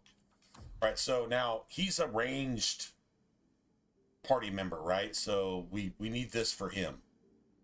We would give this to Anders, piece of shit ass too. But enemy target using attack type. Ranged, just attack.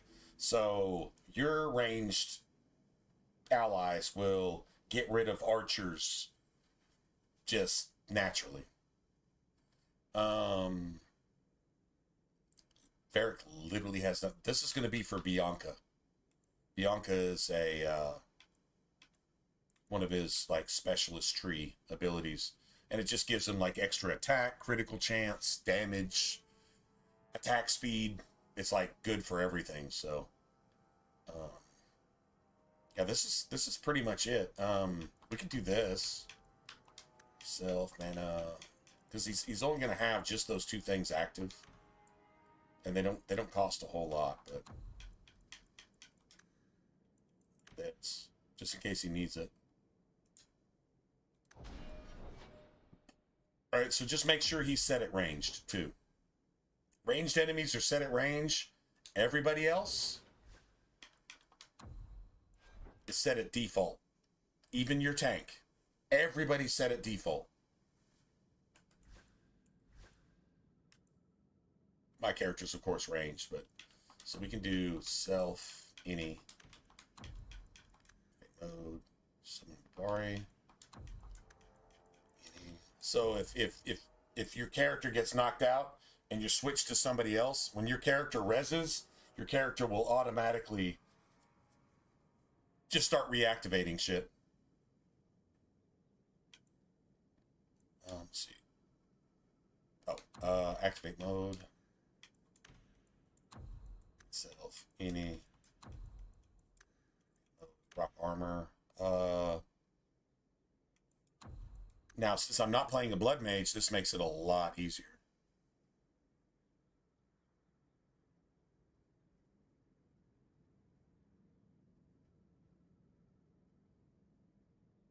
Dragon's Dogma?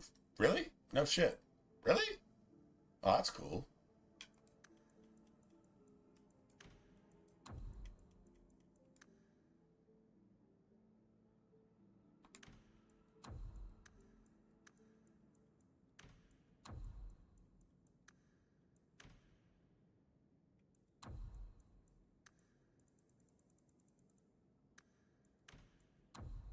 So I would just, this is in case I'm not controlling my character at any point.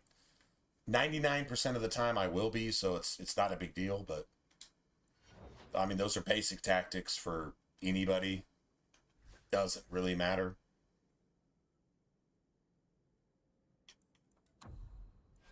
I did want to check her, though. Yeah, enemy target at short range. So if she taunts at medium to long range, it won't matter, because taunt is a short range ability. When you upgrade it, it's a medium range ability. Anything outside of that will not be taunted. It's like ripples in a pond. Once the ripples don't go any farther, that's it. So, yeah.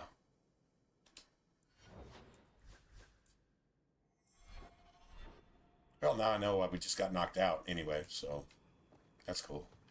The Ferric was actually a big part of that. We're good to go. Getting knocked out.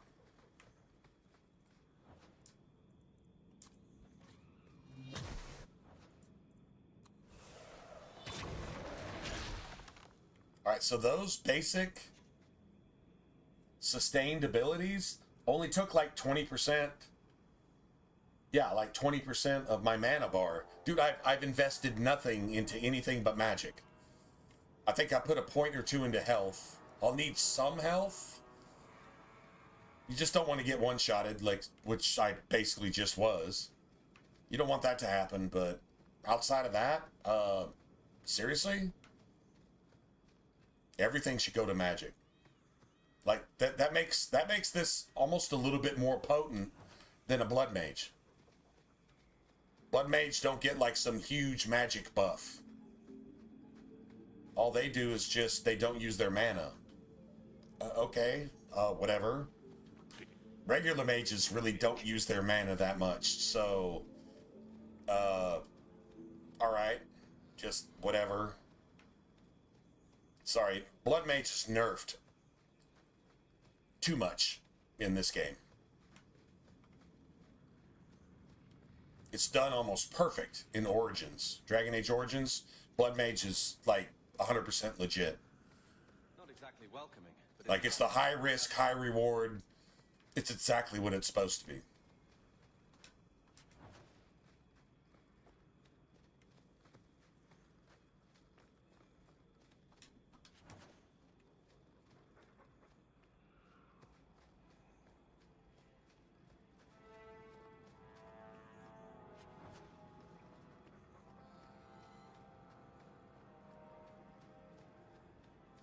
Everything else is going to be Canary, right? Be sure it's all Canary from here on out.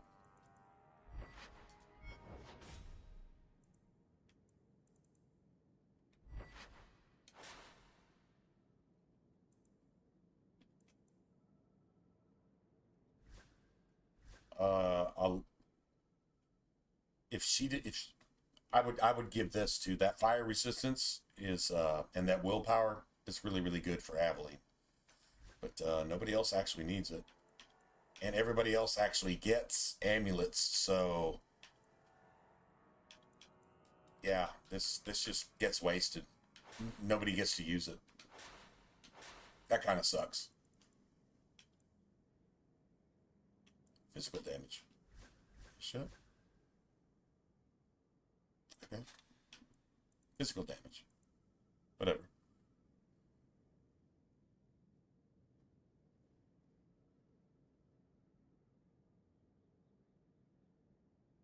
The lead for Dre.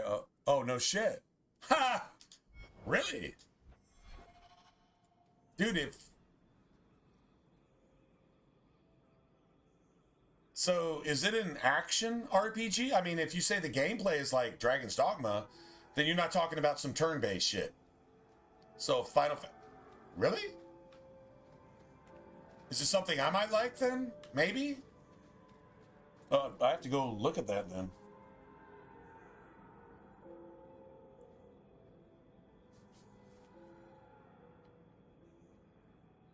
Oh, is it, it's PlayStation only, though, right? It's exclusive. They don't have that shit on Xbox, do they?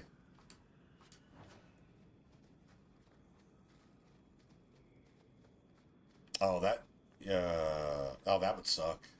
I don't have a PS5.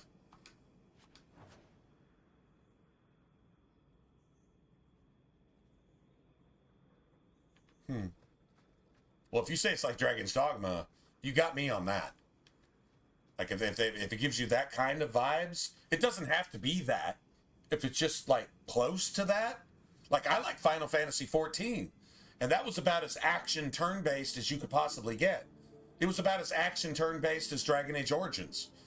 I can stomach that. As long as, essentially, the tactics or, you know, the gameplay is there. And it was fantastic. Final Fantasy XIV is one of the best game experiences I've ever had. I would put it right up there with most of my single-player RPGs and ESO. ESO was more Elder Scrolls than... ESO was basically Oblivion Online. It wasn't Skyrim Online, which is what turned people off because they actually had to think, and they'd been spoiled to not having to think in life by Skyrim. But it was Oblivion Online. You actually had to think, and fantastically balanced. I was just love it. Love it, love it, love it. Go down!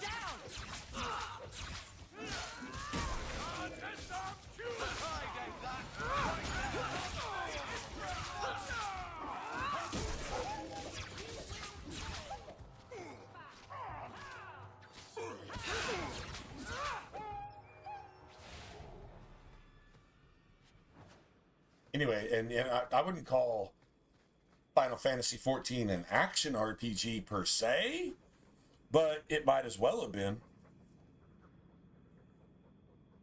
Oh yeah, still alive, man. They haven't killed me yet.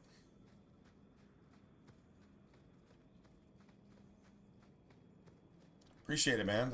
Hey, good to see you guys too.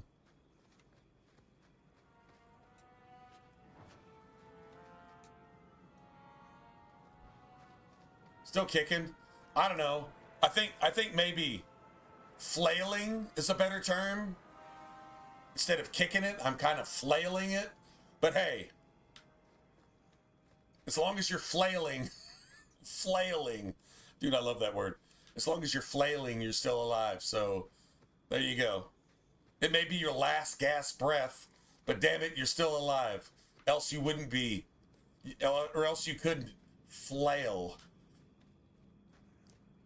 Oh man, that's a good word.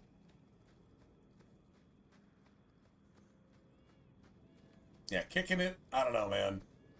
I don't have enough energy to kick it most of the time now, but I can flail a little bit, so it still works.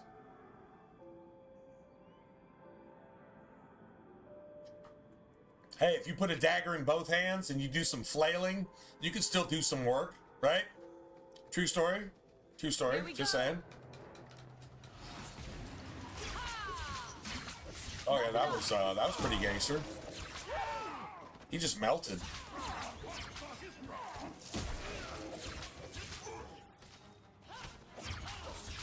Go down! Messing with us is suicidal.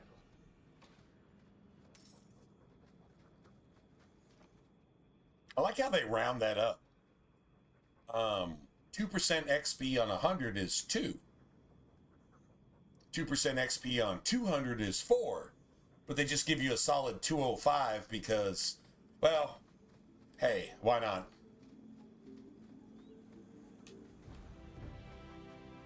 I mean, what? We might damn near level up again just getting through this bullshit. Like, seriously. Alright, this is the threat. This is the hard part. If we can get through this, we're good. If I can get through this without dying, I'm really good. We're picking up a little bit of change as we go along, too.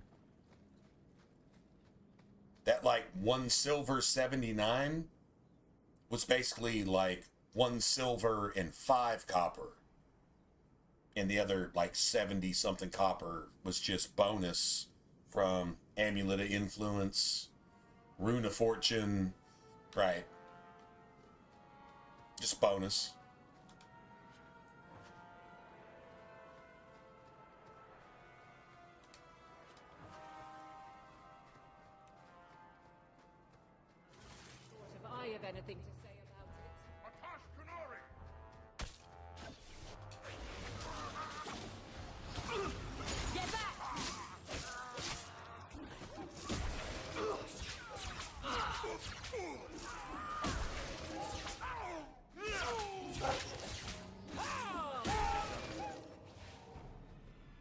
I said, if I don't die there, that's amazing.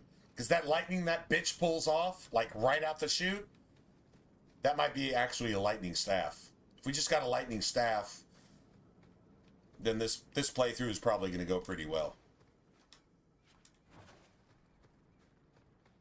If you get blessed early and often with the kind of elements that you don't want to have to pay for, because see, let's say you make an extra 5 gold during Act 1, but you spend 7 gold on basic staffs or something that you actually need to get by, you actually lost money. I mean, or technically you made up the money that you spent, but you didn't gain anything. Assuming your shit even actually paid for itself. Like your extra runes and amulets and whatever else you're using to gain more money as you go.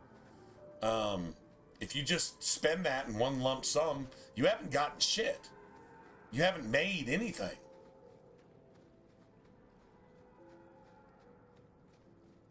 So, anyway. Let's see what we got.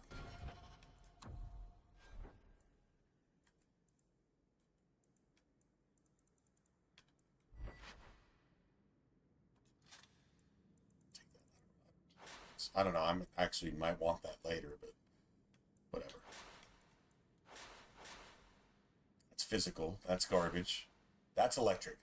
That is huge. See, the cool thing about it is that's 3-star because it doesn't have any stats, but the damage is actually 5-star.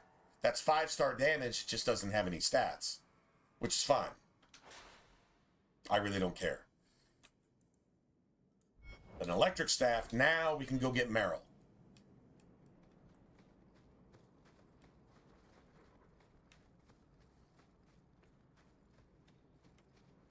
Well, let me make sure I got all this shit.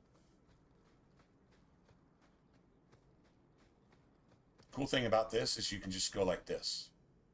And if you missed anything, it'll actually get highlighted. Like, let's say that codex that's on that right there. If I didn't grab that, if I just missed it, or that chest over there, if it still had something in it, it would actually highlight, and it would show something still in it. Meaning something you need to go investigate or whatever.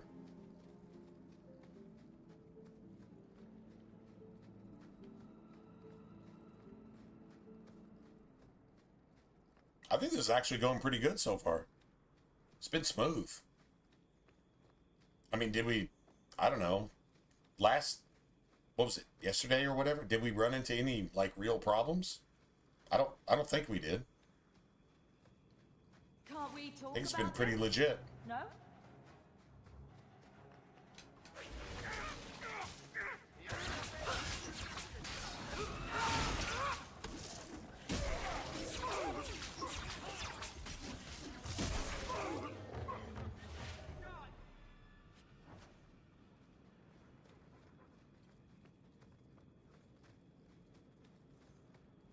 Okay, the cool thing is there's like an entirely second setup to this entire coast. If you come here first, you can clear all this shit out, and basically it repopulates the entire coast the next time you come here. The next time you come here, you'll get an ambush from a dwarf, Shortmouth, Mr. Javaris, and he'll tell you to come here and get the explosive powder and all this other bullshit. Anyway, so when you come back here, like the second time, and then there's like save the Viscount's son, go find Fenris in the Slaver Caverns, like there's other stuff that you actually have to do here. But if you come here before any of those quests are active, and it really helps to have Sebastian's DLC, which comes with the game now, so you're probably going to have Sebastian's DLC. If you've got duty active, the duty mercenaries are actually going to be there in that first area. We killed them a long time ago, right? They dropped that amulet. If they're there, that unlocks this area, and it allows you to come here early. You can still come here early without that, but it just means that you can just come straight here. So that's pretty much how the rules go. Yeah. Just FYI. All right. right, so now you're going to have an entire group of Canari up here, and then when we come back here later, these guys are going to respawn after we talk to Javaris, and you're going to get to kill these guys again, essentially, and double your XP. Pretty much is basically what you're doing. To arms!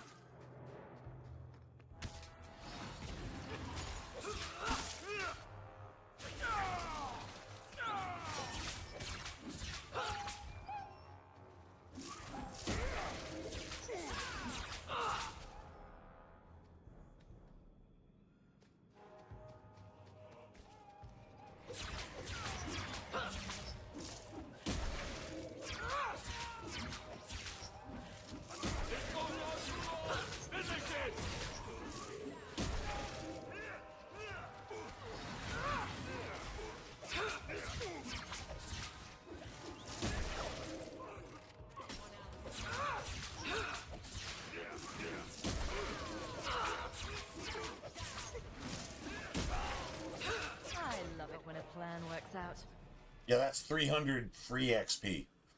Essentially, we kill the commander now and all of his buddies, and then we come back and all the rest of the buddies are here again. So, yeah, you basically get to do it twice.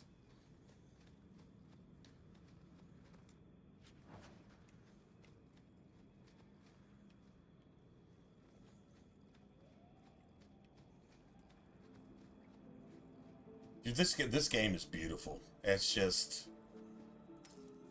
It's fucking amazing. It's just amazing. Alright, hold on a second. Can we all just get off of my loot, please? Bitches. Bitches. Bitches, comma. Get off of my loot. ... Bitches.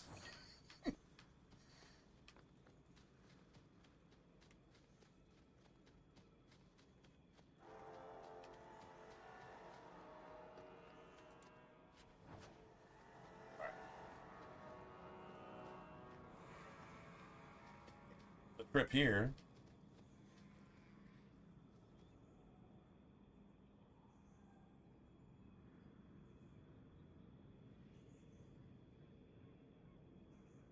Oh, it's on the Xbox? Okay, so it's not, yeah. If it's PlayStation exclusive, I just don't have a PS5.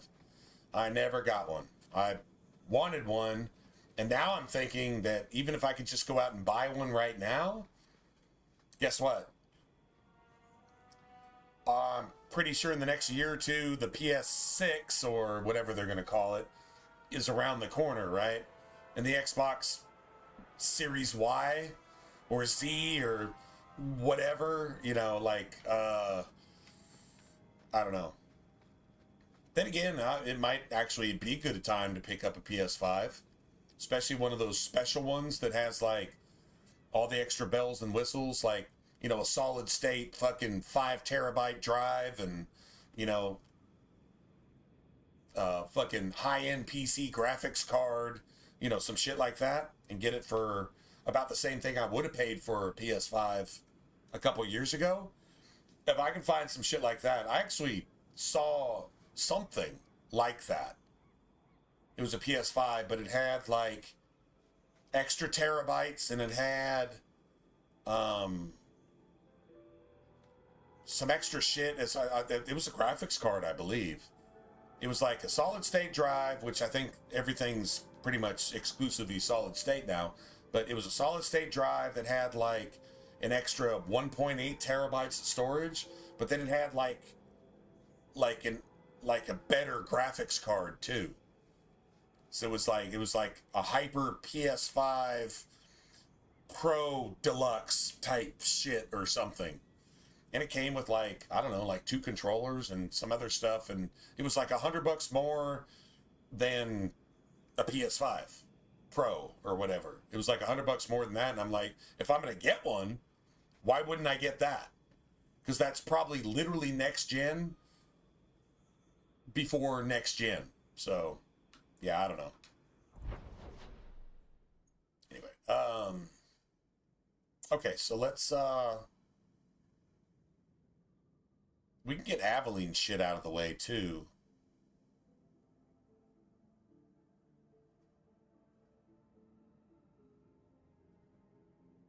Yeah, we'll get Aveline shit out of the way. Let's just... Hold on a second.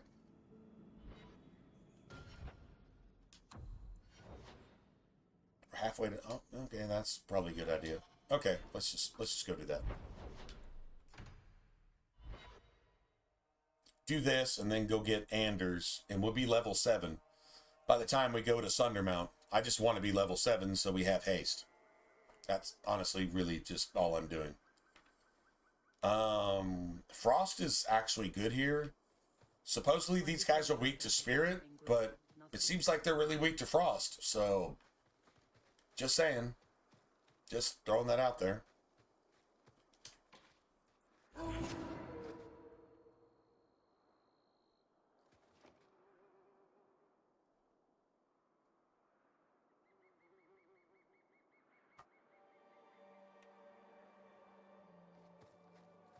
Why is it nobody ever seems happy to see us?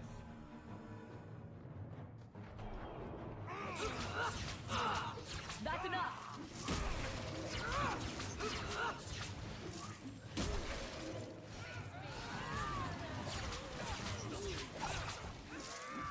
Get wrecked.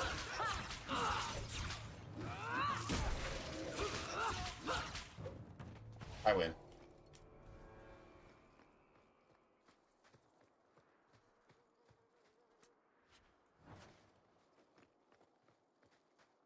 It's so cocky and arrogant, right? To say, I win.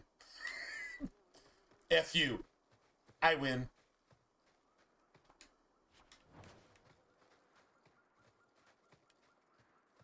Well, 9, almost 10 silver is better than 8, so I'll take it.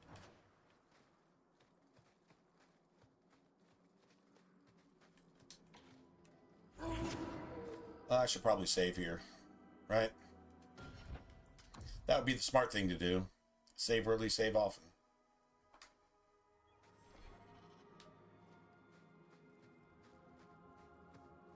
Well, at least it's not boring.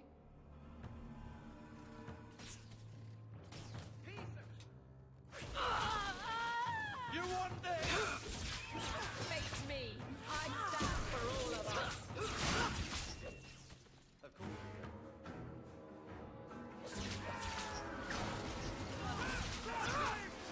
Like I said, it seems like they're really, really, really weak to Frost. It seems like they are. I mean, maybe I'm imagining things, but...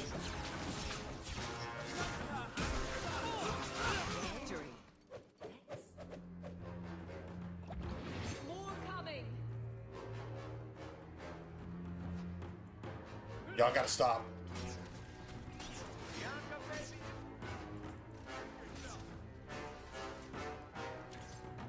Y'all gotta stop. God damn it! Fuck! Stupid piece of fucking shit! Piece of shit!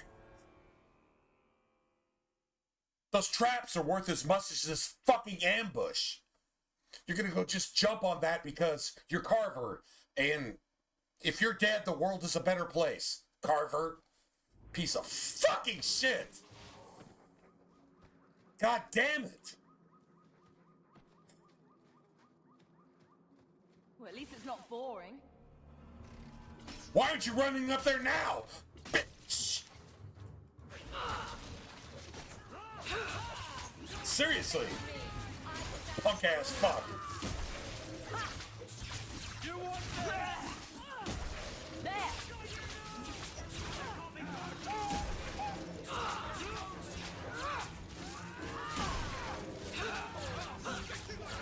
Unless I get started.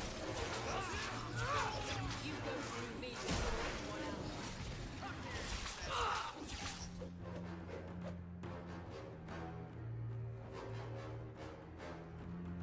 Guard yourself, there's more coming!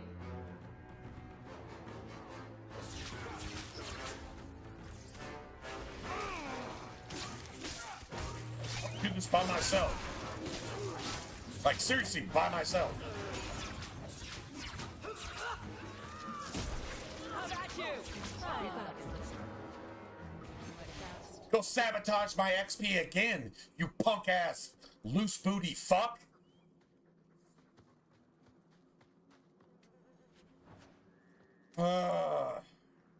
Annoying. Annoying. Extra annoying. Now that's just rude. What are they trying to do? Ruin my... Find the one fucking... Never mind. It's all good now. That wasn't that big of a deal.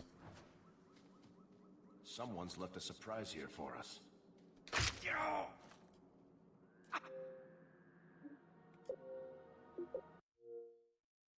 You got to be kidding. Varric took 8 to 1 steps forward to sabotage my XP. Again! Lovely. That's just fantastic, man. I don't even know what to say about that. That is the best fucking gaming I've ever seen in my life. No sarcasm.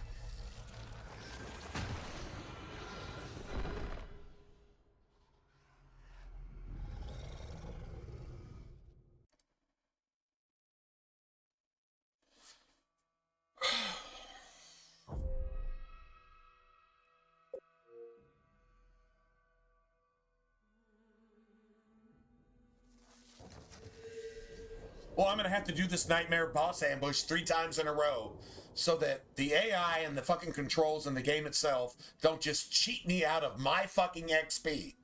Imagine that. This is lovely. Old school games leave a little bit to be desired sometimes. Just saying. It's that fucking annoying. I should not have to do this. Again! I should not have to do this. Bitch!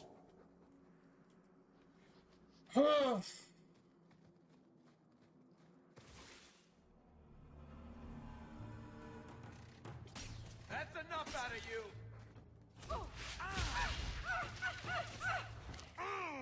Motherfucker. I'll deal with this.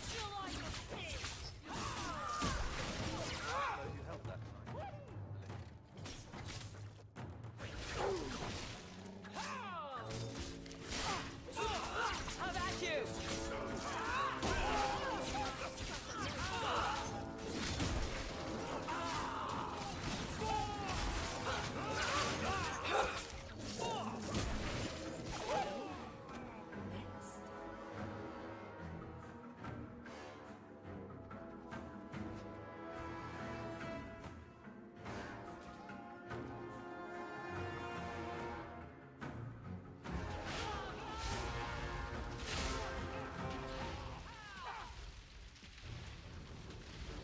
It's not doing anything.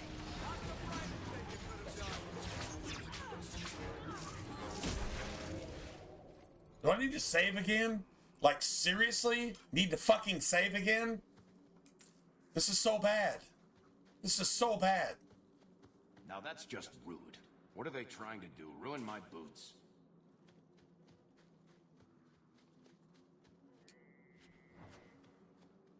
Everyone stay still and try not to make any loud... Dude, why am I moving so fucking fast? Like, if I press my stick for 1/8 of a second, I move 736,000 fucking millennial miles. Just by touching my fucking stick. Like, why is that even a fucking thing? Piece of cake. Okay, the game's actually pissing me off now. You know what? I probably need to call it a day. That's annoying. Everything about this is annoying right now. True story. True story. Anyway, sorry guys. Not sorry. Not my fault. Definitely this thing's fault. 100%. Oh, fuck.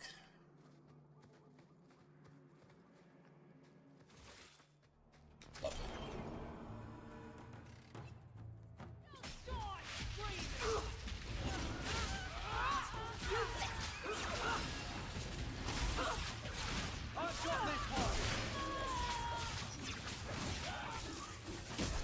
How about you?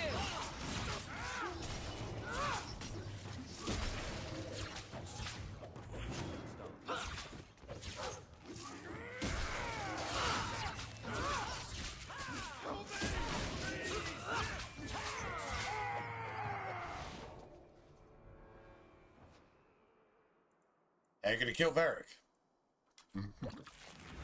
Right, because... Yeah, because aggro doesn't work in the game. Yeah. Turn this off. Then we'll turn it back on, I guess.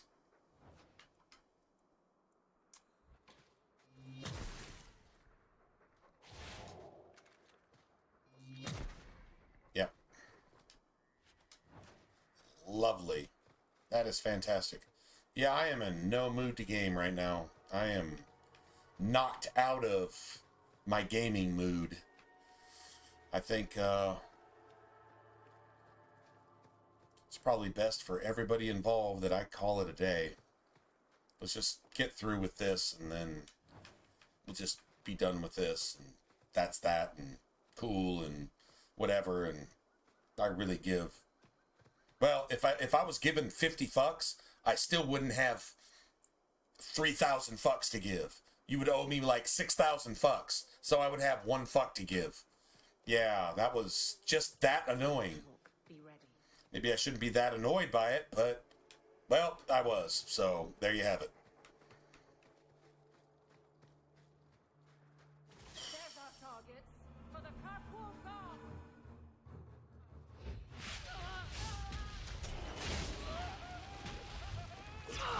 Let's finish this!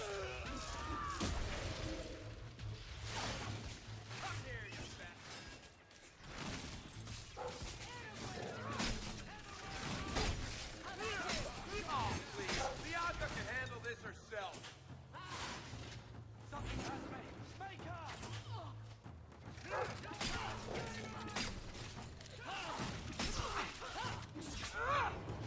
I'll deal with this.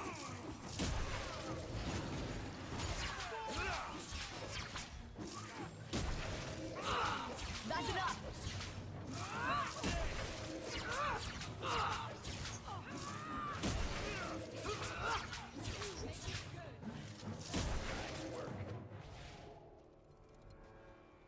Well, Then Aveline says some shit that nobody says. The road is clear.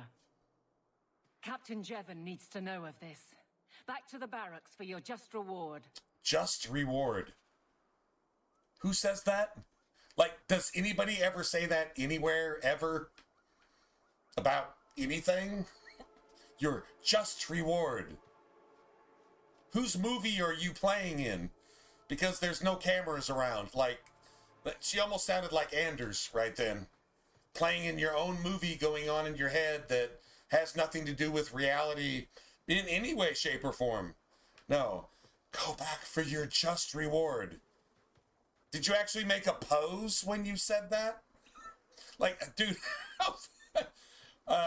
just saying. Like, that was pretty bad. Well, you know what? Honestly, as annoyed as I am right now, I should probably...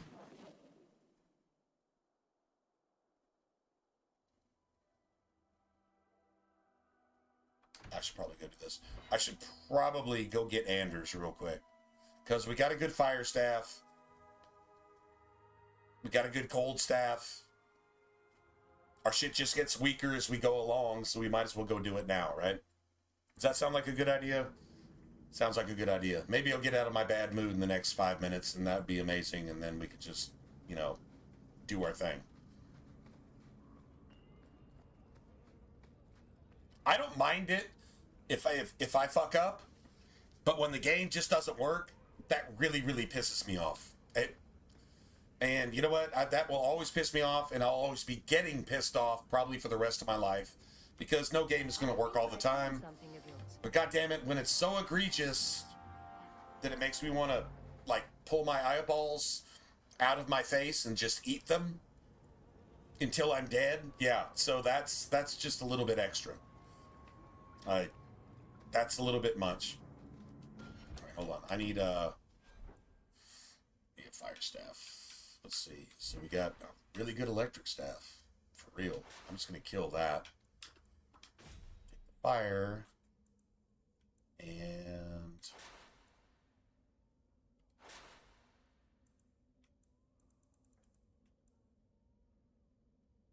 No, I think the attack is better. Honestly, have I used the mana potion yet? Dude, I've invested nothing into willpower. Why do you need blood magic? 5 willpower is enough to carry you through the game, so like why do you actually even need that shit? So we'll go get Anders. I hate that I actually said that with my own mouth, but we need to go get Anders.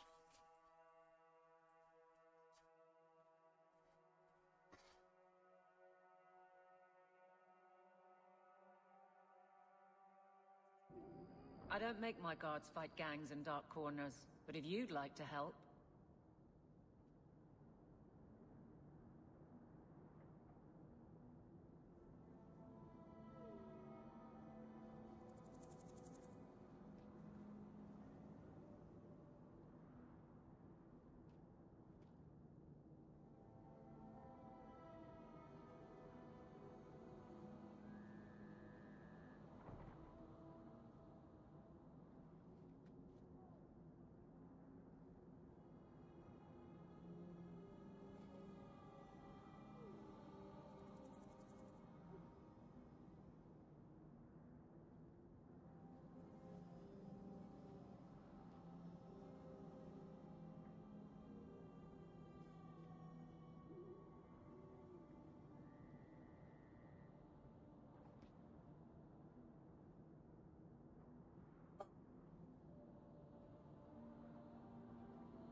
Well, this is interesting. We actually don't have to deal with any of the nighttime thugs at all, based on where we spawned. But yeah, I'm gonna go clear them out. So I want to make sure we at least get the first wave. Then we'll kind of see where we're at too. Bro, dude, bro. You know, if and when I actually get my own dog, my dog is going to think its name is Bro Dude Bro, even if it's a she. Because I'll be like, Bro Dude Bro, you want stuff? My dog will be like, yeah. Tell me what you want, just give me stuff. Because that's dogs, right? True story.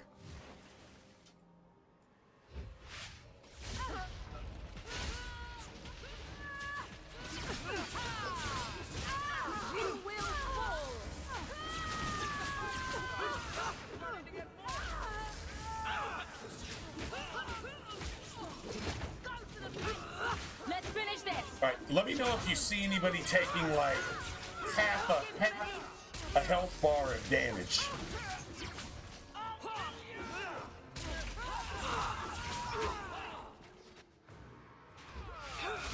I'll deal with it. Go down. I don't see it. So that was definitely an anomaly, I guess. That's enough.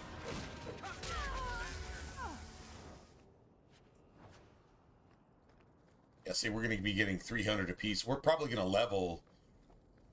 If we don't level before we get Anders, we'll level when we get Anders. That would be my guess. There's at least...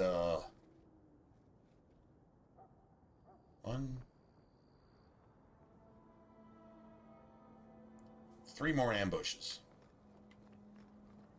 Yeah, I don't think that'll level us. I don't think so. I mean, maybe?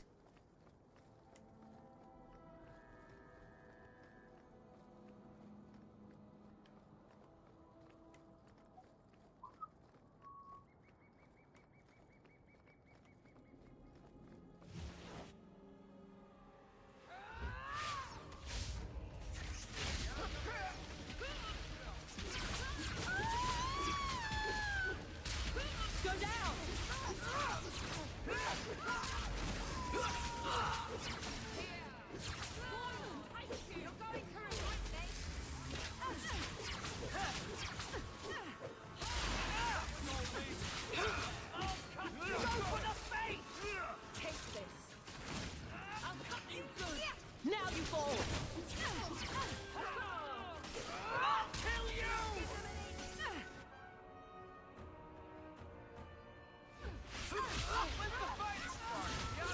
Fuck me, bitch. How about you?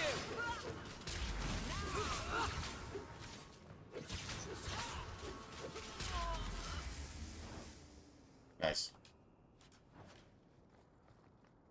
Like I said, we win. I win. I win. Oh, and so if just anybody's like curious. And this is obviously Xbox, right? So we're not. It's obviously Xbox. This is like an original Xbox 360, which for my birthday to myself, I actually went out and got specifically so I could play this, Lord of the Rings, War in the North, and the entire Mass Effect trilogy, which we don't have right now, but we'll get it. God willing, we'll get it and play those the way they're supposed to be played. Although I believe the servers are no longer active, so playing Mass Effect 3 multiplayer on the original is not going to be a thing. At least as far as I understand. I don't think it is anymore. And even if it is, it's probably so unstable that, well, you know, it's probably not worth doing in the first place. But, whatever. At least I'd really like to play the trilogy the way it's supposed to be. You know, I don't have any save files, though, so if we're going to play Mass Effect 1,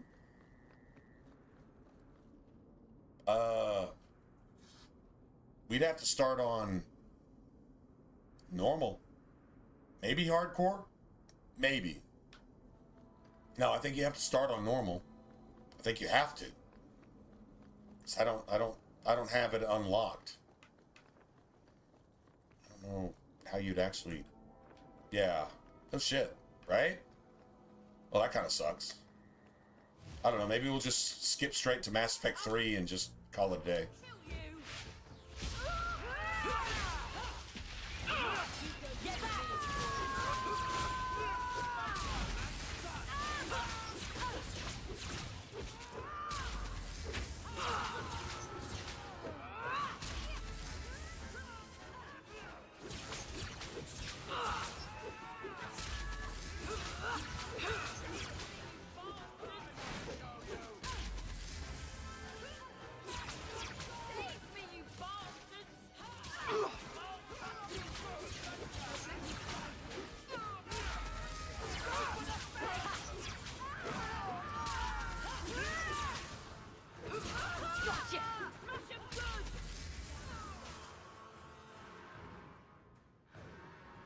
This is why I call it low pause, because, yeah, you still kind of got to stop and pause for a second to place your spells.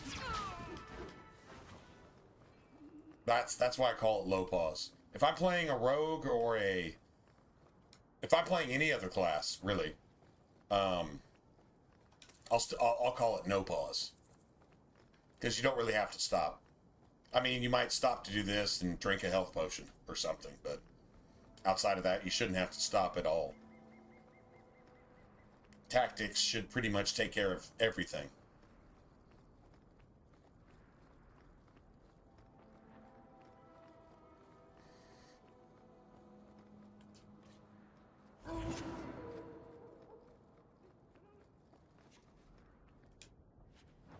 Thanks.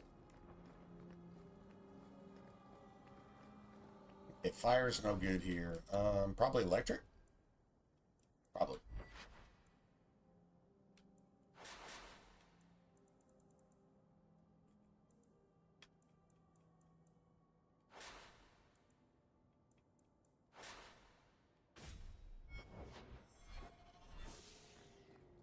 That's cool. A burnt wooden stick. A branch. That's your staff. I love that.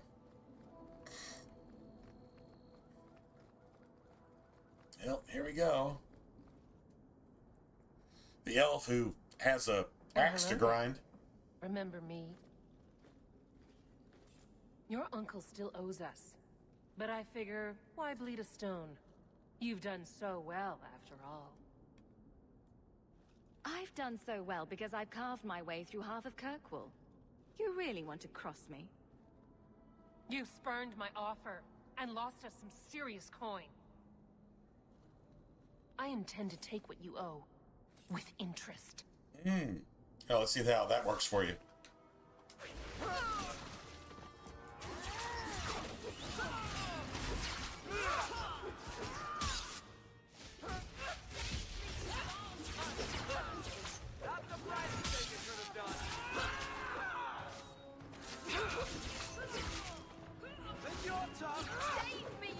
Be careful if you're going into the roads. It's a favorite hangout of crime.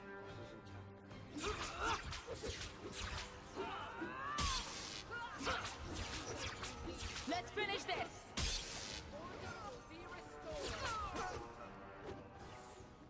Nice. I win. Market's closed. Like I said, bitch, do you really want to cross me? Like, you think this is a good idea? Okay. What do you got in your purse? Oh, thanks. Appreciate it. Thanks for that. Yeah. I'll just go ahead and take that. And... So now I need a frost staff. This is where it's really going down. I had problems for the longest with this ambush here. Really did.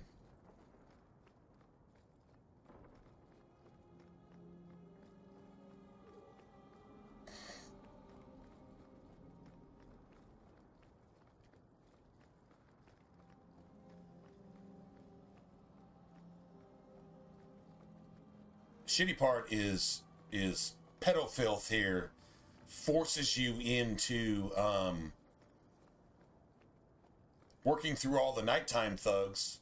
How does Anders get past all the nighttime thugs without being bothered? Anyway. I saw Carl go inside a few minutes ago. And then when you come out, you can't just... I'm pretty sure it doesn't let you go to a certain place in the game world. It actually makes you come back out into this area, you know. I didn't see anyone suspicious out here. Let's do this fast. Kind of messed up. All right. I'll handle the talking. You watch for Templars. Fuck you. Like you're a victim. Dude, how do the victimizers make themselves victims? How does that even work in their brain? When we find Carl... That's certainly a woke philosophy. Victimizers making themselves the victims so they can justify themselves being 100% evil with nothing good in them? Just asking. Vial of Holy Water. I think that's worth 2 copper. Maybe 3.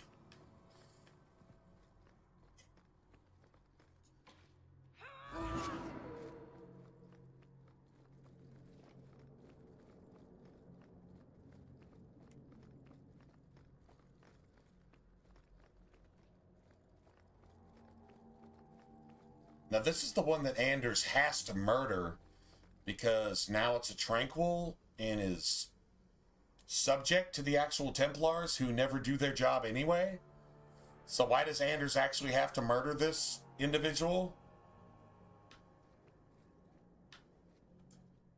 Anders, you can't stop Anders from murdering this dude. I knew you would never give up. But this fucking thing is apparently more evil than Anders. Why are you talking like I was too rebellious? Because this is somebody that Varric can't even knew I had to be bribe officials to ignore. No. How else will mages ever master themselves? Grace is not made tranquil in this game. And the Templars know she not only murdered every Templar in sight, but she's a blood mage, and she burned down her entire circle tower and all the mages and Templars in it. Those that weren't sacrificed for more blood magic. Meredith knows that and still doesn't make her tranquil. So what the fuck did this dude do? Like, I mean, like, what crime did this thing commit? Know what I'm saying?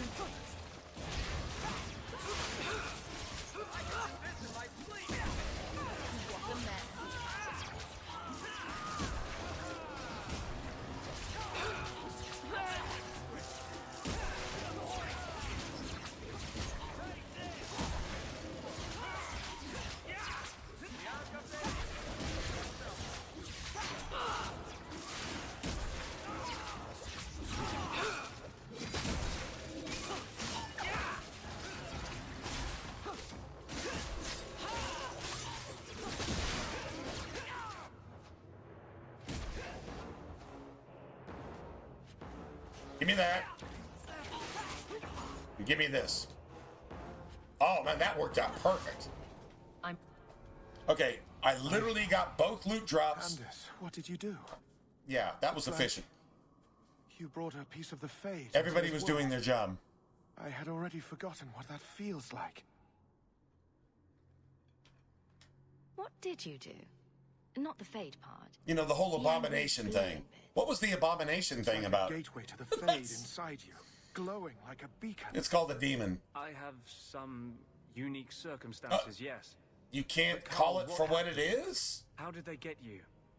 The Templars here are far more vigilant than Corner a woke person and they can't found a letter I was answer any of your questions. You cannot imagine it, Andy. They just gotta look left and right and hope that their college professor that made them a satanic fucking possessed devil worshiper fucking liberal would come and save them, but their professor isn't around, so they don't know what to say. Carl, no.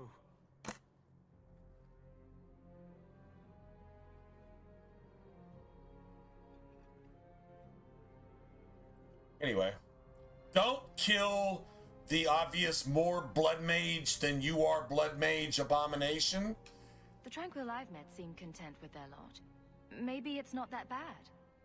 You have no idea. You have no idea? Oh, well, either do you, Anders, because you've been caught by the Templars after having murdered Templars at least a dozen times, and you've escaped the circle every time, and then you finally wind up with the Wardens, and you abandon the Wardens because your integrity and your moral value is make Satan's asshole look like a silver-lined cloud. But you have to murder. We should leave. Well, mages hate tranquils because tranquils can't do anything. In fact, tranquil skulls are used as ocularum by mages in Dragon Age Inquisition. That's the one thing Inquisition maybe sort of got back to the actual lore of the game in a little bit. So, let me guess. But I don't know, it pretty much just created a collection quest. You're wrong. For skull stones, which were fucking stupid. Which opened doors that didn't exist in Dragon Age until Inquisition. So, still didn't make any sense, but whatever. We became friends. Okay, a spirit trapped outside the Fade is the definition of a demon, by the way. That's the literal definition of a demon. But the woke motherfucker doesn't realize that it's condemning itself every time it opens its pedophile fucking Satan's asshole mouth. It doesn't realize it's actually condemning itself by everything it says. Because it just assumes you're stupid. Because you're not evil like it is. That's a woke. That's exactly what that is. These are the people that celebrate the murder of Charlie Kirk today and think that's a good thing. It's literally that spirit. That's what you're looking at. This is a video game example 15 years before the fact of exactly what happened today. There you go, right in your face. You can choose to ignore it, but it's still a fact. So, there you go. And now I'm disconnected from Xbox Live because I said something to offend probably a Muslim. And I really don't give a fuck, actually. Just say whatever you have to say. To live outside the Fade, he needed a host. I offered to help him. We were going to work together, bring justice to every child ever ripped away from his mother to be sent to the Circle. But I guess I had too much anger. Once he was inside me, he changed. No! Once it was inside you, it's exactly what it always was, a demon. But the demon went, holy shit, I was evil, but you're fucked up on a whole nother level. You're a human capable of being 10,000 times more evil than Satan himself? Fuck! What did I get myself into? And now it can't go anywhere because it's trapped. That would drive anything batshit crazy if you were trapped inside Anders' asshole. Can you imagine? Don't even try to imagine. You'll make yourself a worse person if you can actually imagine that. Yeah, you would like scar yourself for life if you can imagine what that would actually be like. Just saying. So he's a demon now. Always was. He's an abomination. And the Templars will Shit, hunt us even for Carver safety. gets it. No. And Carver's dumb as a box of He is dicks. a spirit whose Dead only dicks. purpose is to see the innocent saved and the guilty punished. But my anger, when I see Templars now, things that have always outraged me, but I could never do anything about, he comes out.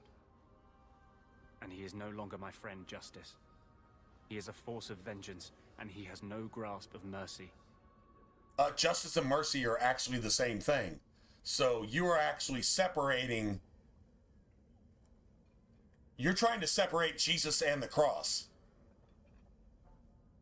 in your satanic evaluation of morals, ethics, and reason, and logic, and judgment. No, you're so fucked up on so many levels. Dude, the writing here is fucking amazing. Because the psychological profile here is evil in every single possible definition of the word. Broken doesn't even cover 1% of it. How do you get broken times 1,000% to define 100% broken? And this thing makes 100% broken look whole. That's what this thing is. Like I said, this thing is woke. It's broken beyond broken. Crazy. I just need your Grey Warden expertise, not a diatribe on your strange personal habits. Here. These are all the documents I have for this area. This thing actually I can understand if you would tells rather me you not join you that you're an ally I cannot control my with need for its vengeance. terrorist, Islamic, I would ask no one to woke, take on the danger of fucking travel with hatred me. of anything I will that's be here good. in my clinic if you need me. It's so fucked up in its head.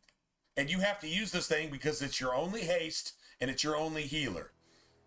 Unless you just decide to do that yourself and then you miss out on, I don't know, about 250,000 XP if you kill this fucking thing as soon as possible. So you're just, it's a lose-lose. What do they call it? A catch-20? I think they call it a catch-20. Lose-lose. No matter what. A, you got to play with this fucking thing around you, and it, dude, if you got Bethany, and Anders is in your party, Anders like corrupts and seduces Bethany the entire time, and you have to just sit there and tolerate that, unless you agree with woke, satanic, pro-murder, abortion, I'm glad Charlie Kirk died philosophy. Then you actually agree with Anders, and I've actually met people like that are that fucked up in real life that they actually agree with this thing. Now, if you remember, it wasn't too long after the Twin Towers fell, and then the liberal media, which you weren't supposed to acknowledge it for what it was. But the liberal media said that if you say anything against the people that actually did that and murdered a bunch of innocent Americans, supposedly, whether they actually knocked down the Twin Towers with the planes or not, whatever. Doesn't really matter. But bottom line is, they took the credit for murdering a bunch of innocent Americans on our homeland. And so not too long after that, the Islamic president that wound up in office because of the racial satanic viewpoint, which is still fostered today, which got that thing in office in the first place, not only donated $250 million to so that Iran could hopefully nuke Israel, and then dropped all support for Israel, which is actually our ancestors, if you're European or American, you know, the founding fathers. That's where we come from, is Israel. That's who America is Israel. But you have anybody else that wants to, you know, ride on the same carpet, cool. You just got to agree with the same rules, and nobody really has to do that anymore anyway. But bottom line is, back at that time, if you remember, this wasn't even, what, 20 years ago? You were a racist if you said anything against the people who said to your face that they would murder you, your wife, your children, your husband, your whatever, in your face, because fuck you. And if you said anything about that, if you said, hey, I don't like that, you were a racist, and you might actually even go to jail. Do you remember that happening? It's still probably kind of a thing, especially in the UK. It's definitely still a thing. If you don't like them molesting your children, murdering you, and raping your wives and your husbands, if you don't like them sticking their dick or their knife or their explosives into everything that has to do with your entire society, then you can possibly go to jail just for not liking that.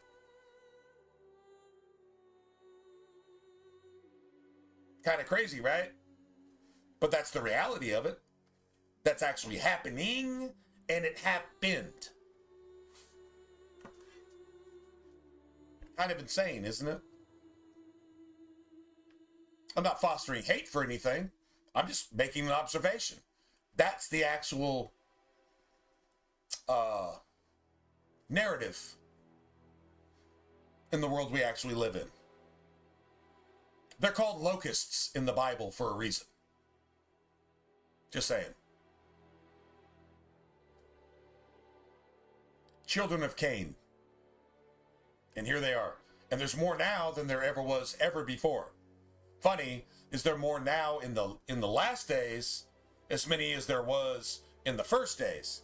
And you know what one of their monikers was in the Bible? Builder of cities. Sorry, man. All the atrocities that are being committed in cities. Being forced to live like cockroaches in high rises. Look, the world is spread out. Why are you forced to live like this? Why are you forced to work like this? So you can be higher and higher and higher and higher. That's about as anti-moral, anti-ethical, and anti-Christian as you can possibly get. And that's the foundation of 90% of your communities, is cities. Why do you think they can't function? It's not an accident. They were designed that way. And there you go. Anyway, just throwing some shit out there. Something to think about. Just whatever. All right, so anyway, bottom line is, just like that, I'm being forced to have this thing in our party so that we can actually function in the game, and that sucks. It's the necessary evil. It's the catch-20. It's the lose-lose scenario. True story.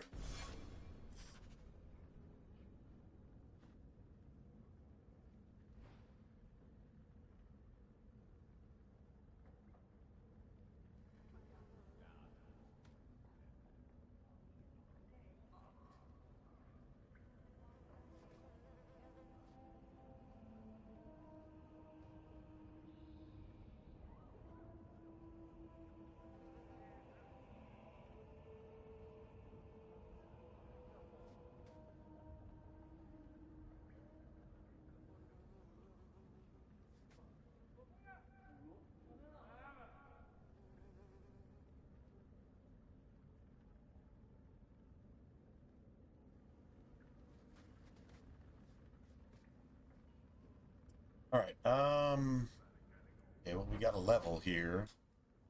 So, it's 22. Thank you. Hadn't used that phrase in like forever. Yeah, catch 22. Anyway, lose-lose. Not sure where the phrase catch 22 actually came from, though.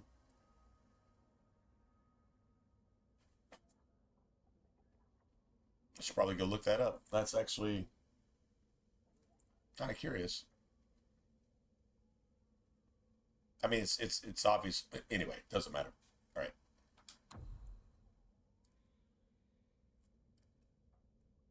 Let's see, 36 to 12 would be 3 to 1. Right? That would be 3 to 1, technically.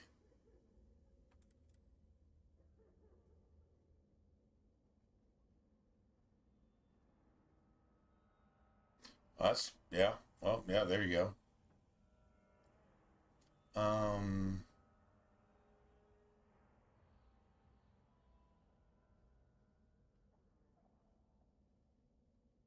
I really want to go like a 4 to 1 ratio.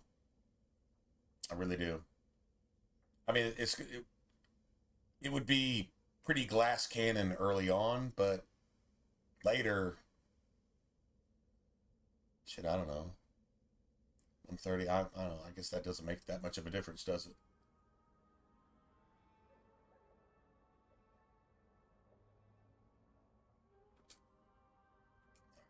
I'm still taking that for right now.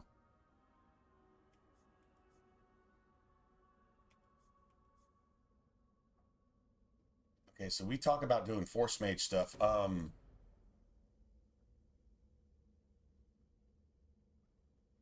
see, what I normally like to do is take Spirit Healer because I get 25 mana stamina for free. I don't put any points into this shit. And if I'm not playing Blood Mage, I don't put any points into this shit either. But I do get the 25 health. That's like 5 points of Constitution. This is the same thing as 5 points of willpower, so I can put all of my points essentially into magic. Still maybe prop health, you know, for a couple points, but it doesn't need to be much.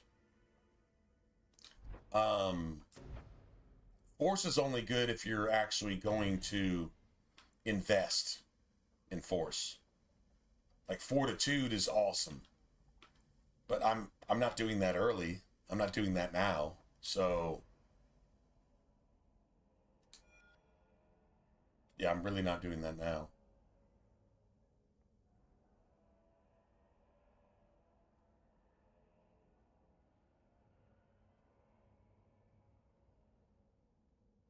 I'm just going to build this the way I know to build it. Like I said, I don't actually use blood magic. Well, I'm not with this build anyway. I don't. But that does give us 25 health, so that's points that I don't actually have to put in here into Constitution. So that's the same thing as if our Constitution was like at 15 or 17 or something right now. Basically the same thing. But I don't actually have to invest points. So, and even if I took Force and decided to drop 2 points into this, I wouldn't do it till the end of the game anyway. Honestly, kind of really no point in even doing it. I say you just take pure mage and you just take the passives for whatever benefit they give you.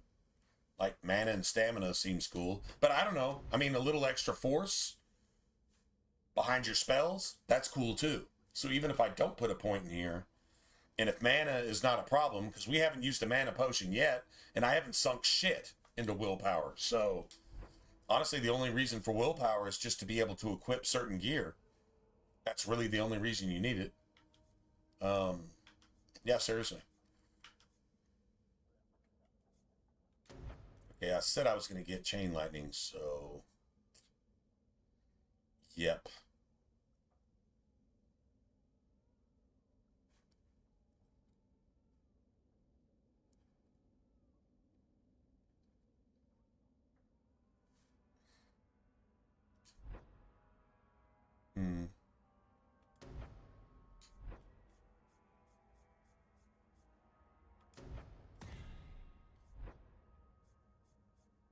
still take that. I just do. That way I don't have to put points into health.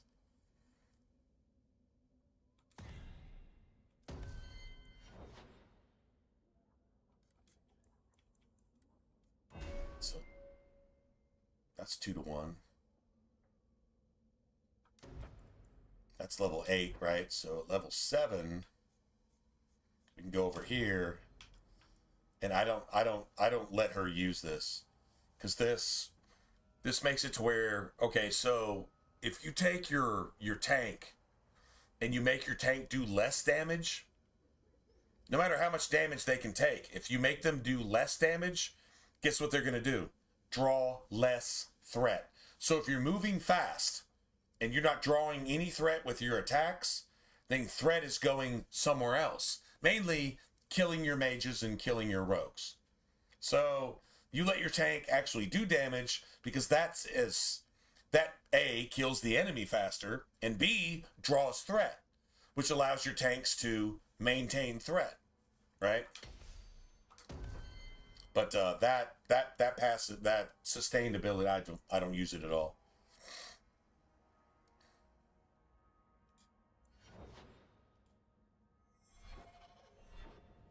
So now this thing.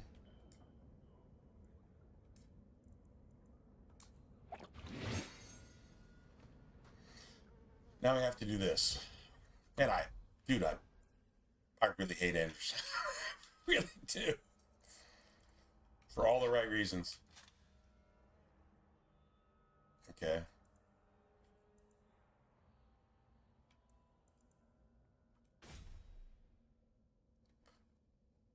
Not really sure.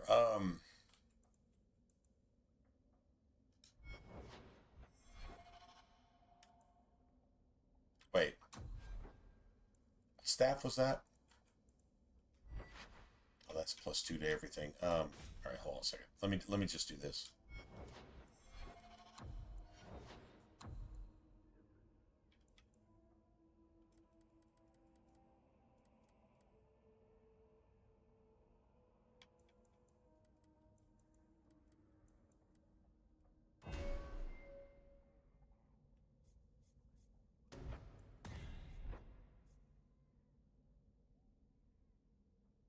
Okay, level 7.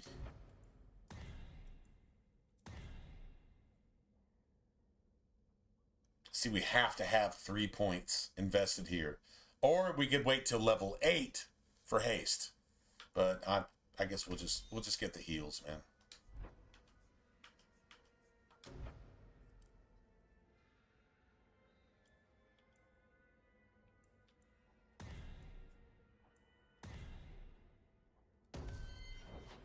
Yep.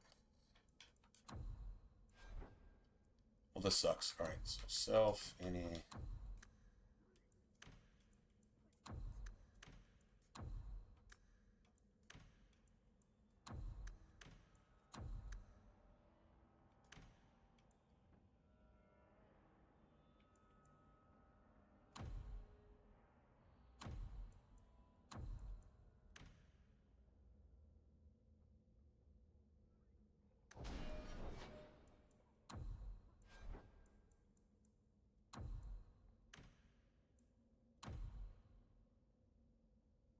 All right, so we're going to save that for haste.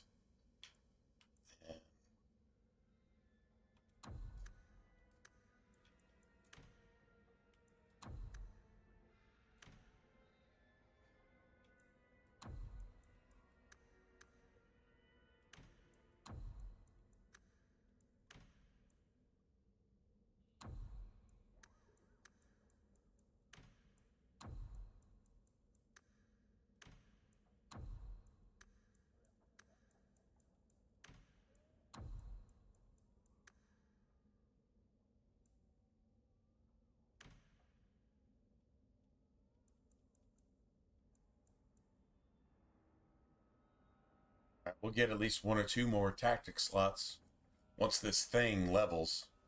But I gotta leave haste. Haste needs to be like the first thing. As soon as it's available, do it.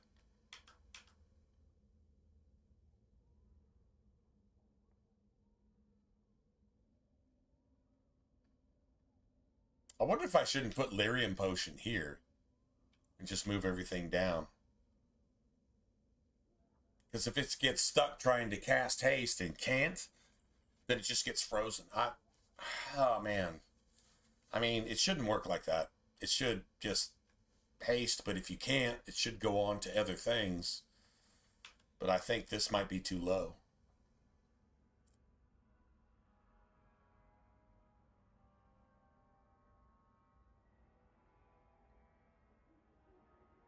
Shit, maybe.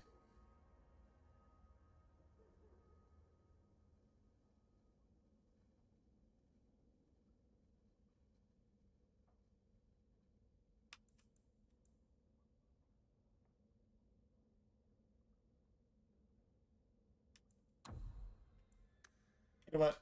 I'm gonna try that.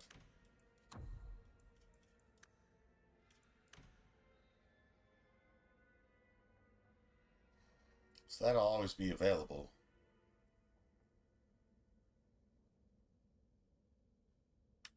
Shit, maybe here.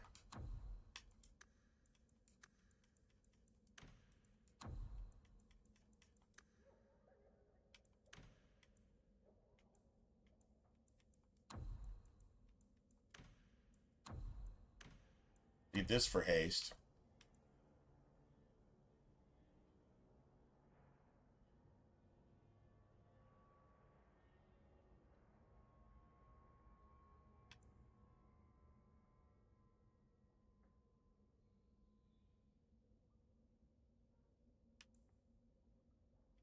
Right?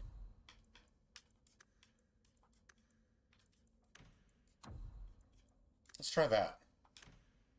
Let's just rearrange it a little bit.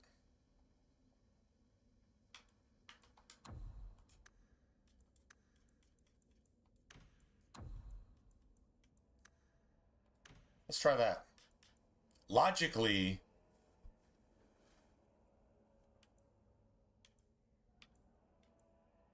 I mean, I don't know if you don't need this, but you can't cast this, then do you ever actually make it all the way back to this? I mean, you just should is it like a logic pattern every microsecond, or I don't know, man. I always fuck around with this just a little bit to see what works better, and like sometimes it's like, okay, that made a difference, and then no, it didn't. It fucked this up like 10 times in a row. And then other times it's like, okay, well, that made this worse, but then it's 10 times better. So you know what? Actually, I don't really actually even know.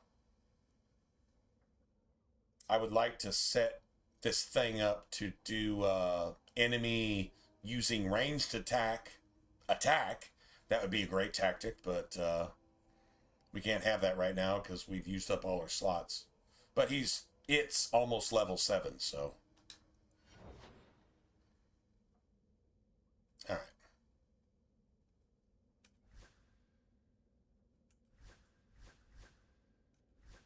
That's pretty far. It's basically, it's exactly where Varric is, which is weird.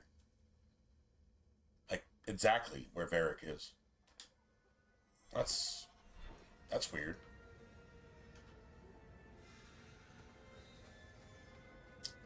In order to unlock a whole bunch of other shit, we actually have to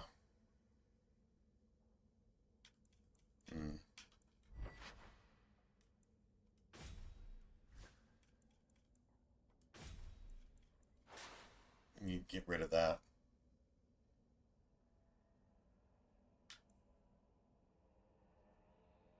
Let's do fire damage. No shit.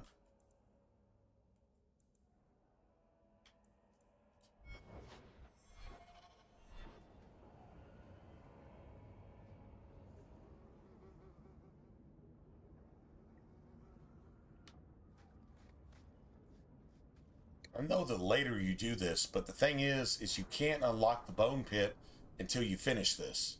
You have to actually do this.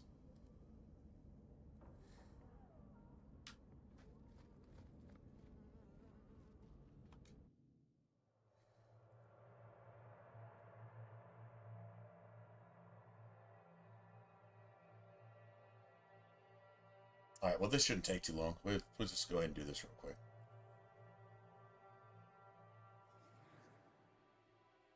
Oh, and you... Fuck. Well.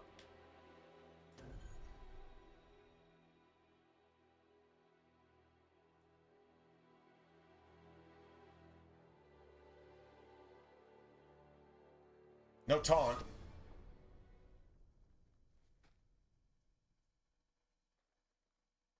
I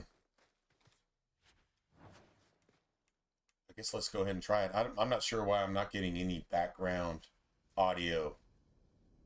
Okay, there's a little bit. How about you?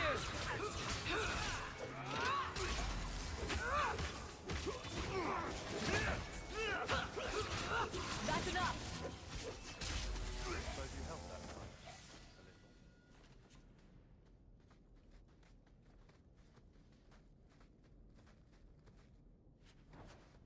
Nice.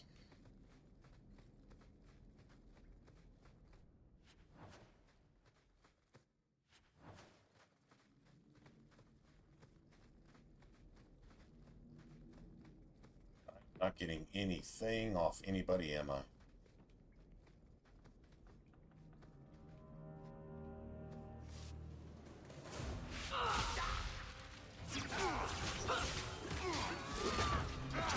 Line them up for me. I'll take it. Let me go.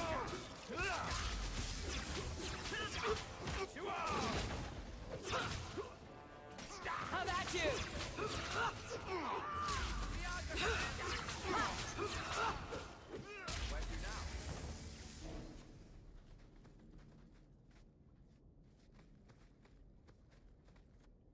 I swear the mage is cursed sometimes.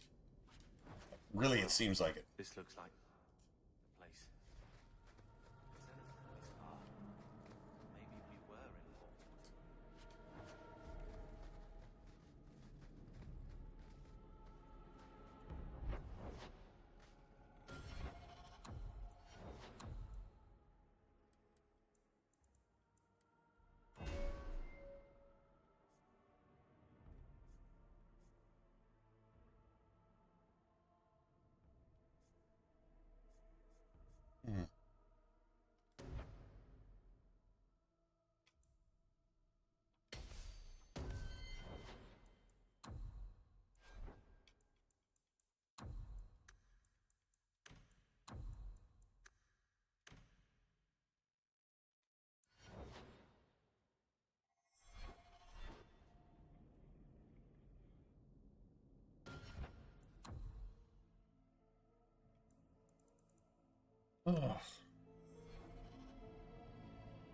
Anyway, thanks, man. All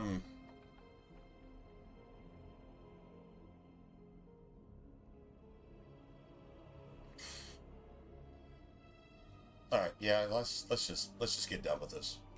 All right, I really want to call it a day. I've Left a surprise here. been kind of through playing for a little while, but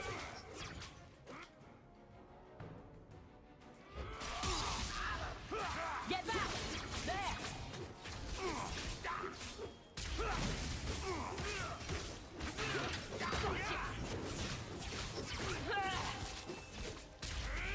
Get back!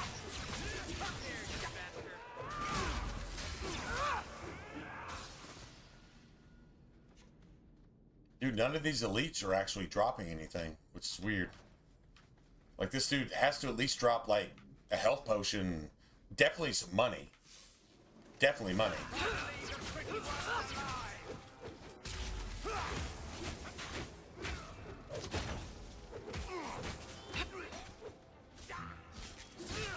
One more for me. We're keeping score. Dude, come on, man. Torn trousers, woven bracelet. Fuck you. Fuck you.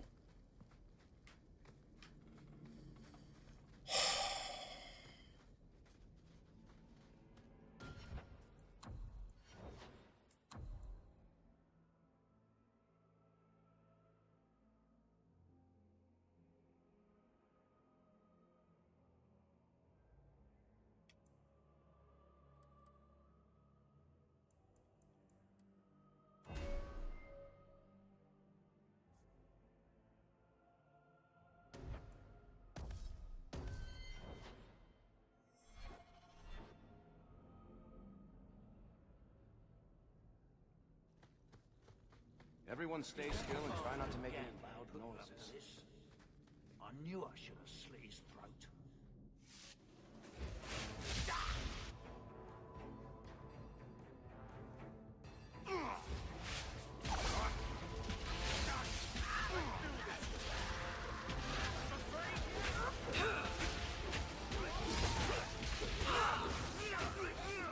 I win.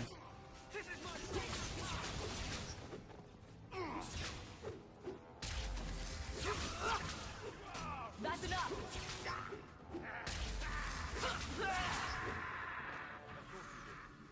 Yeah.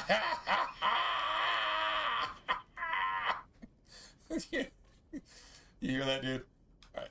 Sorry.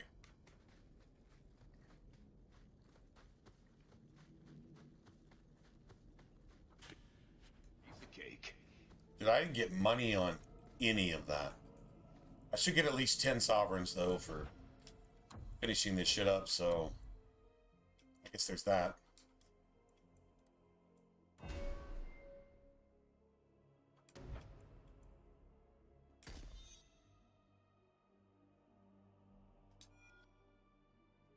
I can't get that yet. God damn it, I really want that. We have to have this.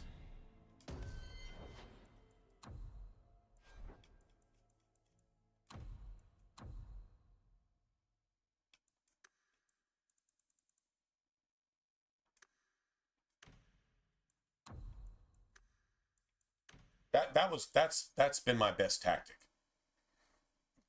Where your mage casts haste. As long as one enemy is alive, haste. That means you're in combat. If there's no enemies, there's no confusion. And if there is enemies, as long as one is alive, even if it's a fucking dragon or Orsino or something, well, cast that as soon as it's available. That seems to work the best. That's the one tactic I found that works the best. Anyway, all right.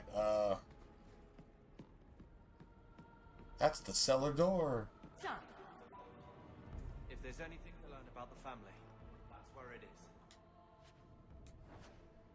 Oh, that's garbage. 1036 or 86?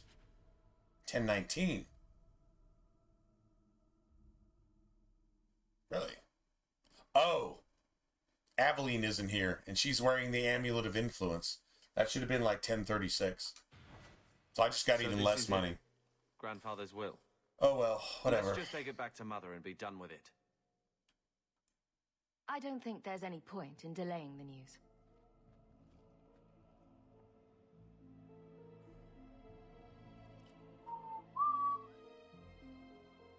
Like that Origins creepy music. Blood's blood and all, but you are taking advantage of my hospitality. It's only fair if you make something of a monthly contribution. You sold my children into servitude. Servitude? Now you're asking me to pay rent? Maybe just put something towards food. You should be paying us, Uncle. We found the will. Grandfather left everything to Mother and us. I guess he had some sense after all. See for yourself.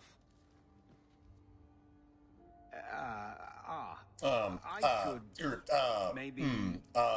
To my daughter Leandra, and all children born of her, the estate in Hightown and all associated revenues. Check out the part where Gamlen is left only a stipend, to be controlled by you. Gamlen, how could you? You're the one who ran away, Leandra. What happened to love is so much more important than money. It is. One way to deflect that shit. Come home for the funeral. The twins Guilty, it's all your fault. We all have our burdens. Mine was looking after a life you abandoned. How long was I supposed to wait? You'll spend the rest of your life paying my mother back for what you stole. Andraste's ass, I will. I don't expect that, Gamlen. It's enough to know Mother and Father didn't die angry. I'll petition the Viscount for rights to reclaim the estate. Make her willing, you'll have your house back within weeks. You don't have the coin or standing to even get an audience with the Viscount. You've got to be someone in this city to live in that house again. Then I had better get started. That's what a will to succeed actually looks like. Gambling. He's not as bad as he looks, but still.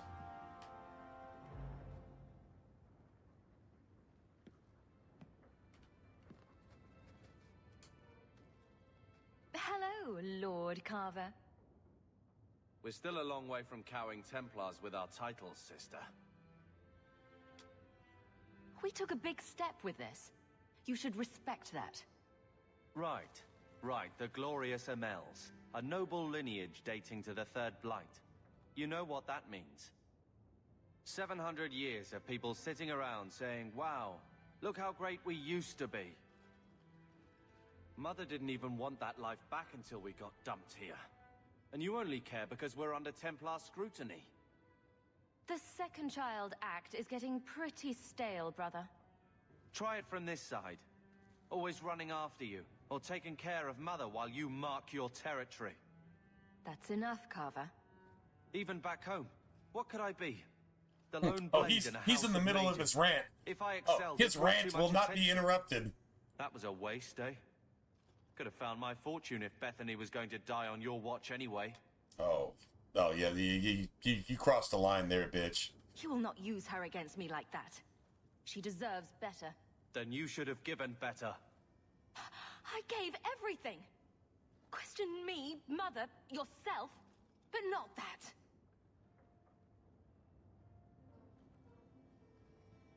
Well, good talk. Fuck this little whiny brat. Sister. Seriously. I feel... I don't know. It's like Mother taking everything out on us. She was just scared. I don't have a place in the life she is trying to bring back. I'm here if you need me. But I must find my own way.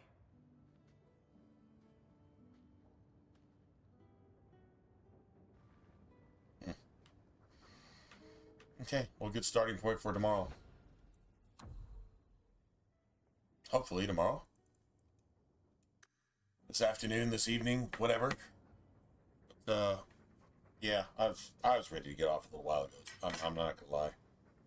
Today's been a weird day. I don't know if it brought good stuff or bad stuff to the surface or an equal amount of both. But, yeah, I don't know.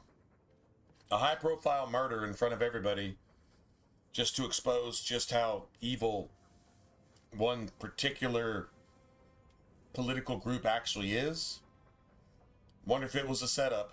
Wonder if there's some political advantage being gained one way or the other to sway people's emotions one way or the other. Don't know. And each side will use it for a political advantage, which makes them both equally just bad. It's kind of hard to see it any other way. Anyway, whatever the case may be, hope you guys are good, and appreciate you hanging out and chatting with me. Chat's been active, and that's freaking awesome. I'm gonna go ahead and just go try to find something to eat, and probably get some sleep if I can. Maybe go catch up on what other awesome thing the Green Bay Packers have done in the last day, because they just can't do anything but awesome. If you're not a Green Bay Packer fan, it sucks to be you. Just saying. Anyway. All right, guys. I'm going to go ahead and get out of here. God bless you. Take care. Stay safe, and I'll try to see you guys again tomorrow night. If I don't, well, I don't see why I wouldn't. But if I didn't, it'd probably be because I got called into work, but still probably stream afterwards, so it's all the same shit. Anyway. All right, good night, everybody. I'm going to go ahead and get out of here.